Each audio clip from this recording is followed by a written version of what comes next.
Caldor 2034. Excellent. Okay, thanks for coming back, guys. It's really irritating, I know, but we came up on the 12-hour mark. I've been streaming live for about 21 hours. I'm about to crash. I got a raging headache. I've been sick. I've been trying to sleep. All the people that think I keep myself awake, I have not been keeping myself awake. I've been trying to sleep, but I've been pretty ill. So, anti-nausea medication refill did not get refilled. So, here we are. And hopefully I'll get my meds tomorrow to help me deal with this kind of minor persistent ear infection. Don't worry for me. I don't have COVID or any other rumors. Just gotta keep on trucking best I can. Hey, hello guys. Hey, fake person, everybody. Thanks, 3 Winters. So we have new mandatory evacuations that are changing moment by moment. Training command. We have a fire approaching Hay Fork. The river complex is approaching Coffee Creek. Lots going on. 2 new fires in Oregon. Jack fire blowing up. 50 by 50 spot across the Callahan-Cecilville Road. We're pulling resources back due to fire activity below Callahan-Cecilville Road.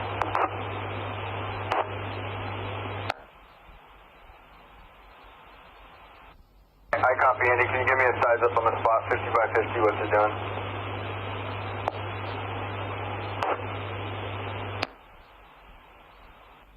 Towards trees right now.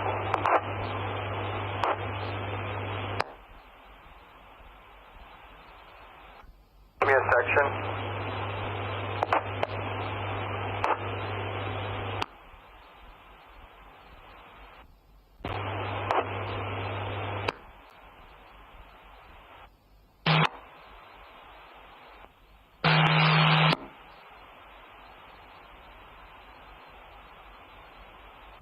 Trinity, section 2-1.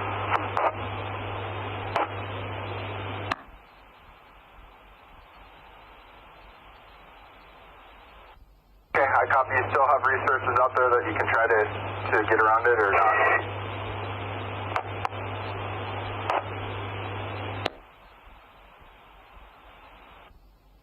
Out there, but we are pulling back to the road due to increased fire behavior below the road, and it's throwing multiple spots below that spot.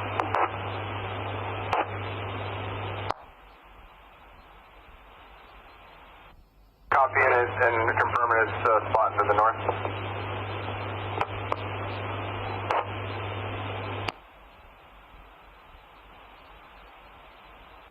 West, right where the dozer line heads down the road, above that, due west.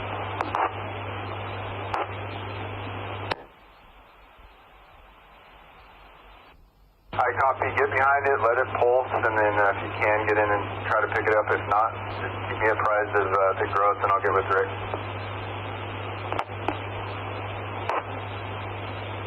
Not sounding good. And we're briefing night resources right now.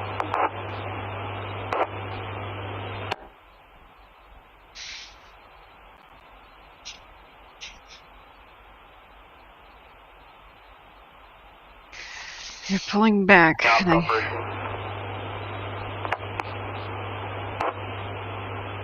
I didn't want to talk anyway. That's okay.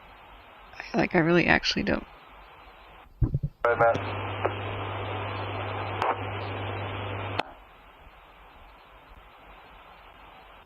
You copy that traffic about the spot in Division Lima, section 21, just northwest of Carter Meadow Summit.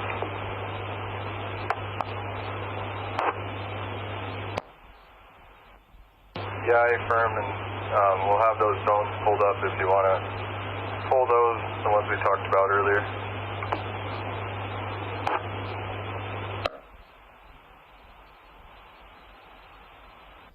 About 10 minutes to get a better size up, and then I'll let you know.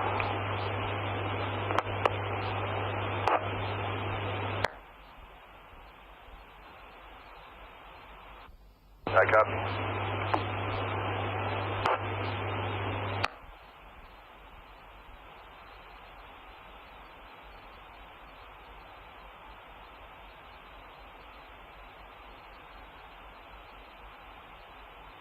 and retweeting a whole lot of maps and such for Trinity County's evacuation map.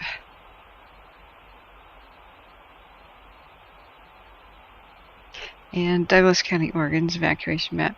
I tell you what, those guys, I'm having an insanely riotous headache. All my mods in chat are providing the links right now. I can't even look at a screen. I'm getting a blinding white migraine, and so I'm going to take a little rest here. As it says on the video, we're listening to Siskiyou County. The specific one, it's about the river complex. It's Siskiyou County Sheriff and Fire West Ops. And we're looking at the fire approaching Hay Fork, which is the monument fire, but we don't have eyes on the river.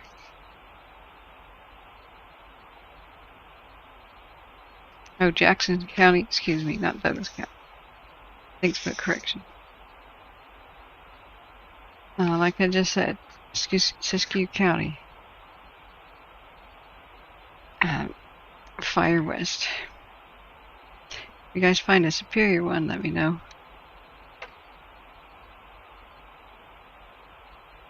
We're hoping that Hay Fork can survive the night, just like we continuously hoped for the last like 3 weeks. Off and on. But look at that wind. Fire's making a push directly towards the town. And I have to go lay down, guys. I'm sorry. I'll monitor the situation from bed. And I'll look at chat. But I can't look at these big screens that are rocking my world. I'm getting some sort of a migraine. So, yeah. Continue to monitor that. This is the Hay Fork Divide 2 camera. I hope everything's okay. Welcome back, guys. I'm sorry I have to restart streams, but I can't just go on for days on end. And most of my work will be deleted by YouTube. A lot of it's pretty important that it sticks around, so.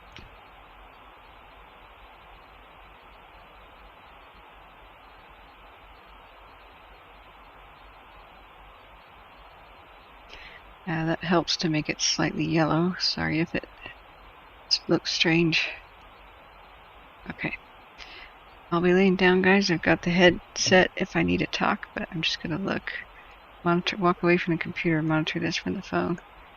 So, got food coming. And I hope we'll be able to crash.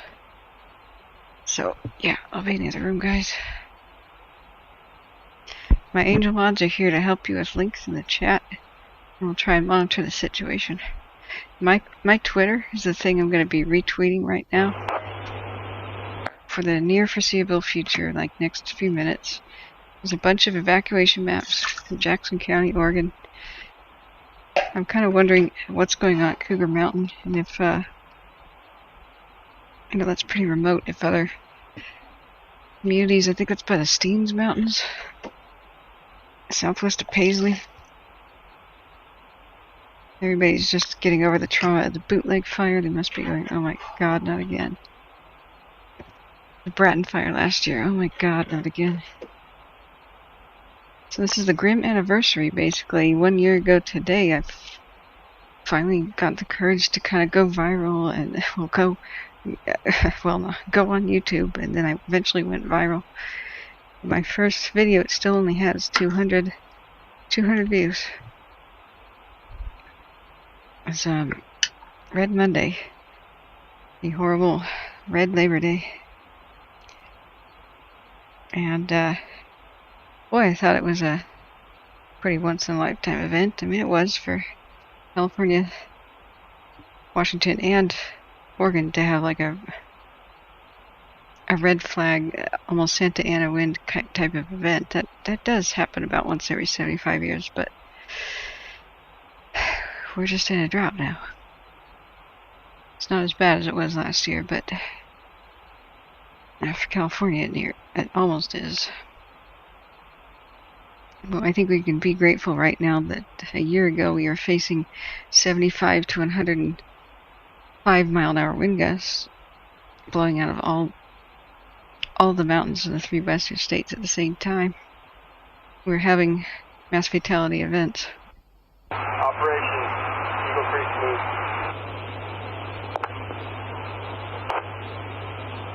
As bad as it is, it's not last year. Group operation.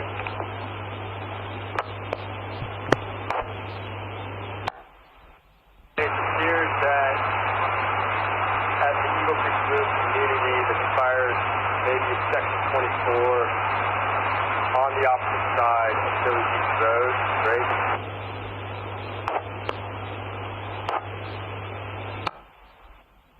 Best guess is about section 36, maybe mid-slope on Philly Beach.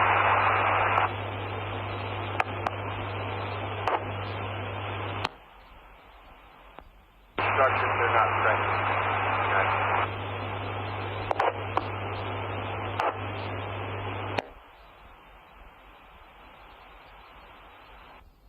Okay, Scott, I copy section 24 down to 36, and is it a line of fire, flanking fire, or is it running?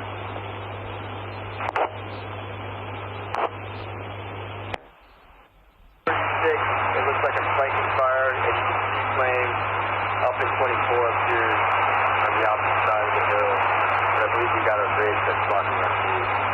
36, I'd say, mid-slope on Village East, 24 on the opposite side of the ridge.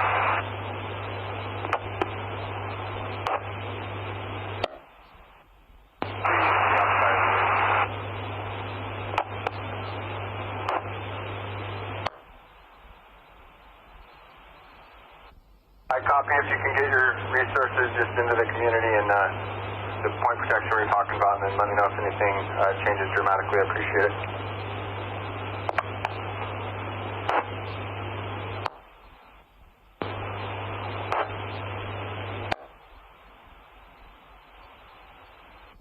Operations.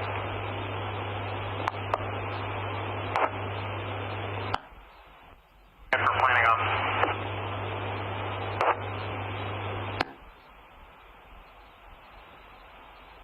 Did you guys copy the line of fire north of Coffee Creek out towards Eagle Creek, the section?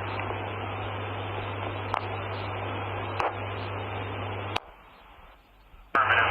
24, 25, 26, cross road, 24, mid-slope, 36.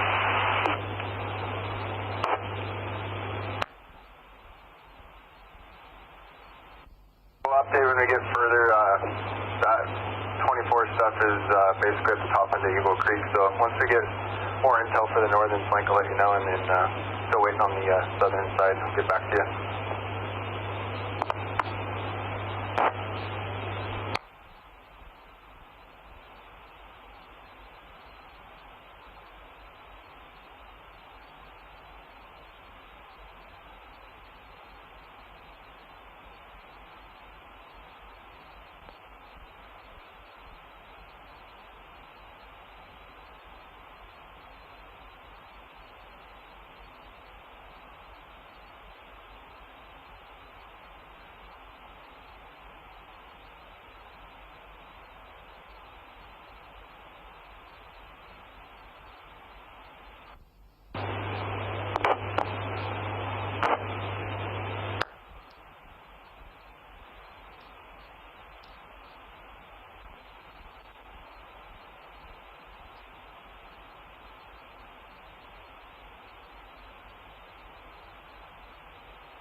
24, 1081. 1081.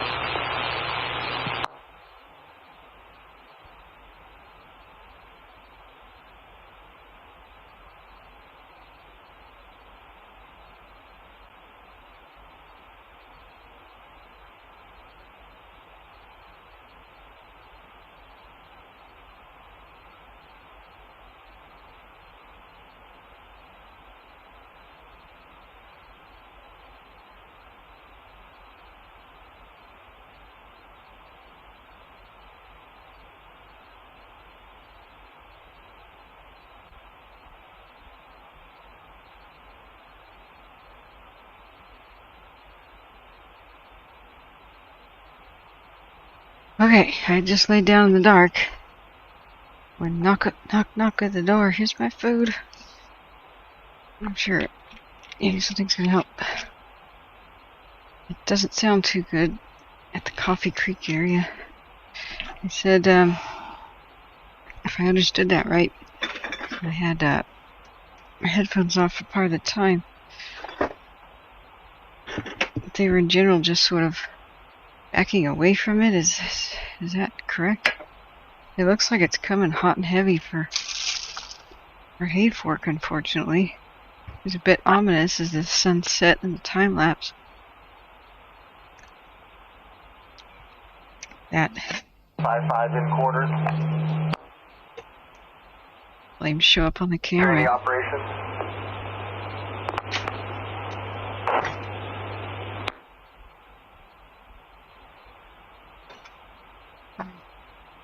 Making sound.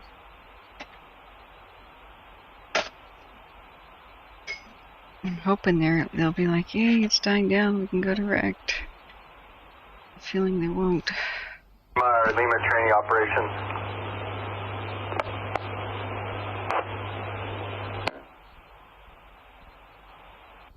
Lima Trinity, command. I don't know, don't tell me the escarpment is doing something too. That's not allowed. Update.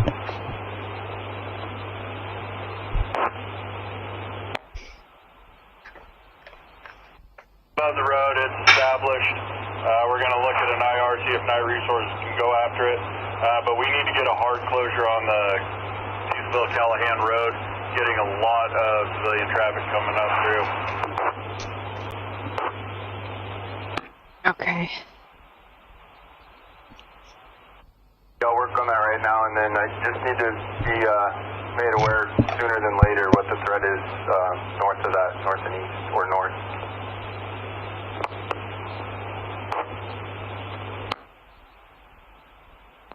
Seeing with fire behavior, the growth of that spot is just going to be to the west, come up ridgetop. Not seeing much lateral growth with that to the north. I don't think we're going to see too much flanking movement to the north with that spot.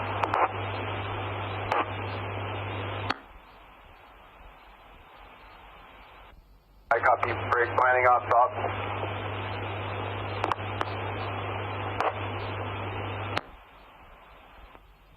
Yeah, copy, Matt.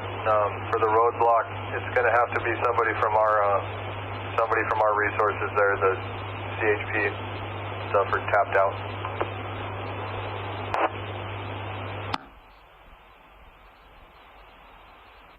If we could get a Forest Service LE, I did have a CHP officer pass me down here, but we need to move that roadblock to the north of Callahan, 2 miles, put a hard closure, let's just do a hard closure on Highway 3 and Cecilville Road with the Forest Service LE for the time being. And we just need to make sure CHP is aware of the hard closure at Scott Summit.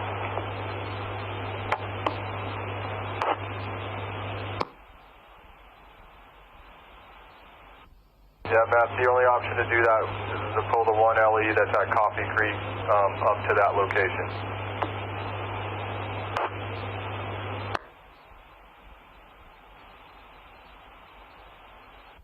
I copy, Rick. I'll get right back to you.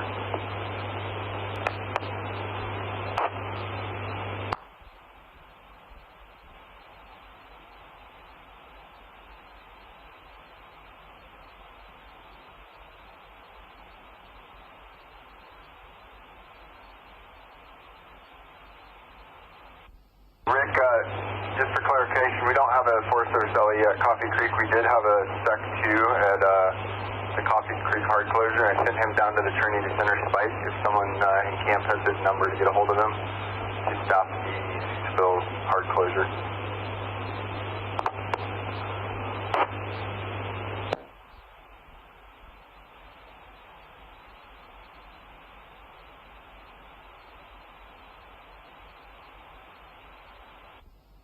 Copy, Matt. I got logged here. He's going to follow up on that. And, just for advisement, CHP is not willing to close the 3 at this time.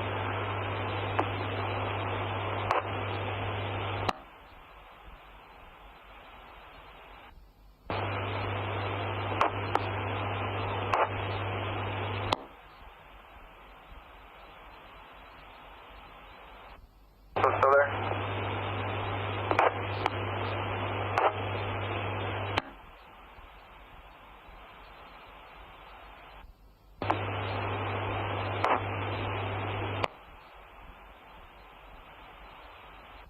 Working on a plan after we get an assessment of what we have to get some people bedded down no later than midnight down at Trinity Center, and then Pod and either John or I will stay up, and then can we keep Pete on planning ops for 20, through the night to help Todd out?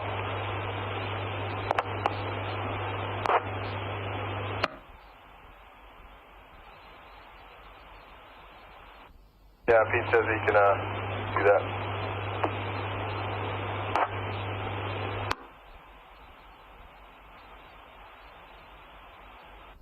Copy.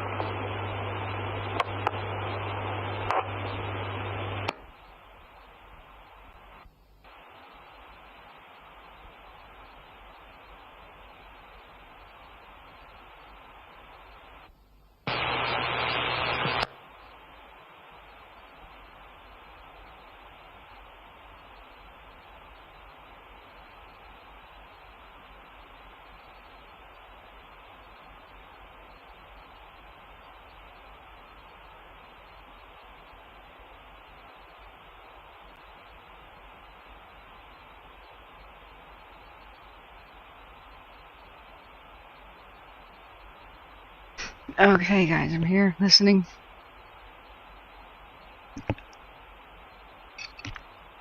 And wolfing down food.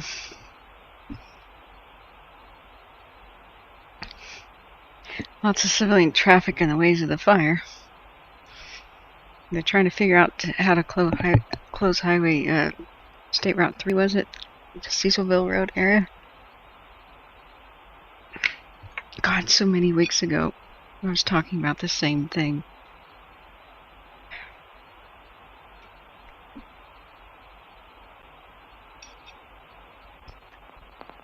Alright, guys, gotta eat.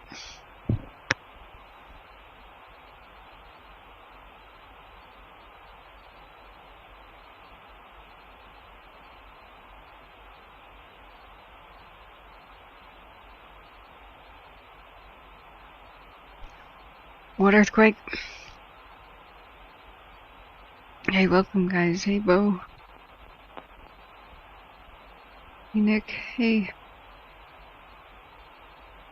Joe Bickers, I'm about 50 miles from Hayfork. I can see the glow. Oh, yeah. It survived before. Hopefully it can survive again. They are experts at protecting that town. They know what to do. They've had time to prep.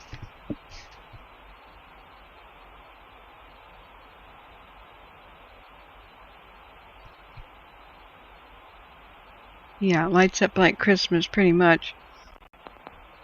That describes the region pretty well. The pretty much forgotten Antelope Fire, whoosh! Today, Monument Fire, whoosh! McFarland Fire, whoosh! River Complex, whoosh! Hay Press and Hayfork. New fire at, what? Cougar Mountain, taking aim for Paisley area, whoosh! Not again. Jack Fire, whoosh! Over in the Cascades, new Rogue River fire. Whoosh.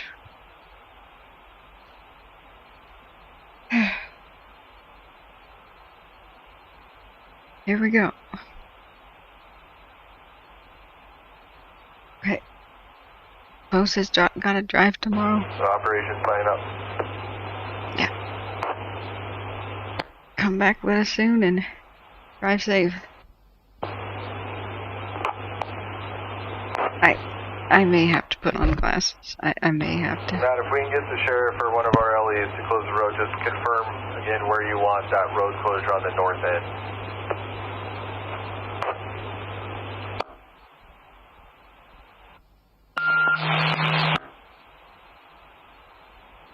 Mexico City? Lima, so it's Cecilville Road and Highway 3.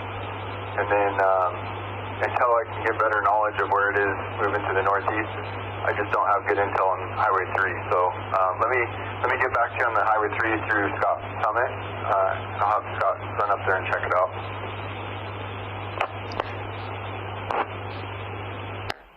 Hey, JB. Okay, so for now, just get the Cecilville Road closed for sure, and you'll get back to me on the 3.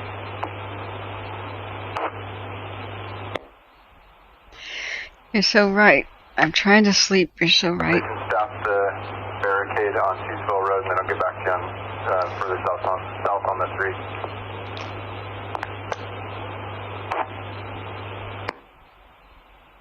I'll update so it's abundantly clear the text that you just put down, and that's basically what we've been hearing. We're watching it. We're watching it head for Hay Fork. We don't have eyes. We don't have eyes on anything that's going on at Coffee Creek unless the cameras have changed. You still up?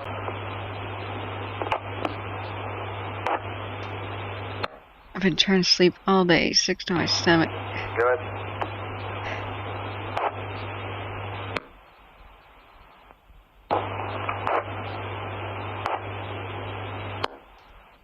In Coffee Creek.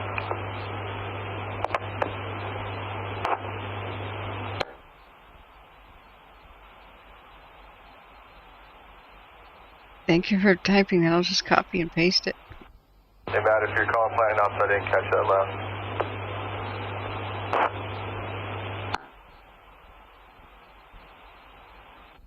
And the hard or the EVAC order is down through Zone 4, and then you're waiting back for more intel for the Zone 5 conversation, correct? For EVAC.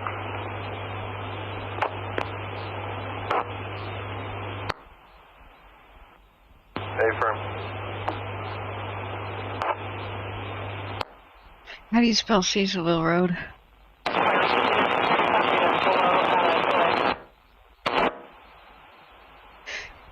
Yeah, I know the fires are that big, Matthew. Thank you so much, JB. JB was telling me about watch these fires over here. There's this.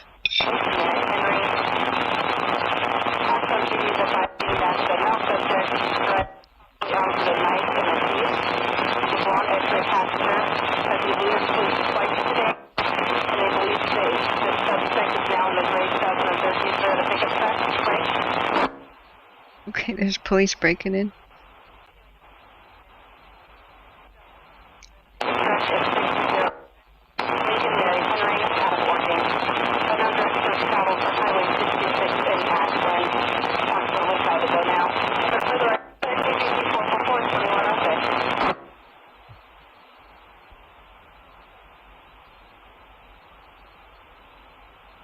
Oh, it's a monument. Operations, Eagle Creek Group Training.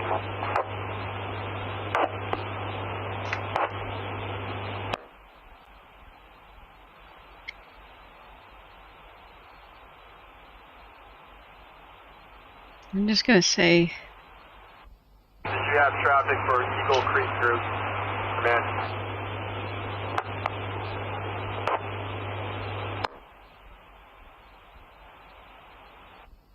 Can you make a run up north on Highway 3 and see if there's any impacts to Highway 3 or any in the near future? I copy, will do, and you're referring to north edge into the Divisional Mike and November break?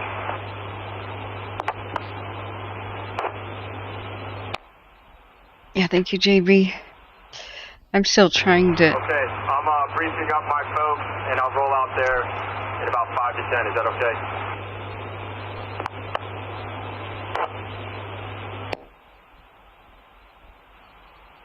okay? Is this wind supposed to go throughout the night? Steve Mates, it's southwest of Paisley. I think it's the Steens Mountains. I can't remember. I haven't really been to that part of Oregon.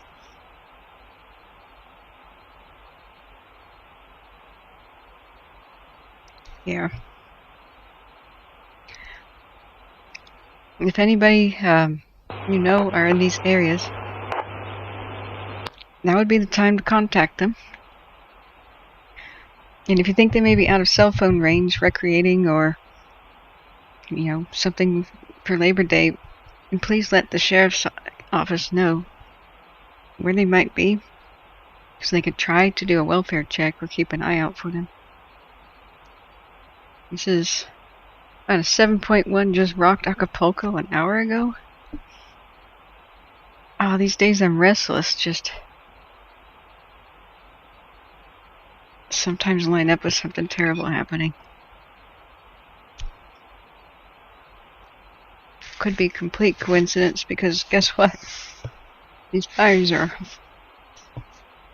season, something as terrible is always happening. I have to somehow learn how to relax while very terrible things are happening. I guess that's a new skill we all have to adopt.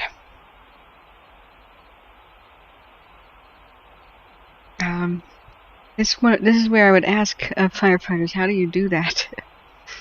Like,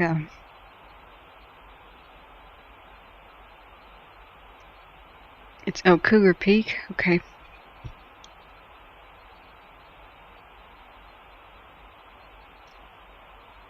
I'll change it.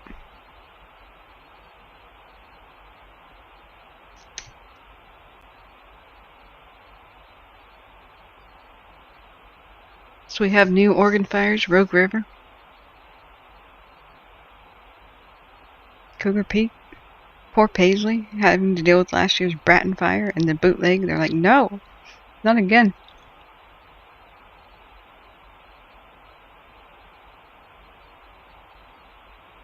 Look at the time lapse of the fire appearing like some camouflaged tiger out of the upper right corner of the screen. Yeah.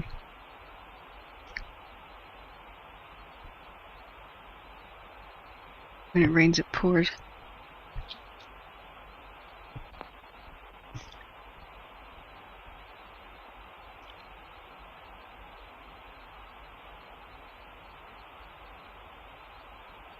Randy says tonight the Monument and River Fire will be key to watch as they get close to mountain towns. And we'll get close seeing the merging of the river and the monument. That's one of the things people kept asking me. Could they merge? And I said they basically are almost guaranteed to, because there's just not enough people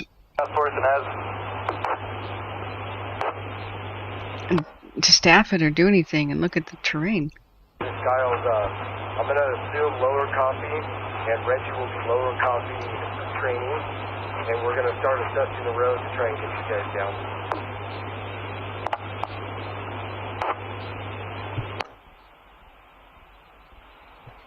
That's not Mother Nature. They would have had the staff, and they probably could have extinguished these really quickly. When they were small, insignificant nothings during that lightning storm that we witnessed. If we didn't have 6,000 firefighters and pretty much 25% of the nation's firefighters stuck on the Dixie. They kind of worked miracles with the short staff that they had. They did. When lightning did this a couple weeks ago, they buttoned up a whole bunch of them. A whole bunch of them they just surrounded and contained. So sorry, I'm wolfing down my food because I'm absolutely starving.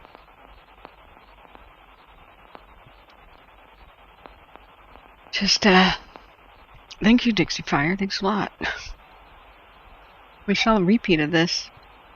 Zogfire. Never JV Zogfire, I'm sure. You're a front row witness to that. They were working on the August complex, doing the same thing. New fires just kept breaking out like the Zogfire PG&E equipment again. Center group, operations. These people always get the short end of the stick. These people, sparse. Trinity group, go ahead.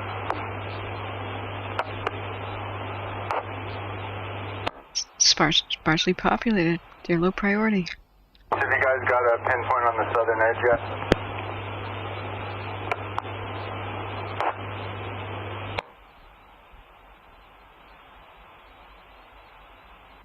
Kelsey from Salmon River is making his way out there. He's got eyes on the fire.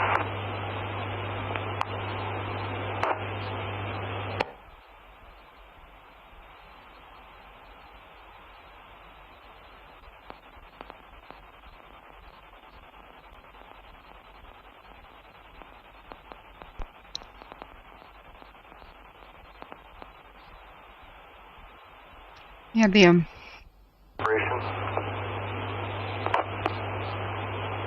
aircraft.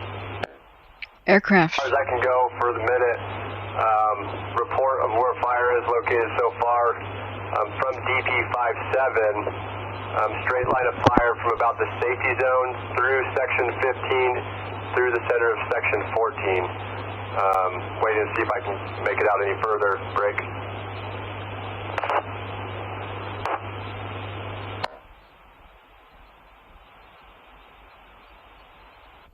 They need it. Kyoki out up Swift Creek as far as he can go and see if he can get eyes looking back to the north to see if he can look back that direction as well.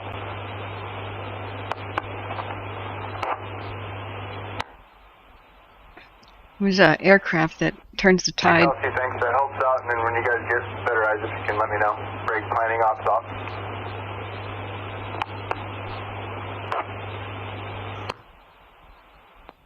We also Yeah, have we a copy that. We're putting it on the map right now.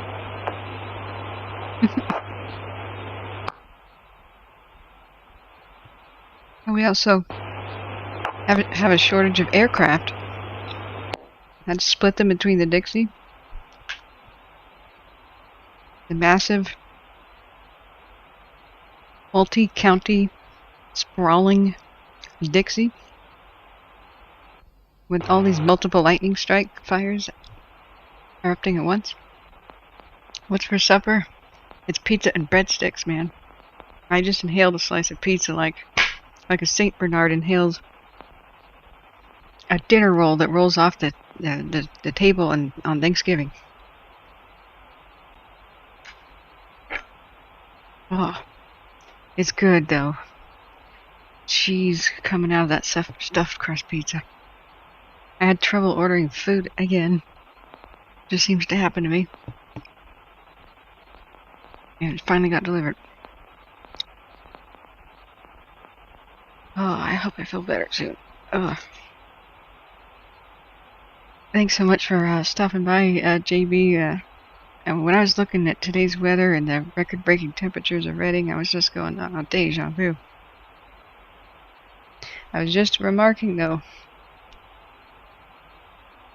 Could be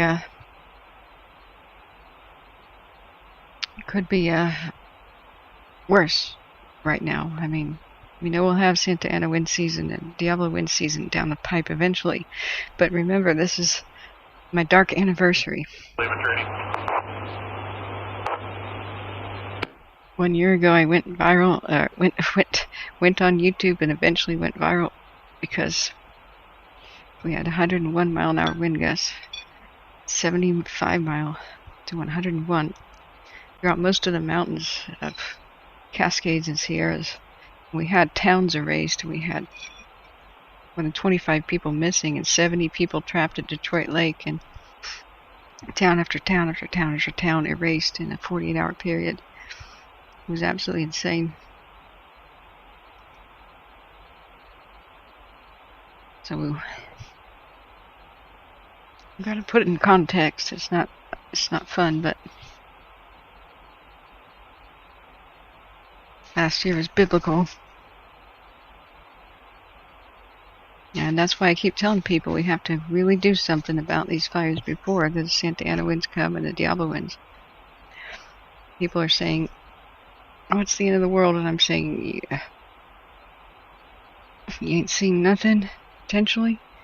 We have to really, really focus on not having new big fires.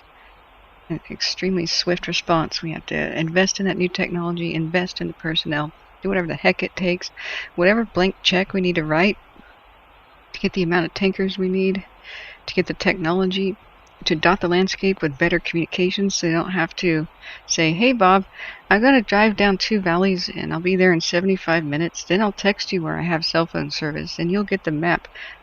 No, we need good comms everywhere. Whatever it costs, just do it. Whatever aircraft we need to do, just order it. This is real now. The old systems, whatever deficiency they had, do away with it. Whatever we need to adopt, do it. Whatever new policies need to occur, enact it. Whatever mutual aid we need from other countries and other states, we need to call it in. It's go time. These need to be buttoned up by the time we get the 75 mile an hour to 100 mile an hour wind gusts. This is mega drought.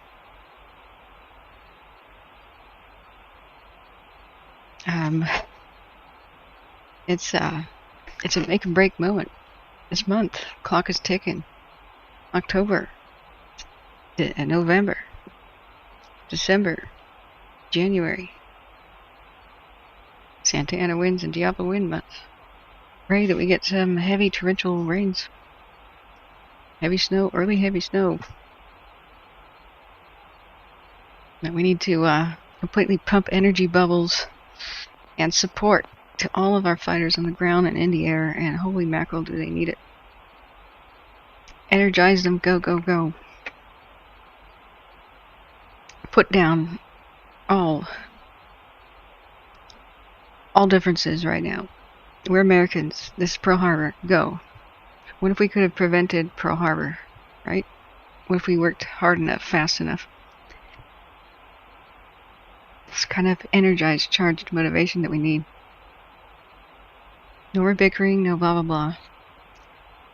Sweep all the plans off the drawing board. Come up with new ones. Okay. We need new personnel, we need new manpower, we need volunteers. What can we do with the rest of the military? We've got some good volunteers in Fort Lewis. They arrived and they're helping to protect Taylorsville and the Genesee Valley. Okay, what more? What next? Call in the old timers. There's a whole bunch that want to volunteer right now and they keep saying, I don't know how. Well, deputize them. Get them on the line. Ops officer operations.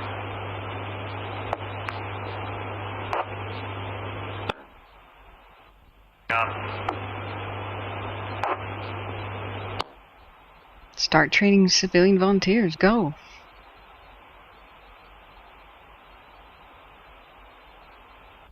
Planning ops operations.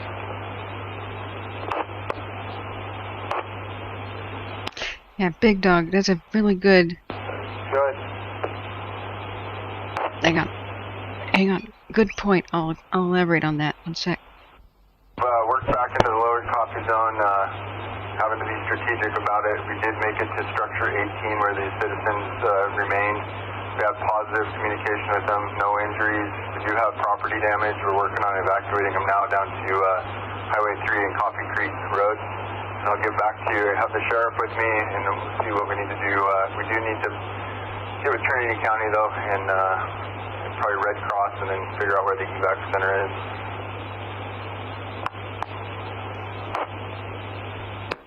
Oh no.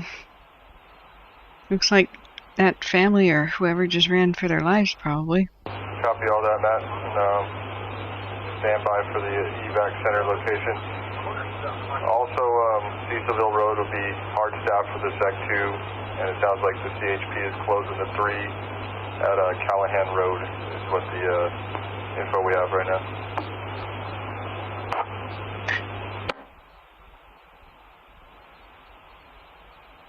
I didn't know exactly where the structure house was. The address.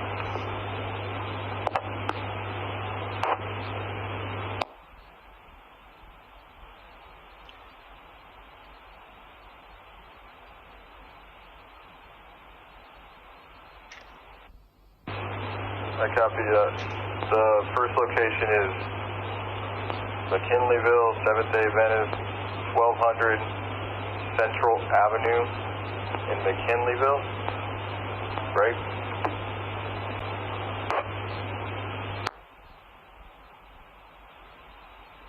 Looks like a new evacuation center. Second one is Fireman's Hall Pavilion, 9 Park Street, Fortuna. Fortuna? Fortuna? Name of the last one, Fireman's Hall.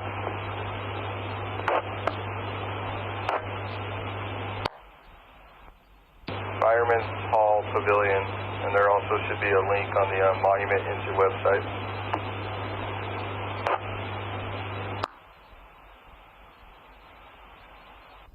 Copy, and we're going to see what we figure out here pretty shortly, then I'll give you a call back. We can escort him out to one of those with the sheriff. It's just going to take a couple resources from us, so I'll get back to you and let you know. As people lost their place. That copy, and with that intel on where the fire spread is to the south, just confirming you want us to still push for the EVAC on Zone 5.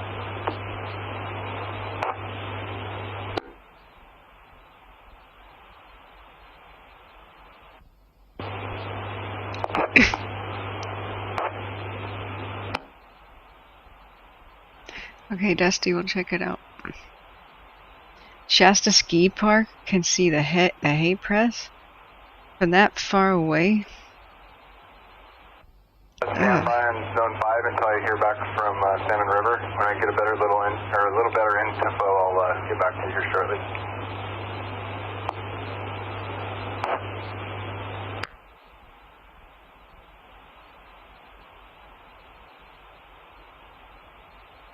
Oh my God! You'll get back to me, and also from Wacko, 1 BC and 1 engine from Cal Fire will be coming out to the Cecilville Road area to assist tonight. Did you see that? This is just the last 3 hours. Copy, Rick. We appreciate it.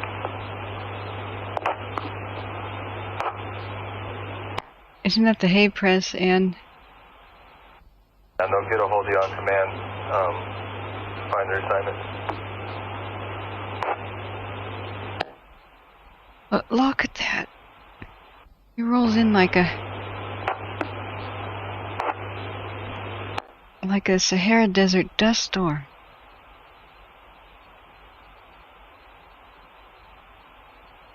Now that's one heck of a wind shift. Hey. Okay, this starts out at 1500. This is just the last 3 hours. See 2 distinct plumes and an explosive growth.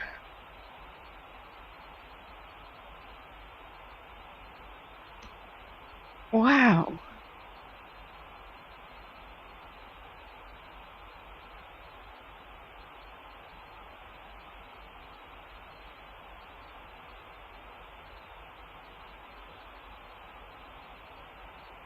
How am I supposed to go to sleep?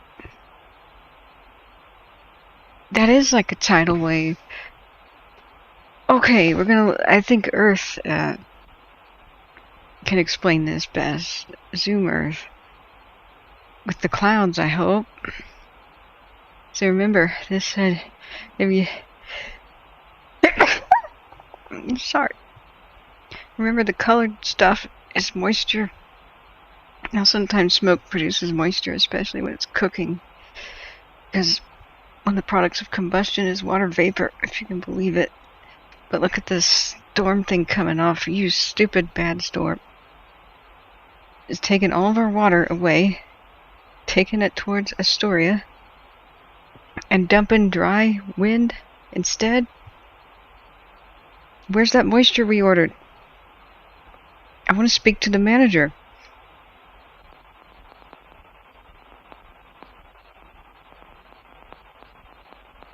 We're getting the wind and none of the rain. Thanks. I have never seen something quite like that. I mean, I've seen weird things on the cams. I do want that explained. If I had to guess, we saw it on the Zog.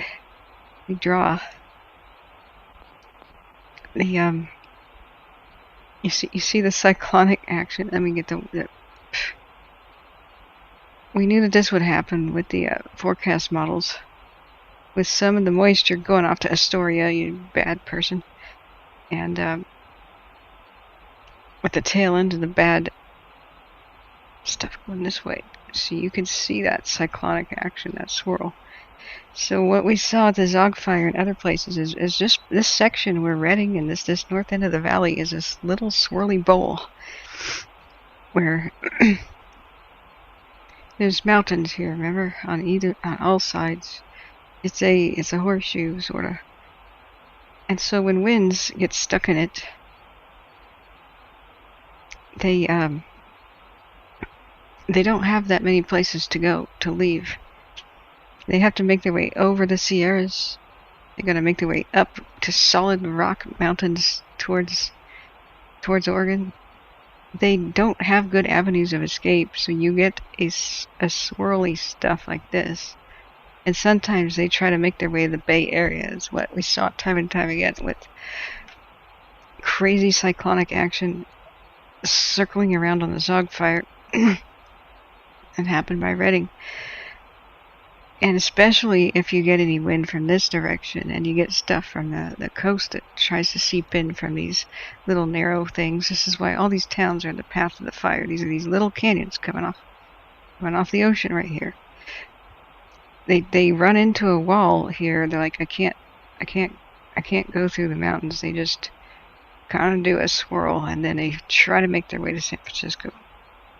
As the one big exit that all air pressure has in the north part of California, there's only two places where valley wind and air pressure can escape without running smack into the coast range mountains.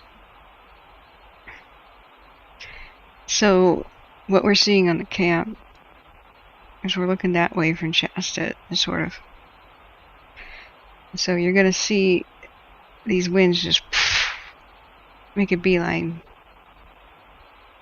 This is the cam direction, remember? This is wind. And what you're going to see is a smoke column follow that way. These poor little towns in the crosshairs. And you see the smoke from here. It's being pushed. You see the stuff coming from the ocean. It's being pushed. So all this smoke here, which was happily finding its way to Oregon and polluting the Willamette Valley and stuff, is going to get pushed that way. And you just see it spread. You see that? It's going to make a run for San Francisco probably. Or you'll do the weirdo thing, I don't know which, and do that. That's been known to happen. But when we have this occur, especially in the valley fires, you can have their spread going, yay, and then you get that cyclonic action, and they do this, and so they go, oh, I'm going to spread that way. And then, in fact, I'm going to spread that way. And the Zog fire at a couple of nights, it expanded in a 360-degree radius. You just don't see fires do that. It was this, and then it expanded like this, like a bullseye, and then a few hours later it's expanding like this. It was really weird. This is one of the strangest, unique places in California, in the world, really, to have this happen. And let's just look back at that insanity. So remember, we're looking almost due west. No, southwest. From Shasta. Pretty far away. Yeah. Everything from California wants to migrate to Oregon. Shut up. You got something against us? Oregon's slightly moister. More moist. Wetter. Damper. Danker. What? It's not exactly wetter. It's not exactly damp. It's not exactly dank or moist. I don't know. Pick a synonym. Watch this, guys. The wind's coming out of the coast now on the sky. Almost headed towards the camera. It's going north by northeast. Wait a second. Do the thing. Okay. Division 5 1/4, source, tone 7. Watch it change. It was blowing almost due north. Division 5 1/4, 2136. It's gonna come to the camera. Wow. This is another great example of how wind at different levels of the atmosphere, meaning different heights, is different directions.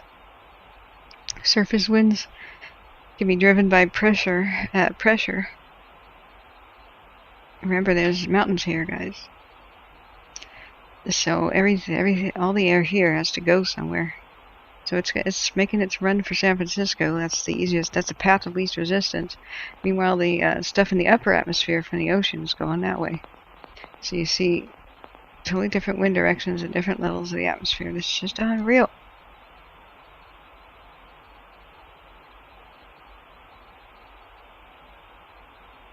And Portland is more like a garbage dump right now, actually. Yeah, these fires, wow.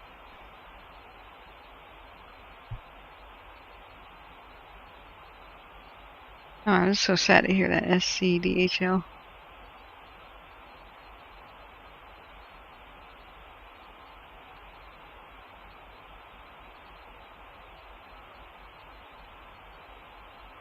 I have to see that again, guys. I just... It's like that Deepwater Horizon oil spill. You just can't look away. Now, we have two different fires in view. Whoops. You have the two different plumes. And both of them are happily venting their smoke to the north when the wind from the ocean pushes it. And it just... Wow. This is last 3 hours.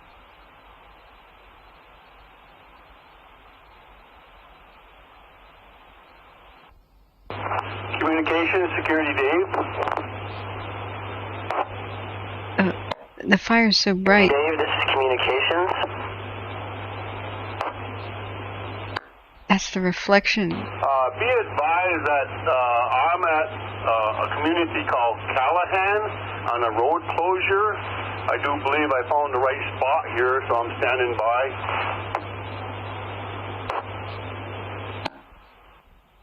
Standing by, Security Dave. Copy that. River Communications, 2136. Did I spell Cecilville wrong?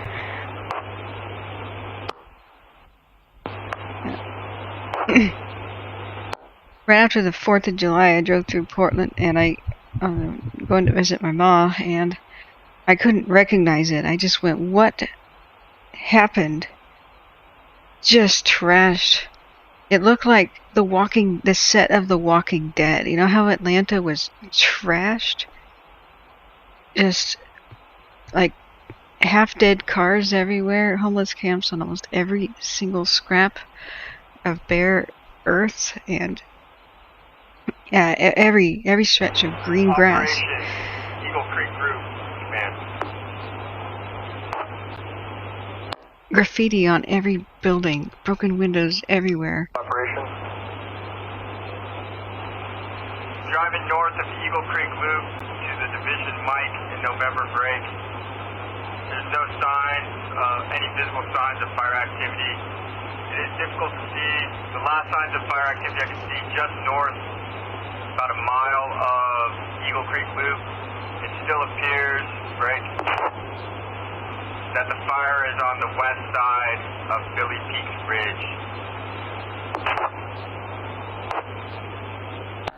that's a blessing.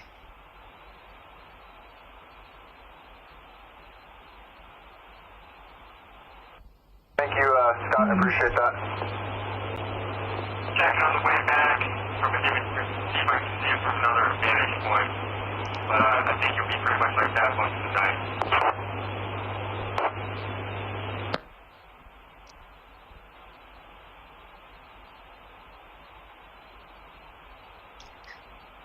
Cecilville. All I give is bad news.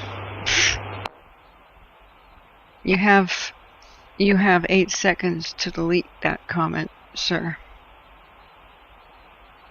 I give people a lot of hope. Oh, dropping F-bombs my way? Well, just prepare yourself.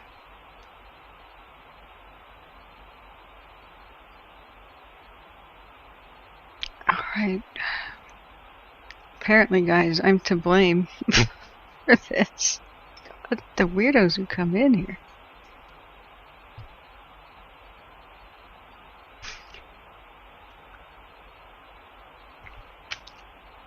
Never mind that I'm reassuring people who hear all the spin and buzz and crap from the media and idiots and charlatans and fear spreaders and panic inducers and conspiracy theorists. Never mind the fact that I just called them out for their BS and reassured people, hey, no, the bad stuff isn't happening that people are saying. Remember the other night? That fire's making a run for Heavenly Snow Park. And it was a bunch of logs stacked on top of each other on fire. Remember that? Remember the other night? There's 35-foot tall flames at the bridge fire, and it was a 30-foot tall tree, really burning in a lazy manner. And that was fun.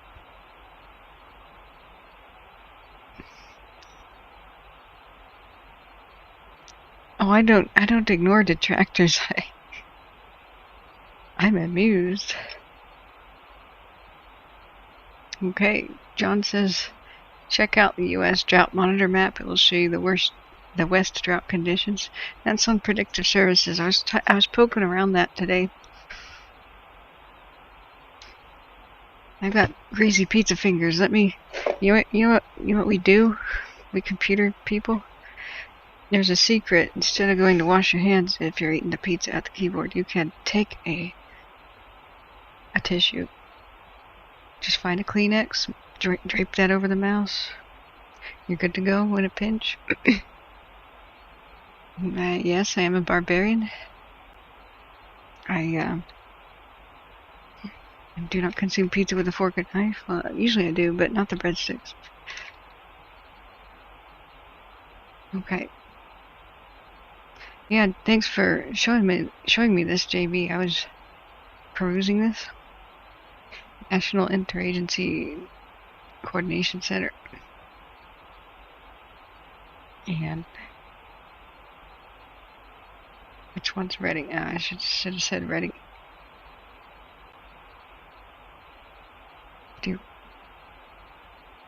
Let's go back to our Super 1990 website.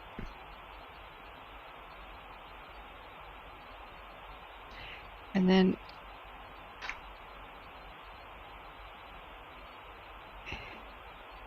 the drought monitor map.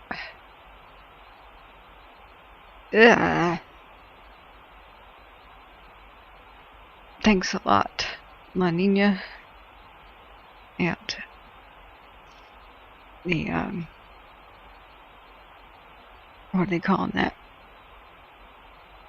The heat dome phenomenon. The heat dome has made a swirly pattern out of the jet stream, like so. And don't ask me to draw this, but heat goes and it can't get past. You can't get past the jet stream, so more and more heat goes here, which strengthens the dome, which strengthens the dome, strengthens the dome. And I should have drawn it more like this. You know, that kind of thing, or I did it wrong again. Yeah, stuff like that. And in between that swirling pattern, you get heat trapped in one area, and then you have the storms that bring moisture that are supposed to move. And they back up like a train. Yeah, be advised, on our way out, we found a new spot fire. It's well north of the spots by H1. If you have your map out, I can give you a section where we think it is.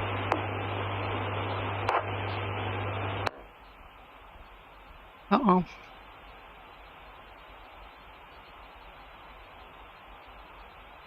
Exceptional is actually worse than extreme. I would not have guessed. Looks like it's in the southwest corner section of section 9, right up on the ridge there. If you see that ridge that runs southwest to northeast.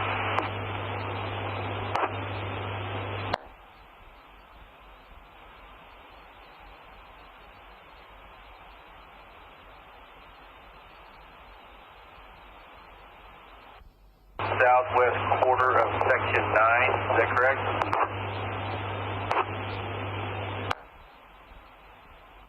That's correct.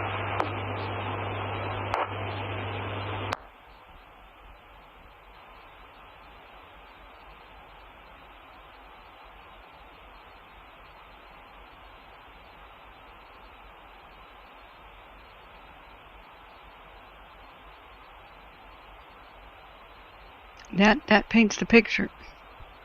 So anyway, I was trying to say that if you look at the heat dome thing, there's a meteorologist that can explain it better. But it explains the extreme floods, extreme drought in a pattern. 9 division on tag. I mean on command.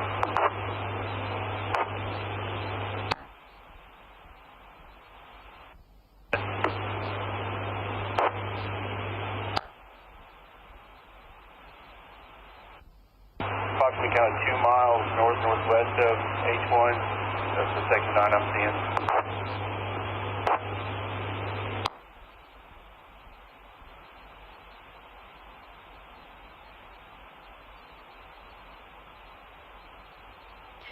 I'm still very concerned with how he spelled north, just slightly northeast of H1, about 2 miles.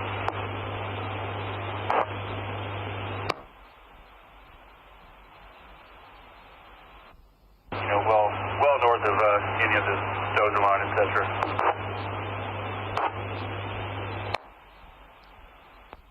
Yeah, that's affirmative, and just correction, it's northwest of H1.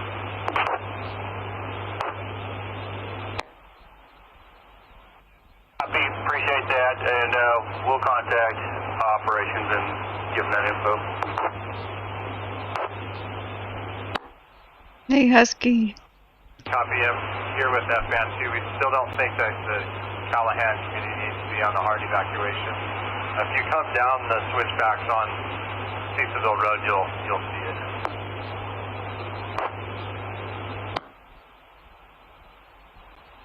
Okay, so they think... But now it's too much activity on it for us to get through from H1 that way. I don't think Callahan needs to be in a hard evac quite yet, but they're monitoring it. That's a tiny bit of bright news. Hey, Husky Eagle, I'm hoping you can explain the heat dome. Do you have... Thank you so much for your kind support.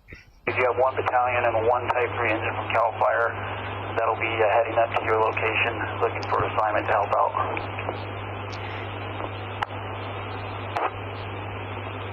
Husky, look at this. Look at this. This is incredible.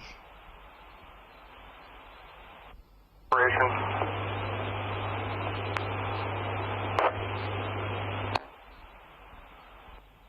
Go for planning ops.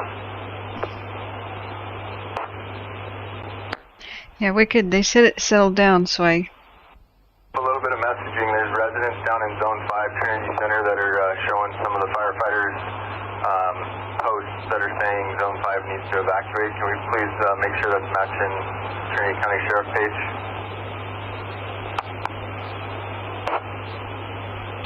Zone 5.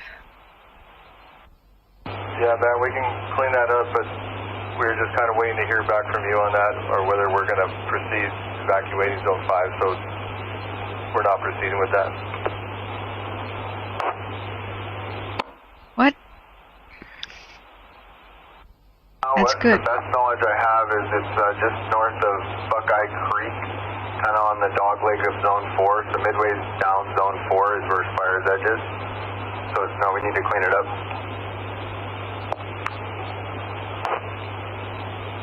Watch this. This is looking from Shasta southwest.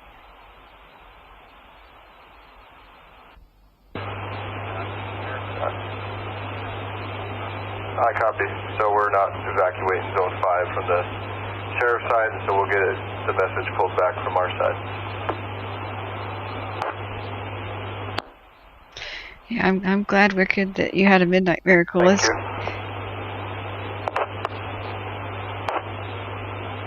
Earlier than ordered. In fact, kind of a miracle day.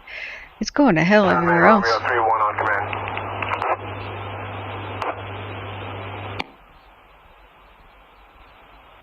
Unmanned Romeo 3-1. This is River Communications. Go ahead.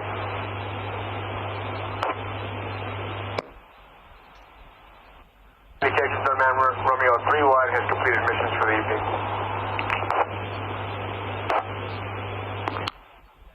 Unmanned Romeo 3-1 completed missions for the evening. Time is 21:49.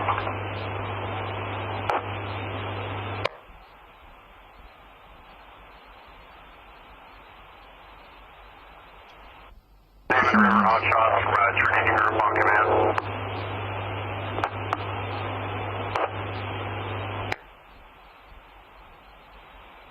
Bo, is that new? Go ahead.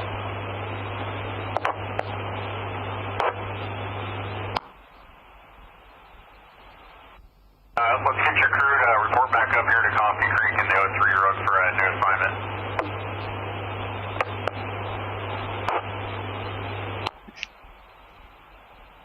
Yeah, I know, Dennis, I know. In Coffee Creek.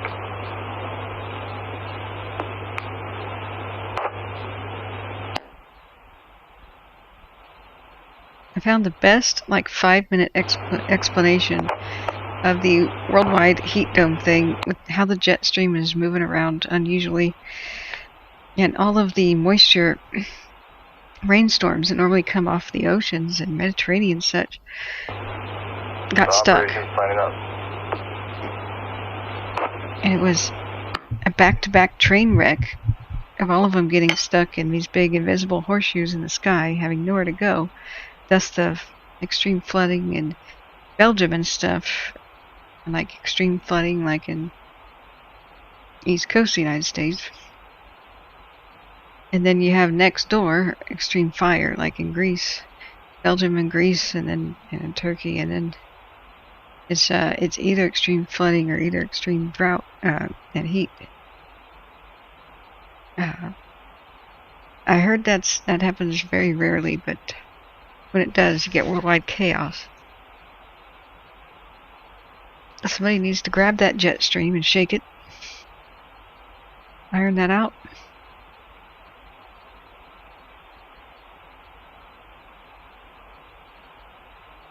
I'm still mesmerized by that.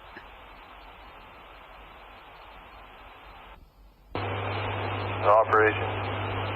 Signing off. Yep. John Darling, they have high altitude recon from the military, plus the civilian ones, plus some military drones, and plus some smaller drones, so they've got a lot of those. They mostly have to fly at night.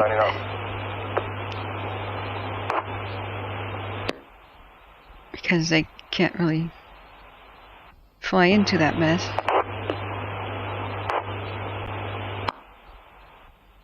Hey Todd, there was 3 dozers that were moved around to help out up top, staging at Callahan, 156, 53, 54.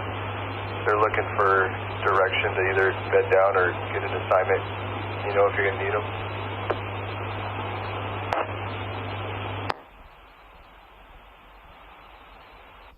Sam, we'll go ahead and bed them down, and we'll assign them for a day shift either down here or up at Callahan. But for now, let's bed them down.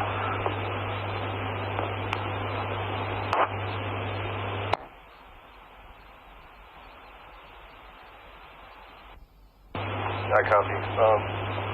Are you guys able to get that message to them? We just got the report of them looking for a direction in here.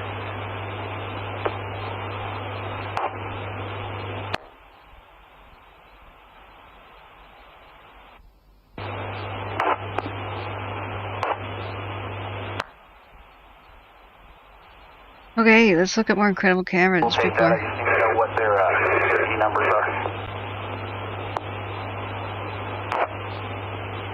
We're looking at multiple fires. The Hay Press and the Monument. E156, E53, and E54. And then on another issue, looking if we can reopen Highway 3. Do you guys think things have moderated and we can release that closure?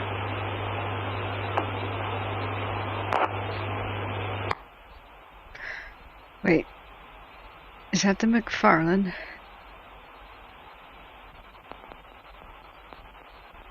No. No. There we go. There's Shasta. It's looking that way. I copy. I'll Right. pass it on. And just for info, it sounds like there's definitely a staffed closure on the upper end. The lower end is still in question whether that ever got in place. That is.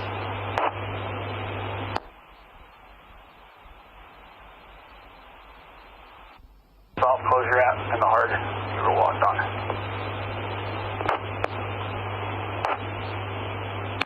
No. Yeah, liaison confirmed there's a hard closure at Callahan and Highway 3, and then there's supposed to be another closure going in at south of Coffee Creek area, but it was never confirmed that was actually in place. Okay. Track that down for the closure here south of Coffee Creek. We're still trying to figure that one out, but yeah, we'll track it down.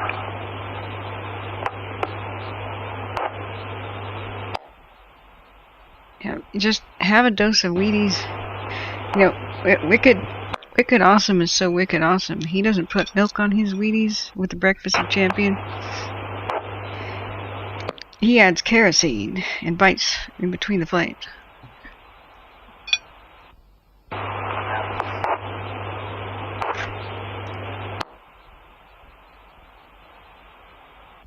Communication, Security Dave. Security Dave, communications. The real Belgium. Be advised that Callahan Road closure spot.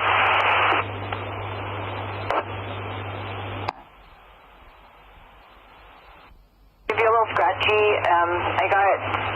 You're at a closure spot.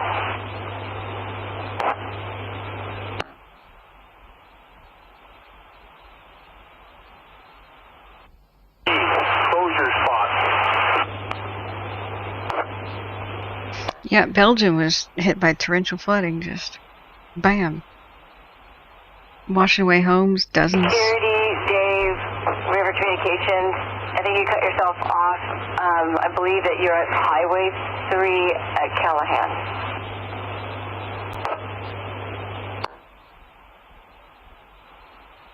There's not a hard evacuation for Callahan yet. They're holding off. I hope that this flare-up is going to hit the 11 p.m. to midnight Miracle 2. Usually, winds die down later at night. As the stupid storm goes past, looks like it's heading to Oregon real fast. Yep. You broke yourself off, but I believe that you are at Callahan on Highway 3 at the closure.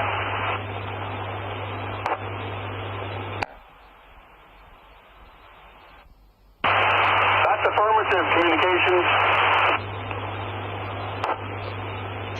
Was I explaining to people that Says 2157. climate change causes outbreaks of pestilence. It causes new diseases to come from animal vectors because it changes the migration routes of animals and animals' behavior. So the first appearance of what we think was bubonic plague, for example, happened when Egypt was having some massive flooding and problems, droughts and floods. So their crops failed, and then a flood happened, and all the rats that was eating the dead crops that just didn't get harvested because they failed, all that grain multiplied like crazy. And then the Nile floods, and they're driven out of the fields, and they're still hungry. So the only place they can get food is granaries and such. So they go to all the granaries where their grain storage is at, and well, they pollute it with themselves. You know, they get in close contact with humans. Humans are going there to get their food every day and start getting bitten by the fleas. The rats are seeking food in everybody's domicile. It was like a mouse plague, if you could think of it that way. And it happens a lot when they're driven out of the fields. And so people are sleeping at night and they're coming up and they're trying to eat the leather shoes, and they're getting under people's beds, spreading the fleas. And then you had trade with Constantinople. And a ship leaves Egypt. Everybody falls sick. They quarantine the ship, which was a thing in the 500 AD era, you know. And they didn't realize animal vectors, rats can swim. Jumped off the ship and landed in Constantinople, and all hell broke loose because humans hadn't experienced that illness before. Same thing with COVID and other things. If bats were the vector, their migration patterns are going to change. All animal patterns, what they do changes according to the climate. The ocean temperatures change. Fish. If you look up the El Nino La Nina cycle, fish go where the phytoplankton go, and water temperatures and circulation. Blah blah blah. Long story short, phytoplankton bloom where there's nutrient-rich waters, which are cooler areas of the ocean. And so the fish follow them, sharks follow them, whales follow them. One thing you can get a clue about many climate change events is like El Nino, La Nina, and that sort of thing, is that you get whales that are from the deep ocean spotted offshore, which is unusual, which we have this year. Shark attacks. They're following the fish onshore. You have animal attacks, and you have pestilence, and you have climate change all at once. And that causes great upheaval in human history. But it all happens at once because it's all connected. And the animals will do weird behaviors as they're trying to adapt too, and start coming towards humans and looking for their food. And it'll seem like the gods have cursed you, you know, to ancient people. They'll have all kinds of explanations, and thankfully with science we've got a better way of thinking about it. But expect all those to happen at the same time. It's just the pattern of history. The conspiracy stuff doesn't really make sense. It mostly comes from the people who just don't know their history well enough. It's like, no, you know, in Constantinople, is COVID like manufactured or a weapon or something? No, just like the plague wasn't. You know, the Antonine Plague kind of ruined Rome because climate change kind of changed the East Asia, and the nomadic pastoralists, you know, the horsemen, horsebowmen, those cultures couldn't make it anymore, so they try to attack China like, hey, you have civilization, you have food, you guys grow food with regularity because of the Yangtze River and all these others. Very predictable. Engine 423 on command. Predictable irrigation and food sources. And the Chinese beat them back, and so they had nowhere to go. They couldn't stay where they were at. They go west. They bring with them smallpox. The barbarians migrating west. Totally wipes out Rome. They've never experienced it before. It decimates their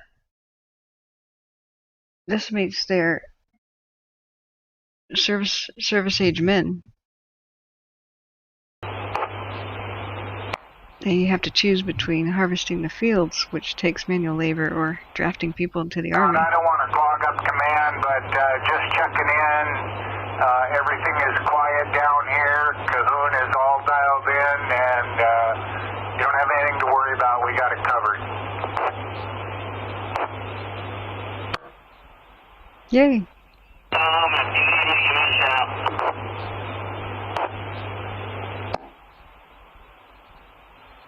Point is, this happens again and again and again in history, where climate change, then people and animals migrate, and then they meet each other, and then you get a disease outbreak because people haven't experienced something before. So with Rome, they had their male, probably female to population reduced, and bringing in the harvest was mostly a thing that humans had to do. They could either draft their men into the army, which they had a shortage of, so they had a manpower shortage and reduced ability to defend themselves. At the same time, the barbarians are knocking on the gates saying, "Hey, dude, what's up? We hear you have food." So you have climate change, violence, human conflict, pestilence, all breaks out for a bit. And it all seems like the end of the world. Massive upheaval. Until it's over. And then the world forgets for a while how bad it was. Alright. Maybe it's calming down. Jeez. I would have a great podcast. Thanks, Matt. I hope I'm reassuring. The new technology is what's going to break that cycle. It'll help us adapt to things instead of fight each other over the resources and blame each other.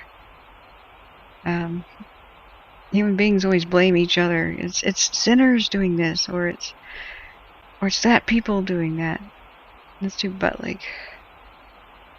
Or they always have some sort of explanation other than, meteorology and climate science, right? The thing that triggered the bubonic plague seems to have been a volcanic eruption, a mega one.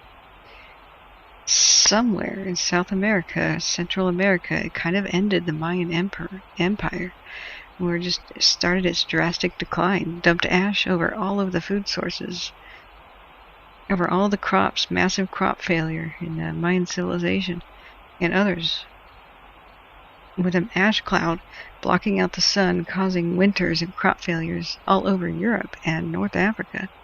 The bread basket of Europe is North Africa. People don't realize almost all the food to feed Europe comes from 3 places. Well, it did. North Africa, Carthage area. Egypt, a major breadbasket of the region. And, later on it was the Ukraine and its grain belt. But pretty much it was just Egypt. It was all Egypt. And so food disruption of Egypt meant mass starvation everywhere. What do people huddling together in poverty and starvation do? They have poor nutrition and poor immune systems. And they live next to rats and find, unappetizing food sources of desperation. Same thing, World War I, trenches. You have men huddled together, wounded, poor nutrition for their rations, stuck together in trenches and poor states of health. You get your pandemic flu breakout. Who knew a volcanic eruption halfway around the world would really be the nail in the coffin for much of the civilization of Europe?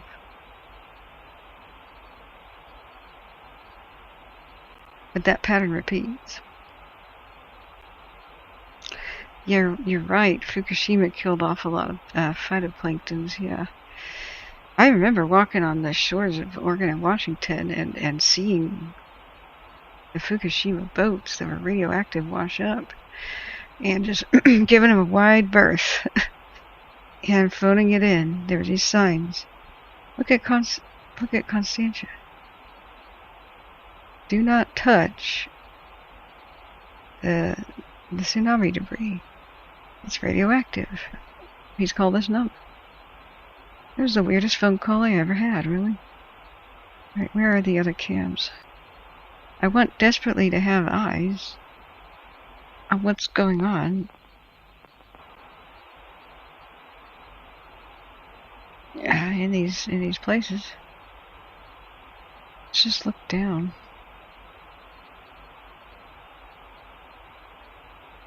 We got our hay fork visible. City lights. Anybody have a good cam to check?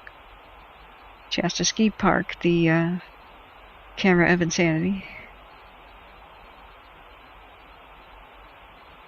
What's weed? Weed, the future Pompeii. Sorry. I mean ultimately, not like now. But you know that Shasta's gonna go up one day. Paul 17.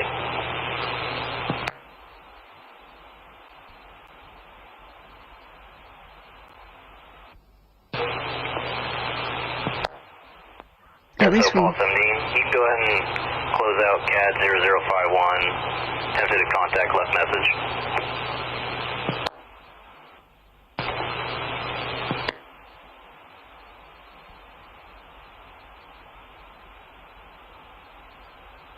Okay. Central Coast, bunch grass. Ops operations.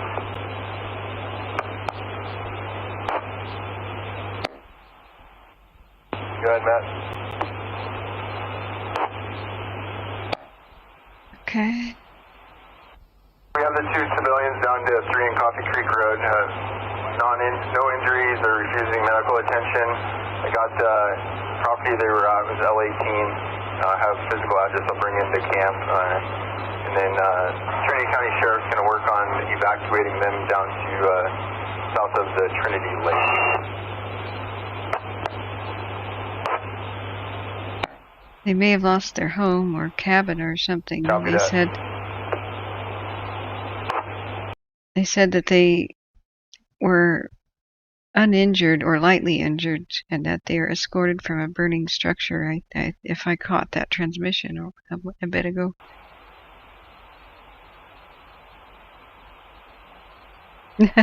Bug says, on a positive note, scientists have determined there are 20 supervolcanoes worldwide that could end civilization as we know it.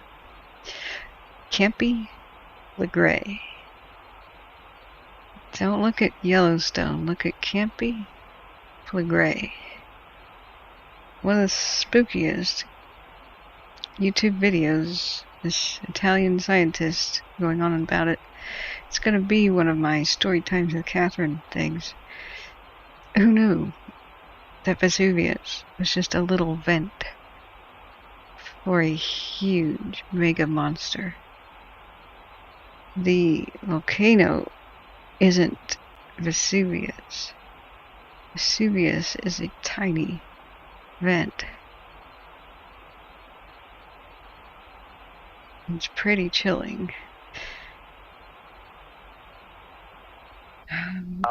Night Operations Command.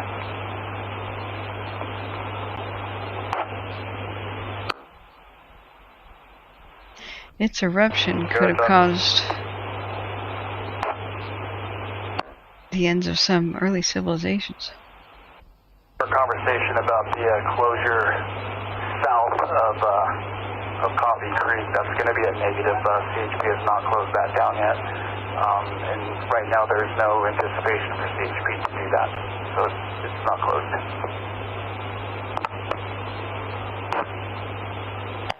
They have a lot of communication problems out there, poor cell phones. Yeah, I copy it. Talk to the liaison. That northern closure might not be staffed through the night either. They're just understaffed, and really trying to push to open the highway for the night. I'm not finding the cam. Isn't it Shasta? What about the north closure?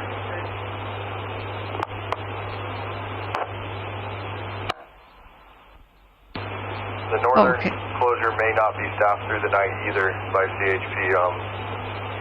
They're just understaffed and don't want to burn their people and looking to open that road. That's why I said mobilize volunteers. We can do this. You know what used to do is deputize. So we'll let you know if we get word that they're pulling off of that.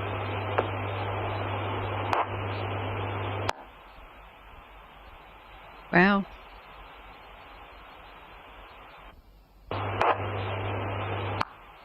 Penny Phillips. Groups that we created and some that we have folded when you're ready to copy.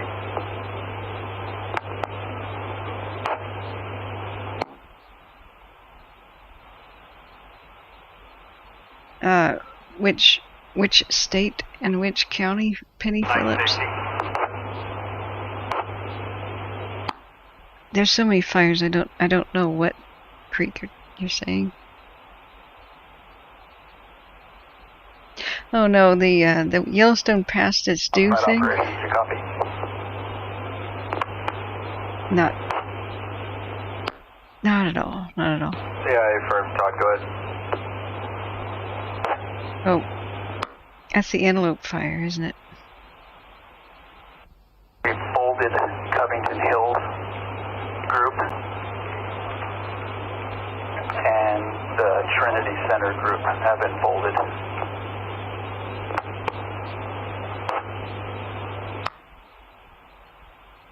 Oh man, you just wanted to make me ill, didn't you, Carrie?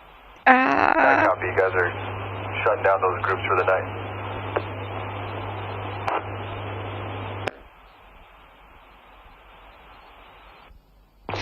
Oh.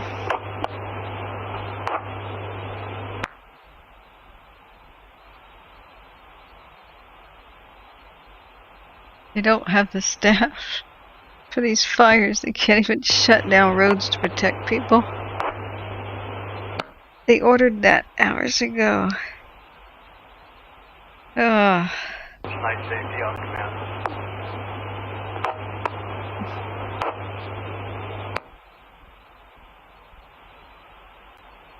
You know, I got warned about this. Yeah, be advised, the area we have set up for stage, and there's nobody here. CHP is here with the road closure, FYI.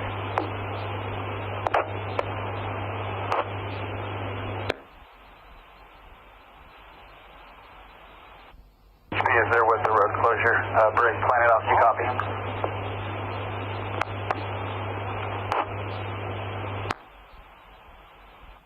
Can you repeat for planning off?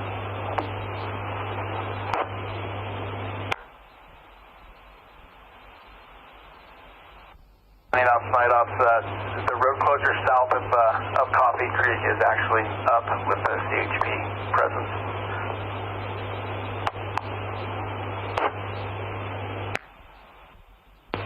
Planning off the copies, the CHP staffing the road closure south of Coffee Creek Road.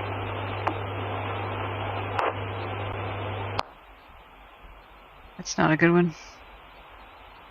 This one's better, excuse me. The road closure is Highway 3, French Gulch turn off.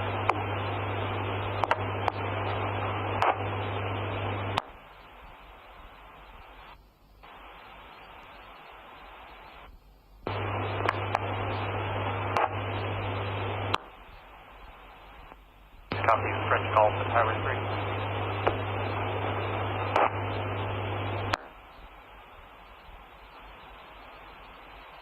Ooh, it may be dying down. These communities might be saved. I just want to draw attention to this chart. It's really easy to explain. This is pretty much the way the world's volcanoes look like if you look at their eruption frequency. So, just like all averages, averaging numbers out. You see how it like occurs in like a cluster, and then like a gap, and then like here a gap, and then big long gap. This is thousands of years. So all volcanoes kind of do that. And so when they calculate frequency, it's an average. It's an average of all that. And what averages do is do this, make it look like a straight line, when in reality it's dot dot dot dot dot cluster, cluster, with varying long gaps of time between eruptions. Line up. So what people don't understand is that this is what averaging does, and it never happens. And so they go, Yellowstone, oh, 2.4 million years ago, and then it should have been here, and we're right here. Oh, whatever. You know, with Yellowstone's eruption frequency being in that millions and millions and millions of years apart, the margin of error is like 9 million years. And in reality, we're like 2,000 years past its, quote, due date. But in reality, we would have to travel 9 million years into the future to reach its actual due date. Hey Todd, there's been 2 reports of a Type 6 engine knocking on doors in Zone 6 telling people they're evacuated. You could try to look into that one.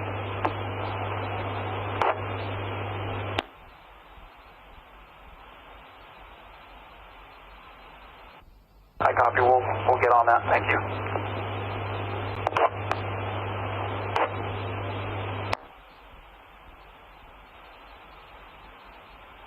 Alright, let's look at the weather.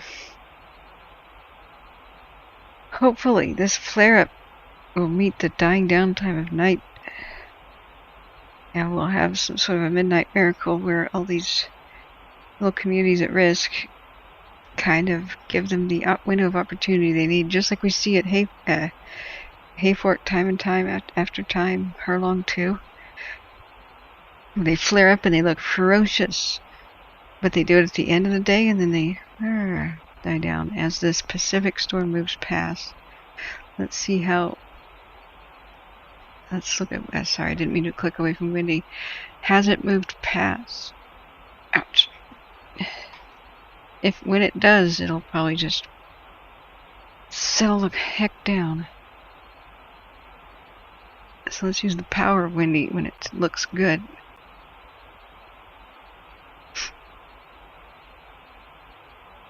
Okay.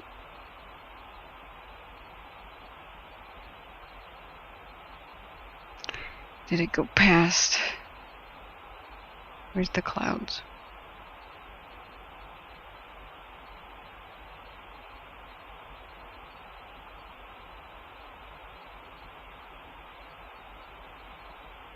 Okay. Give us our rain, you stupid rain, come back here. How dare you go to Vancouver? No. Come like that. Rain, come on. Come on. We need you. You are off the Christmas card list. You stupid Hawaii storm. We will not tolerate this insult.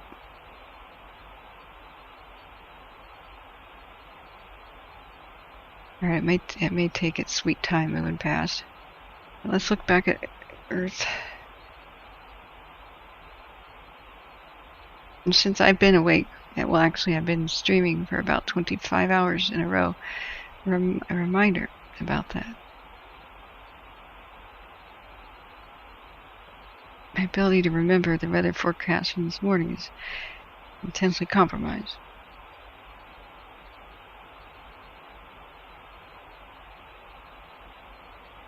Okay. Yeah, poor Mexico.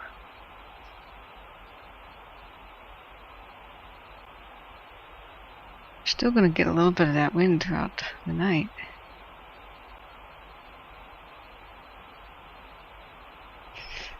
What's going on in the Midwest? Is that like Tornado Alley action?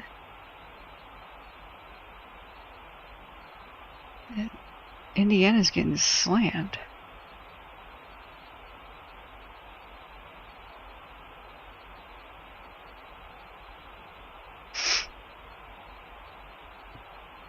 What are the damage reports? Are people injured? Well, Dusty, there's a whole lot of miscommunications. They tried to hail each other after they said, maybe we should do this, maybe we should do that. If that crew took it upon themselves to evacuate people based on what they saw, and if they couldn't hail anybody else, well, good on them for erring on the side of caution. They thought they had a whole bunch of roads closed, and they lost communication with law enforcement for the better part of an hour as they went off down the roads trying to do their duty. I tell you what, that area does not have good communications and cell phone coverage. You don't see the horizon. You're driving through these narrow canyons, and you may not have cell phone coverage until you drive 58 minutes in a certain direction.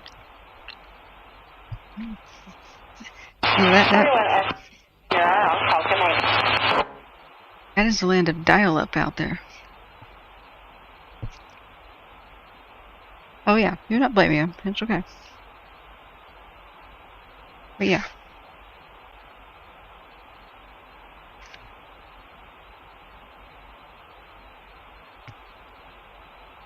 Every time I'm about to go to sleep, I feel like I can't keep my eyes open.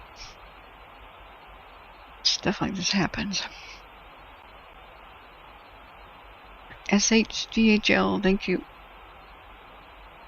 I truly appreciate the work you're doing. Thanks for the chatting too. Time for me to lay my head down. Bless you all. Good night. Good night. I'm about ready to faint. Is there anything serious that I'm missing? I wanted to look at Wendy's weather forecast.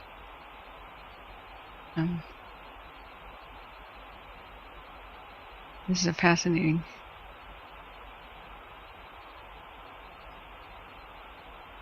purple air thing. We'll figure it out in a later date.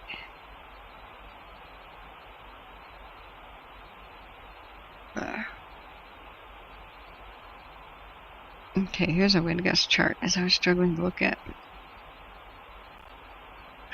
Throughout the night, we'll still have 25-mile-an-hour wind gusts, but the sustained winds averaged around 12 to 14-ish will die down to an almost dead calm by 5 in the morning.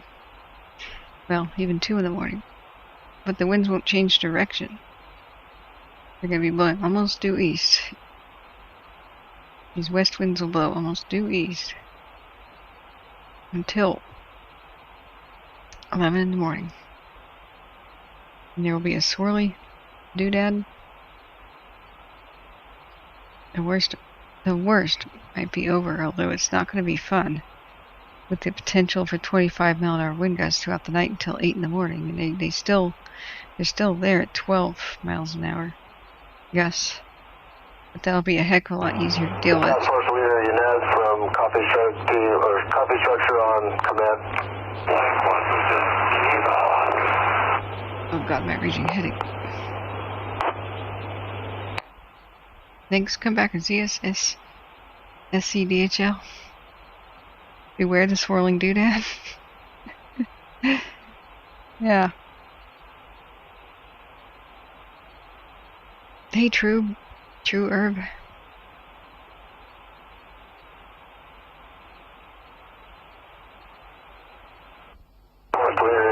From Coffee Structure on command.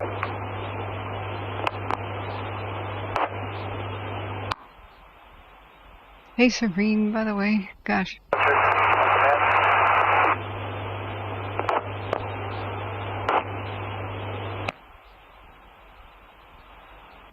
Just an update, the road is still impassable. Got multiple the road. It's going to be a while for that cool down enough for us to get in there and make it passable. Just prepared to stay the night up there, the upper portion.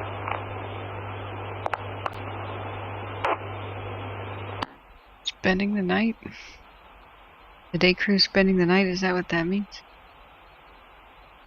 Structure southwest of that copy. We'll go ahead and bed down, and in the morning we'll do the same thing. We got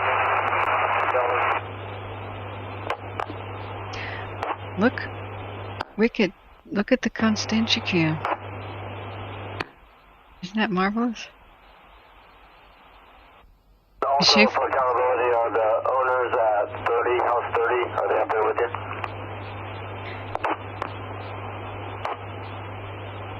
Schaefer Mountain Cam is dead.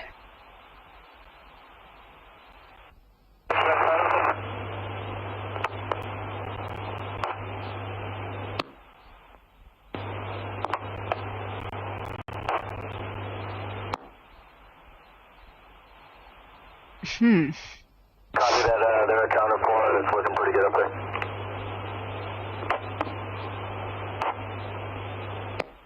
Susanville Fleer is also dead.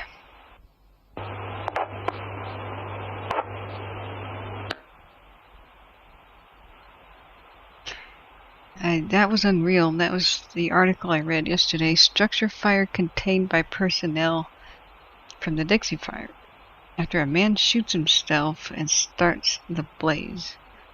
That was over by Susanville, wasn't it? Just what?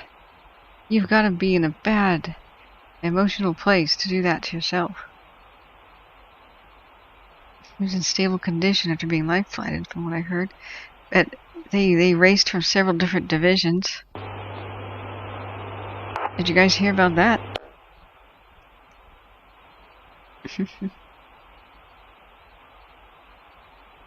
Unreal.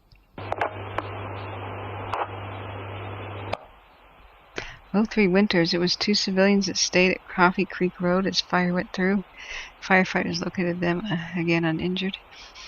They did mention that the structures were damaged. I just don't know what kind of structures they were. But can you imagine getting caught out in there? I would love to hear their survival story. That's half what I want to do when I interview people, and that's... I thank you guys for helping to donate to my camera fund. Heavenly Flare is down too. Well, maybe it's a network deal. But the fact that the other Susanville cam's down, you may have lost power, or I thought they were on solar. It's just kind of weird. Maybe the internet outage. Oh yeah, that was just nutso. So it happened while I was asleep. It happened.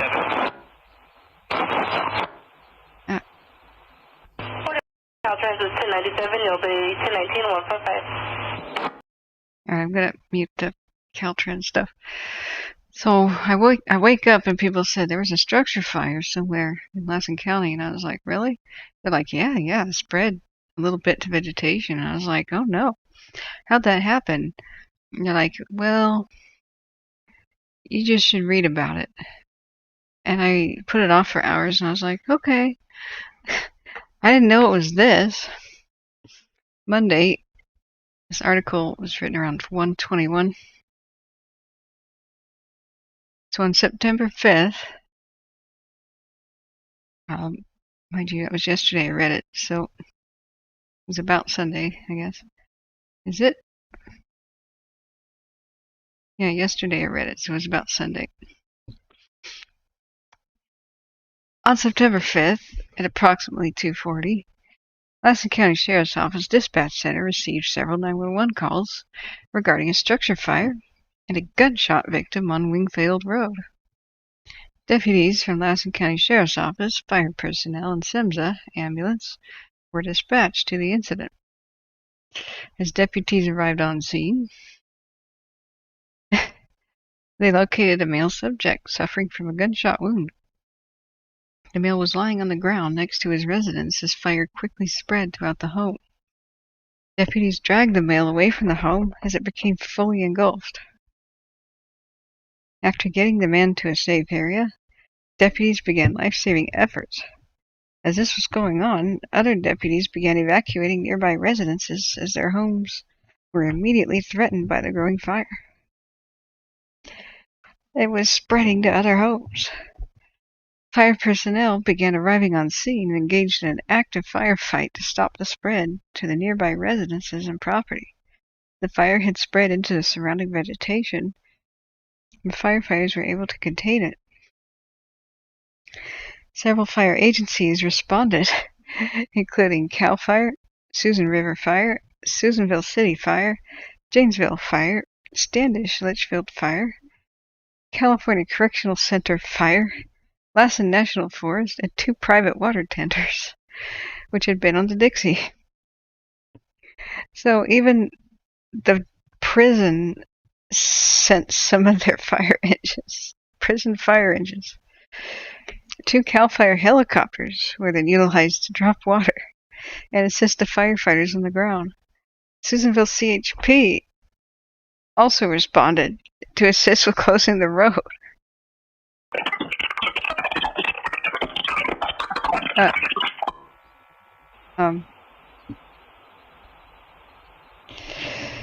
Aliens.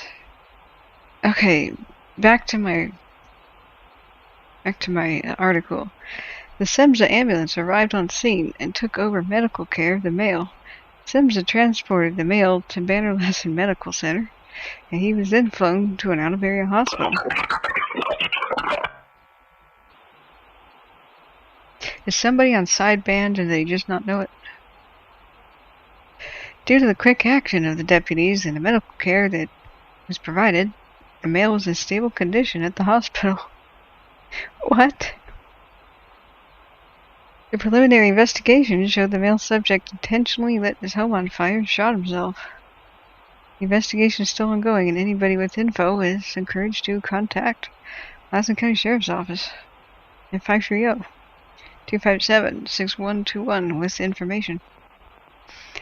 The Sheriff's Office would like to thank all of the first responders. Unfounded. If anything's missing from the property, he'll recontact Sheriff's Office if people show back up tonight or if he has property missing tomorrow.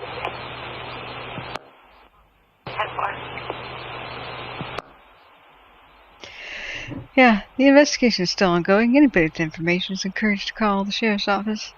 The Sheriff's Office would like to thank all of the local first responders for the collaborative effort in keeping our community safe.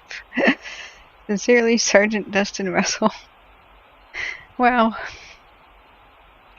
So the sheriff's, Lassen County Sheriff's, I can just picture this. Lassen County Sheriff, with his cool hand-loop sunglasses, gets on top of the podium in the Oscars and sits. Holds up the award. I would like to thank all the little people who could make this award possible. It's called the Weird Things Happen to Our County Award.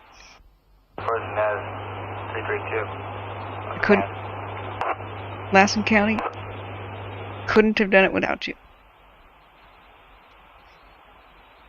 Okay. Just look at this one more time.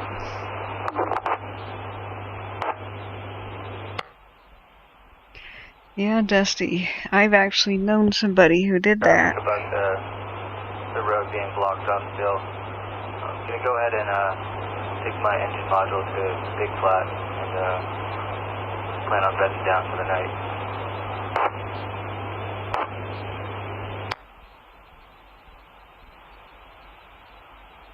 That's the resource as well. Really Jess P says sending prison firefighters is normal. We send ours all the time. Well, okay.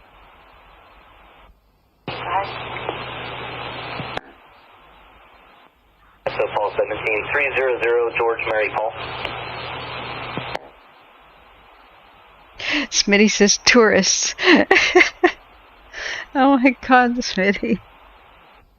Yeah, it turns out. Okay, plot twist. It was an air bed and breakfast. Dun, dun, dun. Wouldn't that suck? Wouldn't that suck? Okay. Are there any cams that I should look at before I completely pass out from sleep deprivation and mild fever? Whoa, Rainbow Lake. Oh, deja vu. We were monitoring the Zog fire from Rainbow Lake. I did this exactly 1 year ago. I am really weirded out.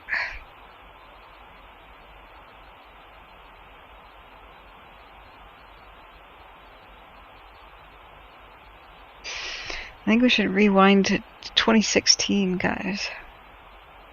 We went too far ahead. We're like playing that video game where we think, you know what?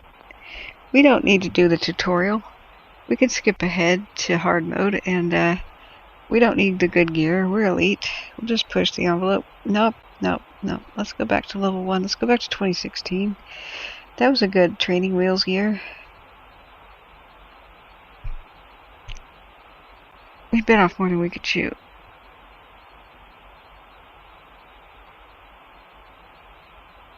Do we have a save game that we can roll back to?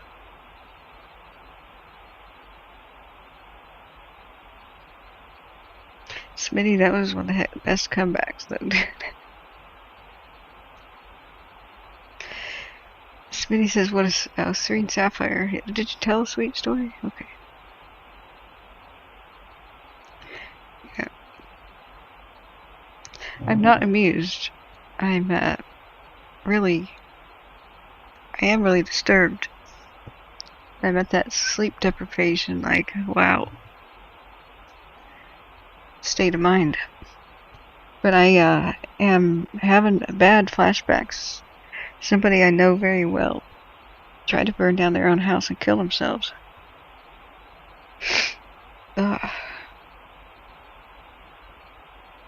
Chickened out at the last moment.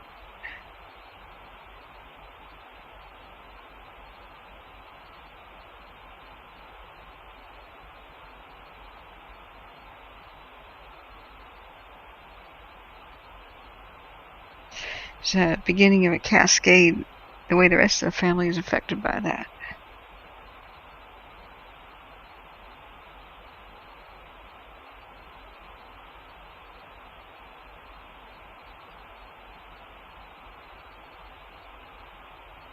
At least the first responders hopefully won't be too traumatized by that because they saved the person. But then again, it was probably hideous. Hideous and bad.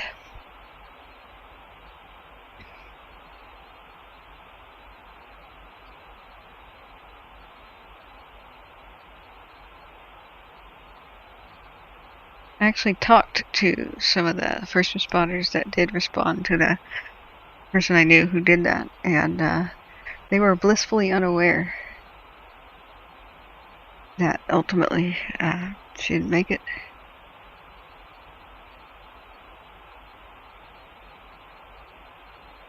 They thought they saved her and that was that, but the mental health problems did not get better.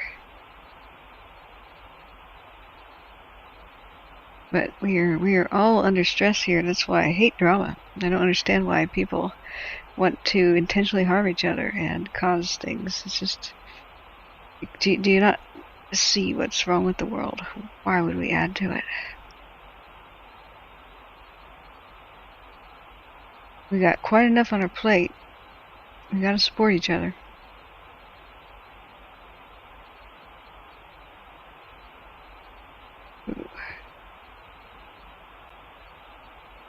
But I now understand why the first responders have the really dark humor. Like, you have to laugh every once in a while. There you go, completely bonkers. Although, for me, bonkers confirmed. Thoroughly already. So, Smitty says, I was feeding the other birds. Songbirds. And she just showed up. 6 years ago in the spring. As a flightling. Got her canned kippers. Are those fish? They like mackerel? Now that we have a nicer subject. Let's check McKay Bridge. Oh, you're talking about your eagle, huh? Can you email me some pictures and video of your eagle? That would be a real fun mood lightener and for story time. You know, if you have like an eagle that visits you, You could have such a popular streaming channel and bring joy to so many lives if you put that on YouTube, like had a backyard camp. Oops. Ah, I'm gonna be sick. No. Stop. That was a bad one. I love watching the albatross cam. In fact, isn't it daytime in New Zealand right now? Where she's hanging out? She'll fledge any day now.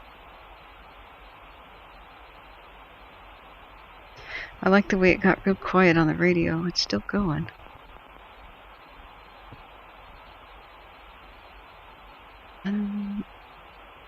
Infrared antelope is offline, unfortunately.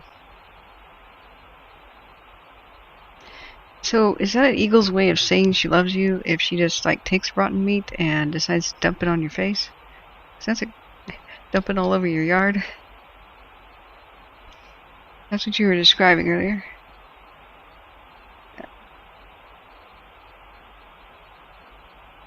So Smitty says you named her Victor after an uncle of my late Russian girlfriend. He was a Russian World War II vet of a submarine. Dang. That's nuts. I can always find some music on the channel if I need some distraction. That's true. Guys, I need albatross cam right now. This was a lot. I hope you don't mind. I'm just going to look at the albatross for a second. Nope. Not more Dixie fire talk. Nope. Albatross cam. I want to know if she's fledged yet. Oh, there she is. Now, albatross can live so long that I hope that if she starts flying soon, she goes flapping around and stuff, we could track her for like 86 years. They live to be more than 100.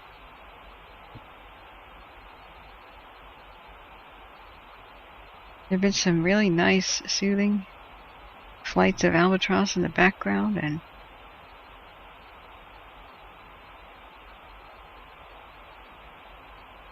they wheel around, and there's nice sunsets. It's kind of their winter, and they got all their fluffy feathers now. That's good. See the winter storms kind of rolling in. This is New Zealand somewhere. Oh, there's the parent. Out of view though. They do a sort of greeting and call at each other. Oh, there's one of the parents walking up. Yeah, I'll sign up.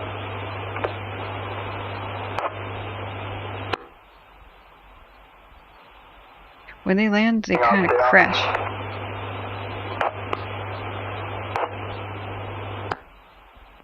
Matt, are you guys coming back in here? So, what's your TA?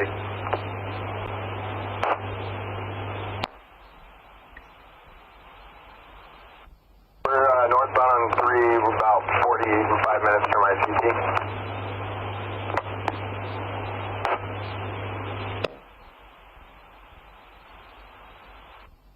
There's an albatross. I'm going to transition over to Pete, so we'll probably see you in the morning unless you got anything else for me.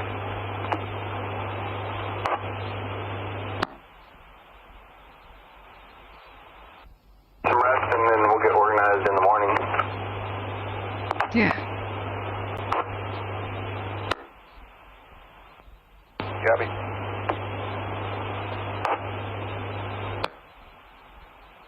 Yeah. Stretch. Flap. Flap, flap, flap. You feel the wind, you know you want to practice. Yeah. You'll be an expert soon. You'll be seeing new continents. You'll be on your way to Hawaii.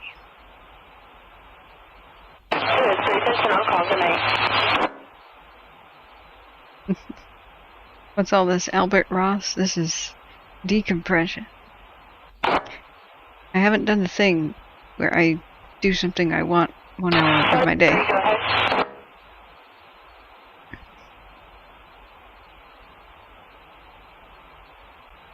We're listening to see if everything's settling down, and Hayfork's gonna make it. I hope so.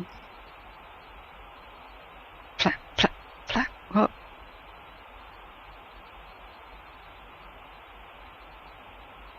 Flap, flap, flap, flap, flap, flap, flap. Get it organized. Yeah, lean into it. Gear down. Nose up. Oh! Yeah, yeah, yeah! Yeah! Look at her go! Wow! Wow! Yeah, okay. Ailerons, ailerons. Control the tail. Control the tail. Yep. Yep. Lean into it. Sail it. Don't fight it. Just find the angle. Stop. Well, okay, take a rest.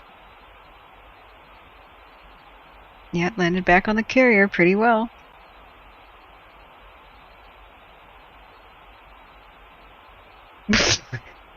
There's one down there. It just sort of skimmed off the water. That was ungraceful. Did you see it? Whoop. Watch this corner. Watch it.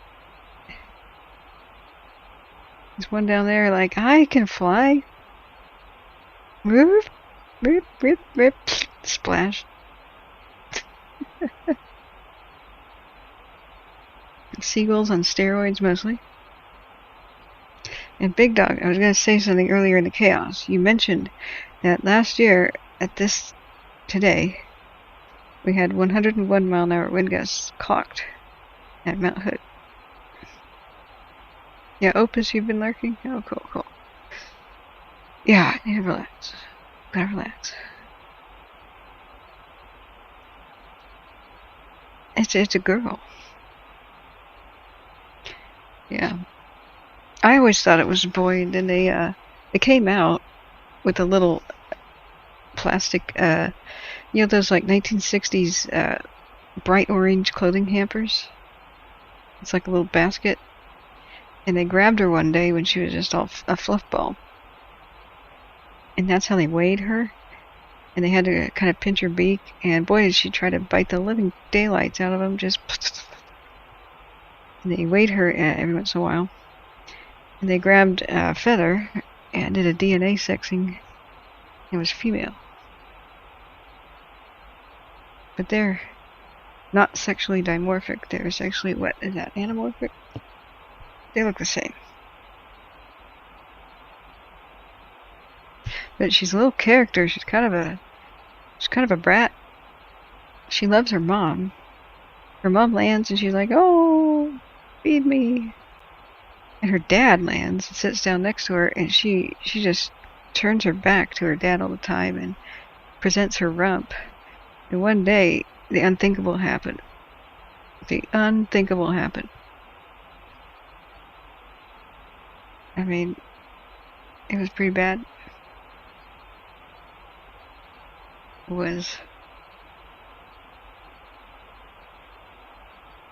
just pretty funny.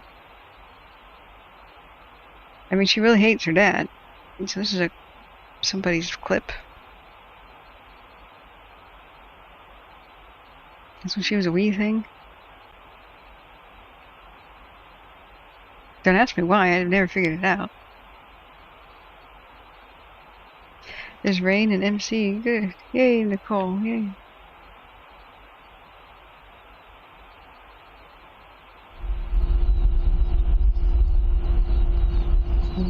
Let's just have sound.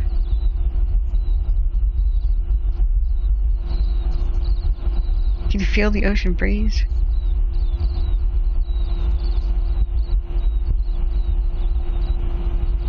You smell that freshness?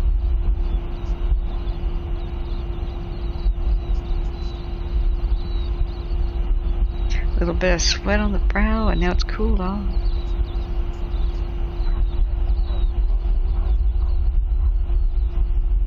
Proud father Albatross is like, there's my girl. I just fed you. I flew 500 miles to bring you squid. I'm sure my little baby is completely grateful. day after day, week after week, month after month. I fly thousands of miles.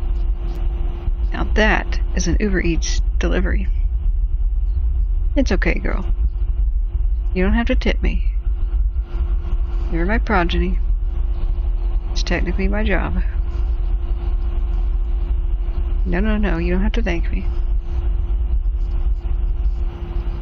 That's okay, I just want a hug every so often, you know. And she's like, oh yeah, shut up.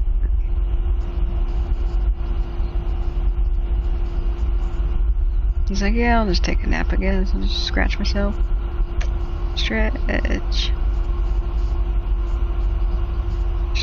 Yeah, let's just relax. I'm just gonna stick my head in my snowy white feathers.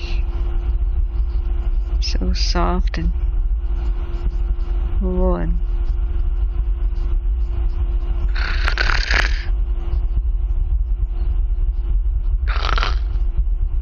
yeah, let's take a bird nap. Yeah, I just flew 500 miles.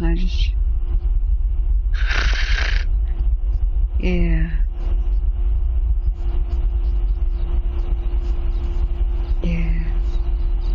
Oh, I can have sweet bird dreams. I haven't slept in 3 weeks.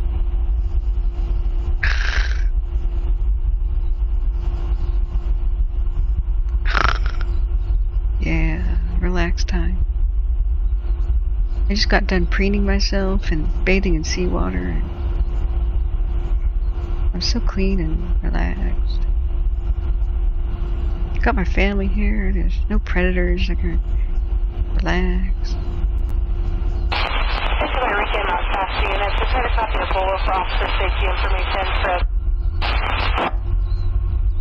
Oh, no, reality. You can't butt it. Unit, officer safety information only at this time for a red...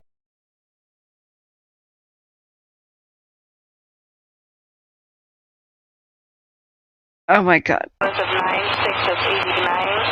Subject may be 2 firearms, a shotgun and a handgun, unknown caliber, break. What? Continuing to Mount Shasta Marita unit. Subject is a corrections offender out of Oregon for stalking and weapons crime. Has connections to the Metro Mount Shasta and Lakehead areas. His vehicle returns to the address on North Old Stage, Mount Shasta. So further, if you search ACC 1204 and 600 at 2255. No, you ruined my relax time story. Armed felon. Ah, man. 211 copy. Reality.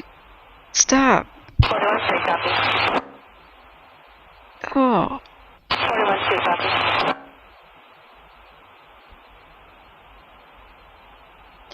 Yeah, we copied alright. You ruined it. Alright, let's go back. Let's go back to relaxing with the birds. Yeah. Settle back down.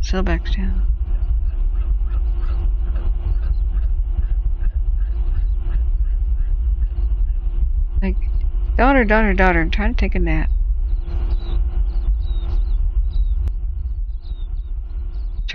Just settle down. Stretch. Well, Dad, you know what? Settle down, daughter. Settle down. Here, you want me to preen you? What do you want? I just finish your grooming so we go to take a nap. Come on. Chill. Whatever, Dad. I don't need supervision. You know what? BAM!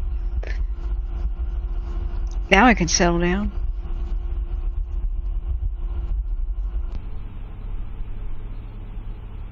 Oh my god, there's a slow-mo replay?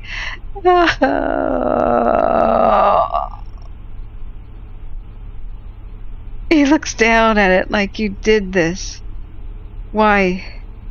Why have you done this? Why have you done this? And she's laughing. You know birds laugh. They do it. She's self-satisfied. She's like, yeah. He's gone. Oh, really? Oh, just really. I regret having you. I'm gonna pick you up, fly you out to the middle of nowhere, and leave you for dead. She just continues laughing.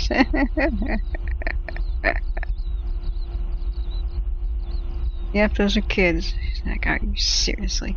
I'm so lucky that I'm a seabird with waterproof feathers. You see how I just beat it right off? Well, I guess my email's in the description of the video, but I'll be happy to. Night operations, November, on command. Oh. Okay. I love birds. That would be cool.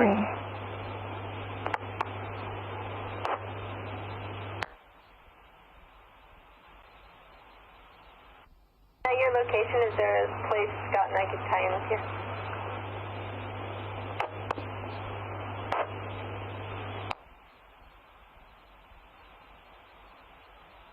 Place you guys left us, I have a Cal Fire representative here I'm talking with, but yeah, come on down.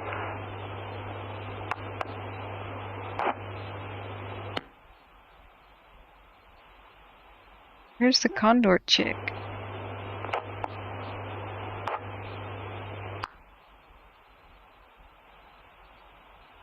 I was watching her too. She has a favorite feather she plays with.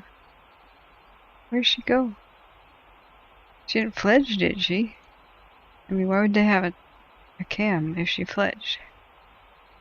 California Caldor chick.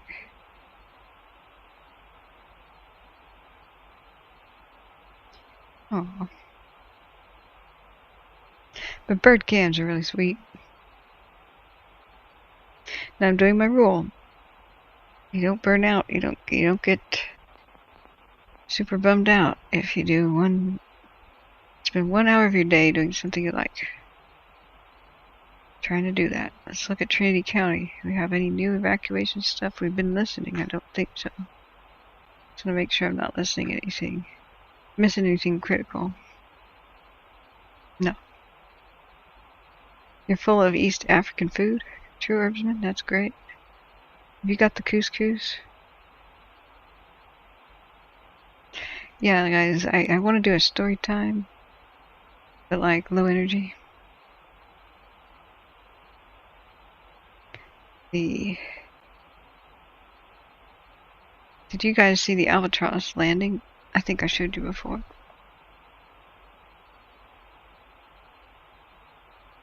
Oh, there's a little flapper. She gets rambunctious. Oh, they just put the wing tag on her? Okay. It's like, what's that? What's that? But she actually greets her parents that way. Flaps around.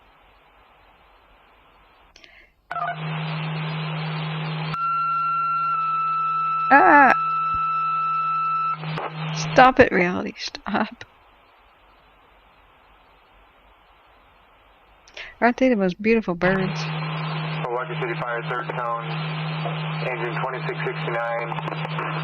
Request from Chief 401 for additional personnel for public assist, a lift assist at the Emerald Point Apartments, 400 North Foothill, apartment 1.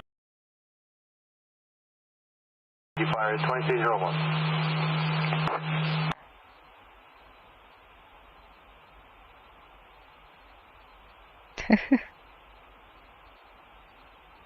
What a bouncy little boo-boo.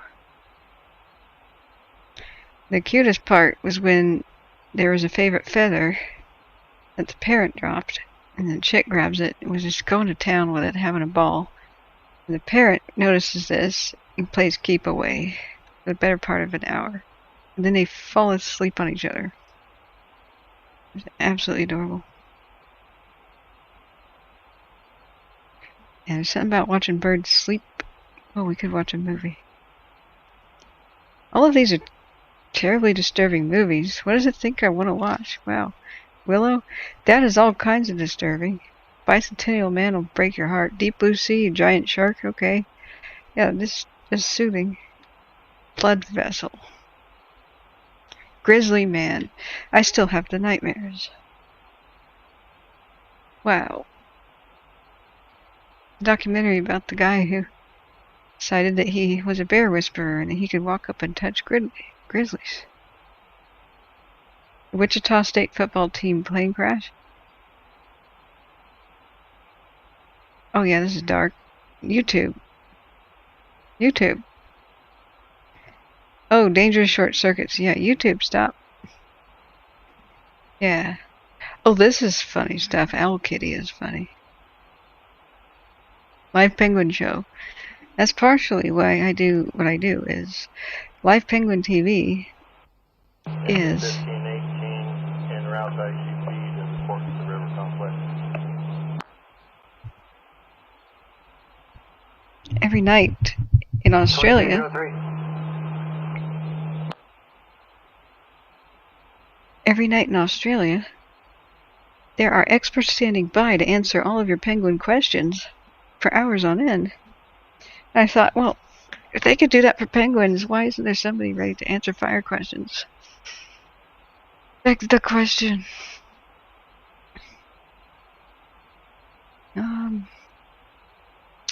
Yeah, what YouTube thinks I want to see is very interesting.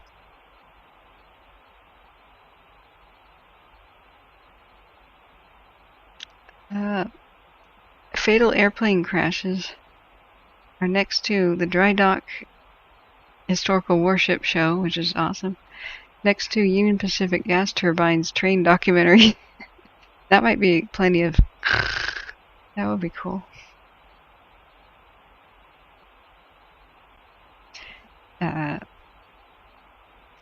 Game of Thrones content, terribly soothing, yeah.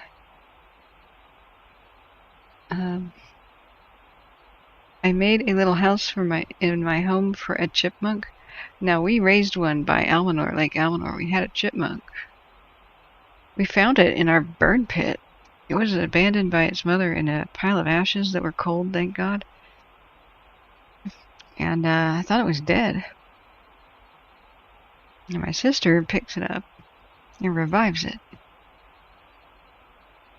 Bug says I've been watching disaster movies to break from the fire channel. Yeah, nothing quite makes you appreciate what's going on if you put things in perspective, you know. You watch a disaster show and think, would they want to trade places with me? Probably. Mark's going to bed. Good night. No, it's the honey badger. Have you guys seen True Facts About the Owl? Oh my gosh, it's every bit as good. True Facts About the Owl. I thought about having a show, maybe you guys would be into it, called Kathryn Watches.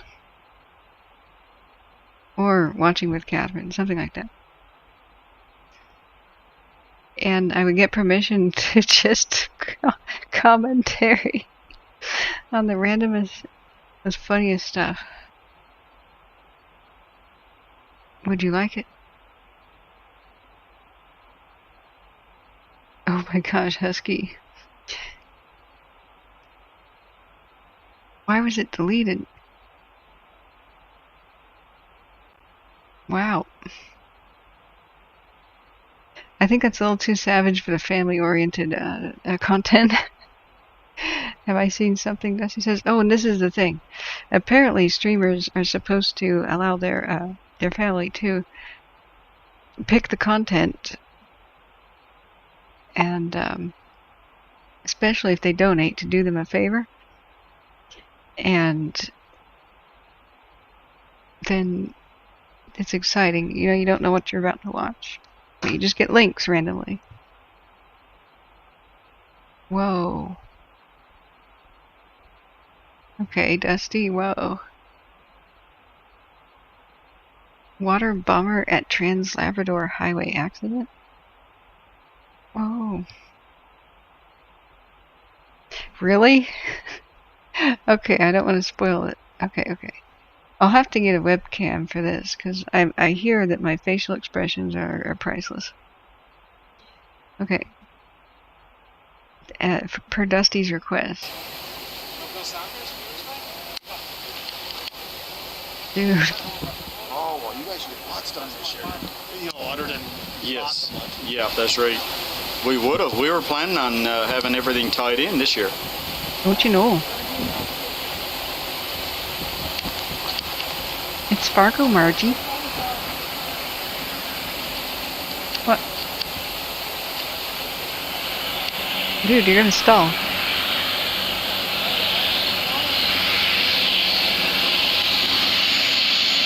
Oh!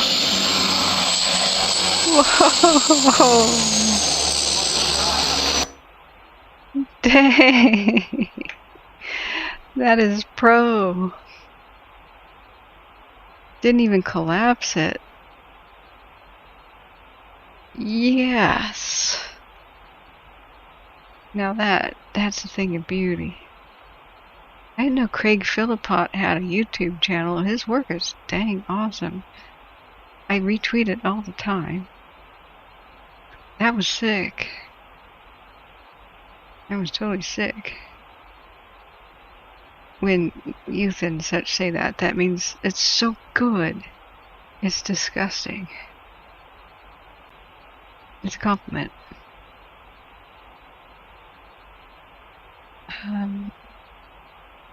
But to do this for real, we'd have to get copyright permission. Blah, blah, blah, blah, blah. Unless we wanted to watch some safety videos together.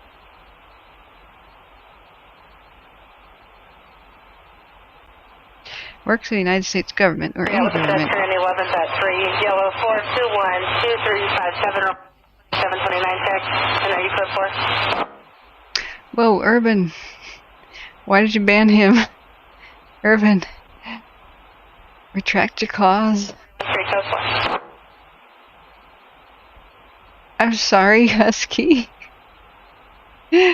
I'm sorry, Husky. Urban, you just banned a donator. Dude. Savage.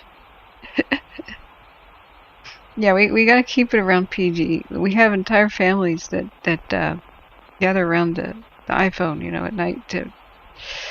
What they told me is they kind of go to sleep with one eye open and listen to me, knowing that if I'm covering a certain channel, I'll be like, oh God, evacuation. If it comes, you know.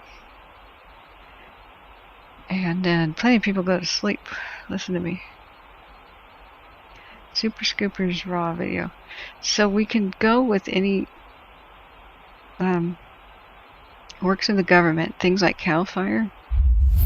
We could explore those videos, although there's, in general, too much, well, fire in their videos.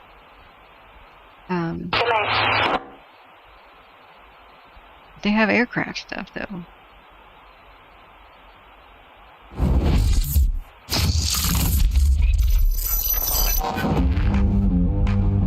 Oh, that's dramatic.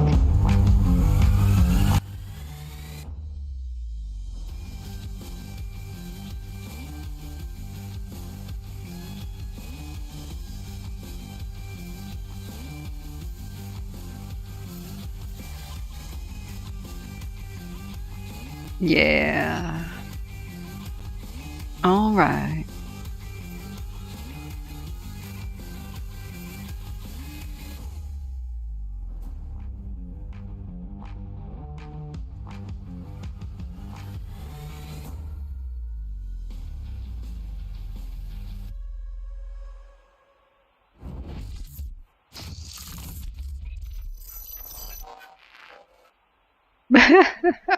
That was so pro. That was like a meme. It's like, let's just go as over the top as we can. Did you see some of these transitions? Did you see the bubble transition? That was great. Like, okay, let's start with a jump cut. Oh yeah, let's do a digital pixelate. All right, now let's go. Yes. That bubble transition, that was pro. Did you see it? Oops. There. That was sweet. It's a little bit non-relaxing though, this whole thumpy music. If Cal Fire is going to be that dramatic, we may have to select a boring branch of the government, like the U.S. Department of Labor. Oh, this is our winner for going to sleep. Crane hazards? 41-3 showing CDC parole, primary offense of PC 459 with a discharge date of 8/7 of 22. Okay, maybe that's not relaxing. Hey, just checking in with you. I told Todd I'd check and see how you're doing and how things are going.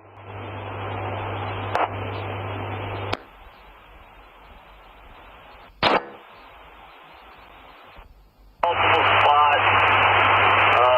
The largest is probably 10 acres across Easterville Road.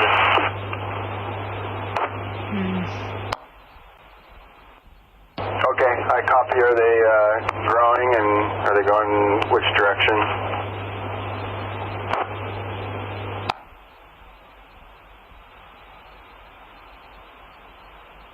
Darn it. Back to work. The largest one is a 10-acre one roughly right there around H1. And it's just kind of stagnant right at the moment. It makes some uphill stuff, and now it's just kind of blanket break.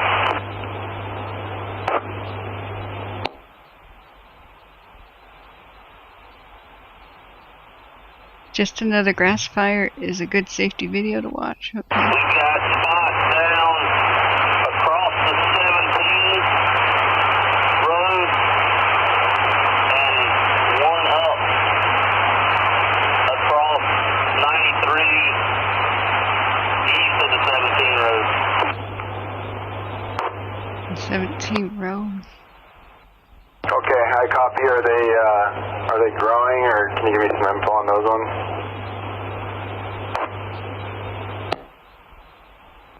Yeah, we're engaging them and trying to pick them up one by one. One by one. That's Okay, so cool. I copy. Let's continue to try to do that and keep yourself and your people in a good place. If anything dramatically changes or additional spots further to the north, Todd, know. The further we progress north.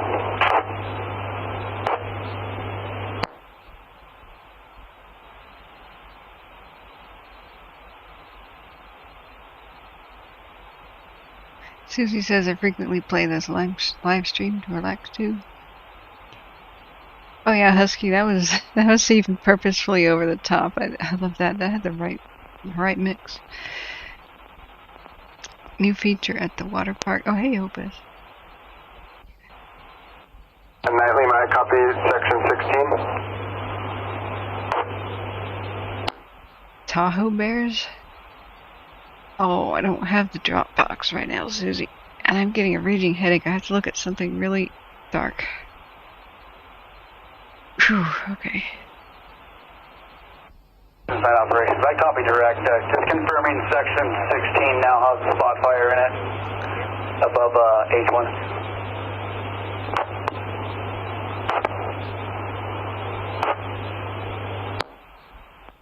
Yeah, Todd, we'll have to get a little better clarification, but it's out by the 17 road in 17 Spur, and we're looking it up right now.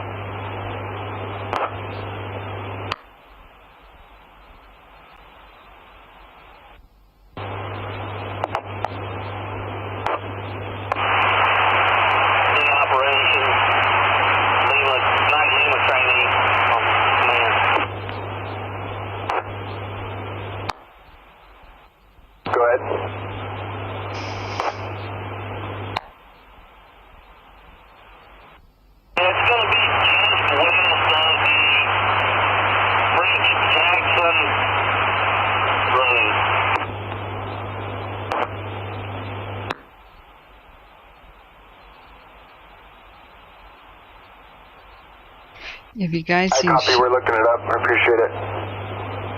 Have you guys seen shaking hands with danger. The operations flying off.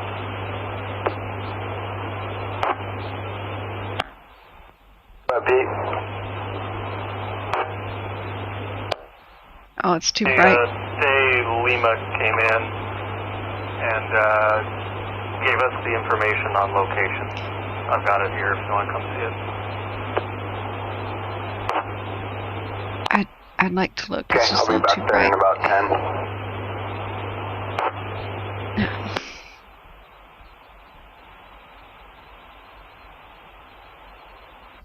Operations, Still- night operations.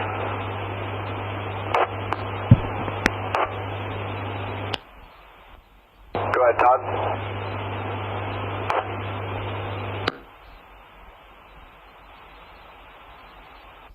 The day division's here with me. They're getting ready to transition to bed down. Just confirming, we are still going to be doing a 0630 pre-brief. They need to get that direction.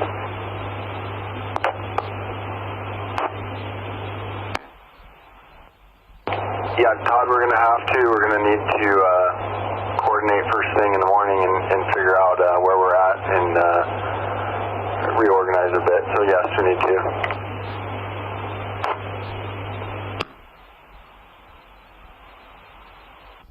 Thanks.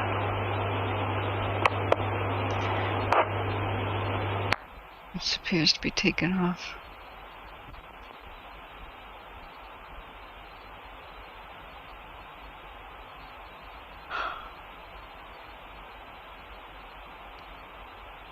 Yeah, I would look at that, but the nighttime mode is rocking my world. Night off. Look at this picture. Wow. Planning off.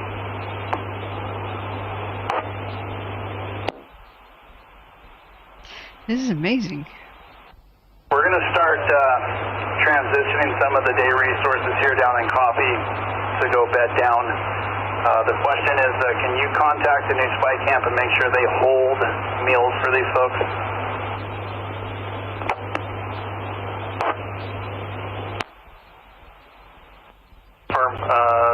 Can you give me a number of meals that need to be held?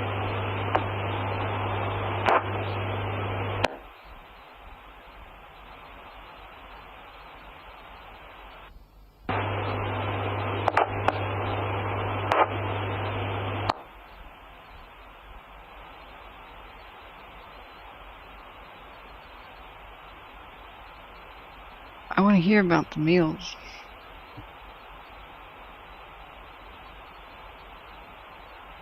What's the typical firefighter's meal? Is it like an MRE, or is it like a meal on an airplane? Or is it like sack lunches? Or is it like cafeteria stuff with a plastic dish and a little plastic thing that you saran wrap, you peel off? Is it a Hungry Man? Or a Michelina? Or like a paleo diet? Vacuum sealed?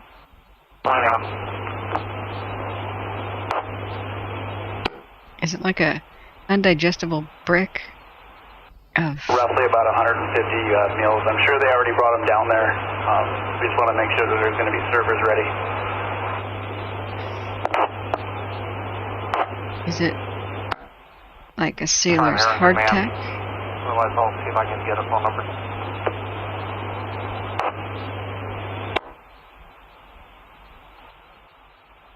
Is it sailor's hardtack? Or is it like fine dining soup and salad? Are there little croutons? Do they give you 2 forks, one of them long and fancy? Planning off on command. Is it like a juice box? Or Kool-Aid or Capri Sun? Does it come with a tiny little straw and you try to puncture it and the straw breaks instead? You have to cut it with scissors and get it all over yourself and you're sticky? Is it like prune juice? Does it stain you? Does it come with little miniature cans of Coke or ginger ale, the kind made for children? Or is it like a milkshake, like with spirulina in it, and maybe a little bit of algae and chia seeds, or a super protein packed, all you can eat, like vegan, shade tree, organic, non-GMO, fair trade, sugarless, sugar-free, dairy-free, meat-free,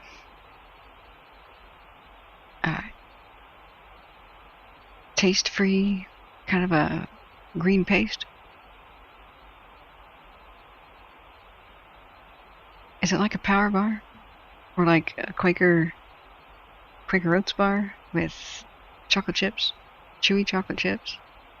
Or is it like you reach in and it happens to not be the Quaker Oats chewy bar that with chocolate chips, and it happens to be, because you're reaching in the dark, one of those stupid ones that has like apple and it's disgusting.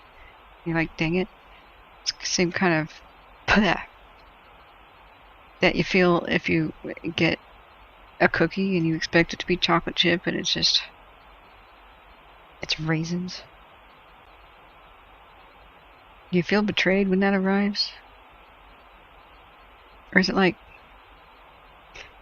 little animal cookies? Like in little cardboard packages with little cute circus animals on the side? Or is it like 24. Or is it like those other old school cookies? Do they still make those that were like white animal frostings with those little beads on them? Like little candy beads of sugar colored? Or is it like pinwheels? Is the dessert section like pinwheels? It's like a giant marshmallow with chocolate on the outside of it, but for some reason it doesn't taste like a normal marshmallow, and you're like, why did I buy this? It's like a marshmallow the size of my own fist, and yet it's not quite like a marshmallow. It's more like a peep.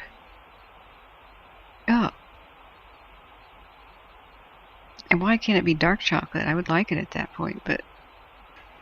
Or is a firefighter's meal more like canned Spam? Like, is it like the old-fashioned ration where you have your sardine tins and it comes with the little stick, and you stab it and then you like peel it back? I've never even known those. I've always had a pull tab for the sardines. Like, I see the old cartoons, but it's like a little key. I thought that was quaint and cool. Why don't we have that? Well, nah, I think I know why. Kids, these days, they give one of those and they play around with it and they poke each other's eyes out on accident. There'd be a lawsuit. They ruin it for everybody. It's what made the old generation tough, Maybe they did poke each other's eyes out, but they just learned their lesson and had really cool scars and became a sea captain and kind of blended in anyway.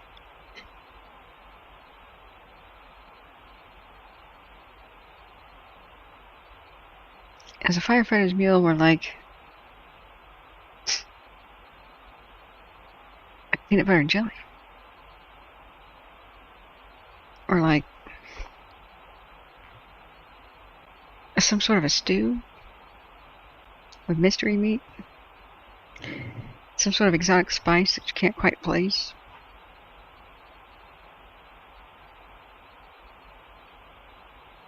I mean, what is it? Opus says I'm no longer craving my late night snack.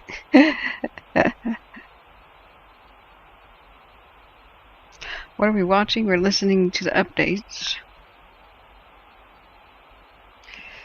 Shaz73 says in the UK we still get corned beef ribs with the key. Really? Oh, that's quaint. Cool.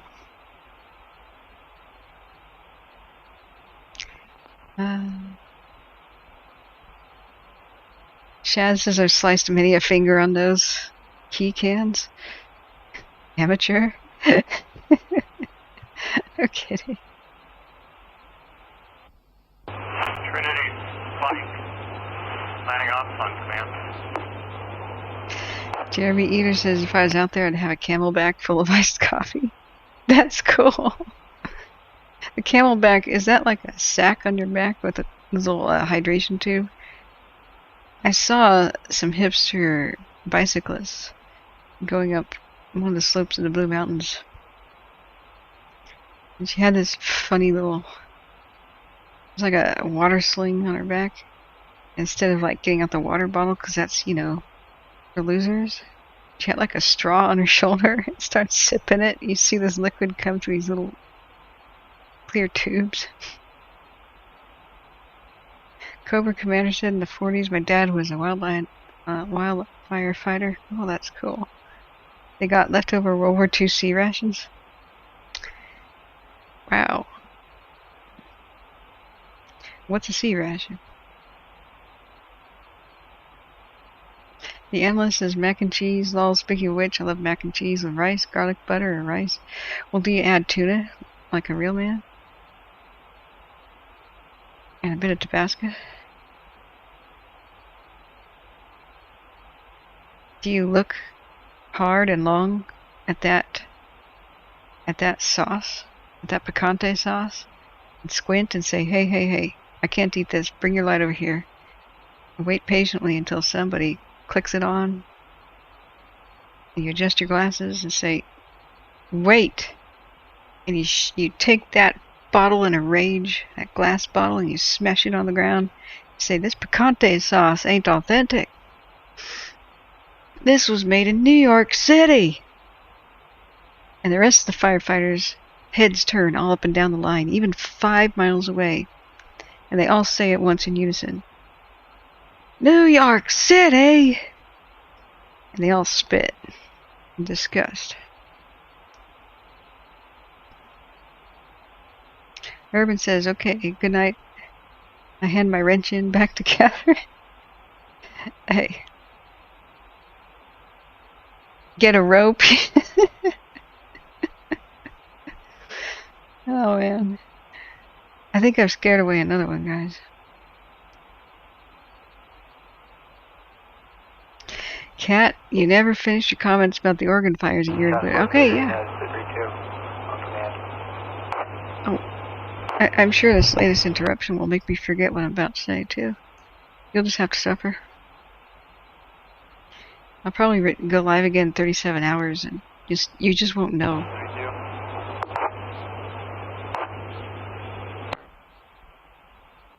Can you try me on a EVAC 5?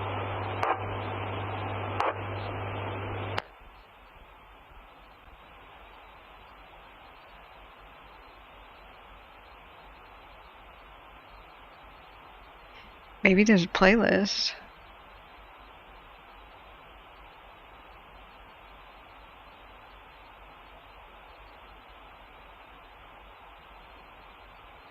Does it still make it?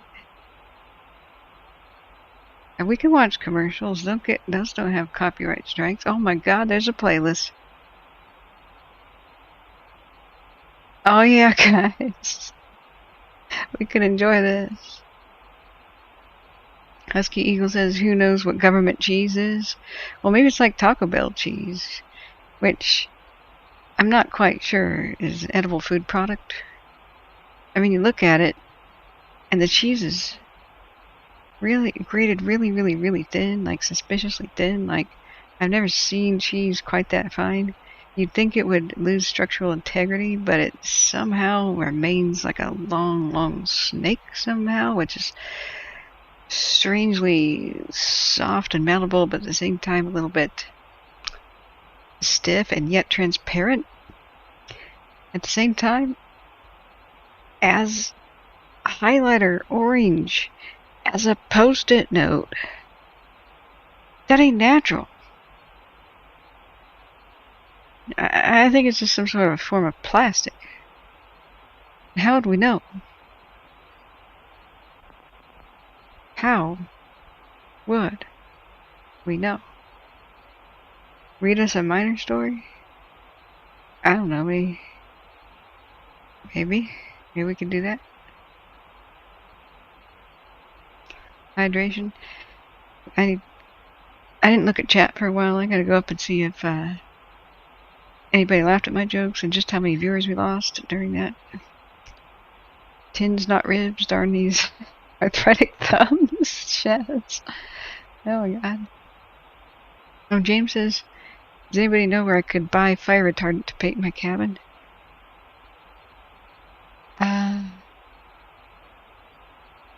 Home Depot. At this point, I think it's probably sold out in all western states. I mean, maybe you can get it off Amazon. Let's see if there's fast check on Amazon. Ah! Jeez! Woman! Oh, dispatch. 1098, go ahead with contact information. Ah.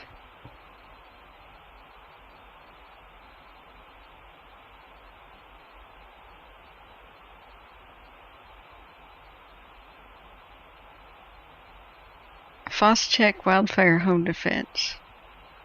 41-3, subject was contacted for walking in the middle of the roadway. He was searched, nothing was located. They took some syringes. He suffered for medical reasons, and he was cooperative.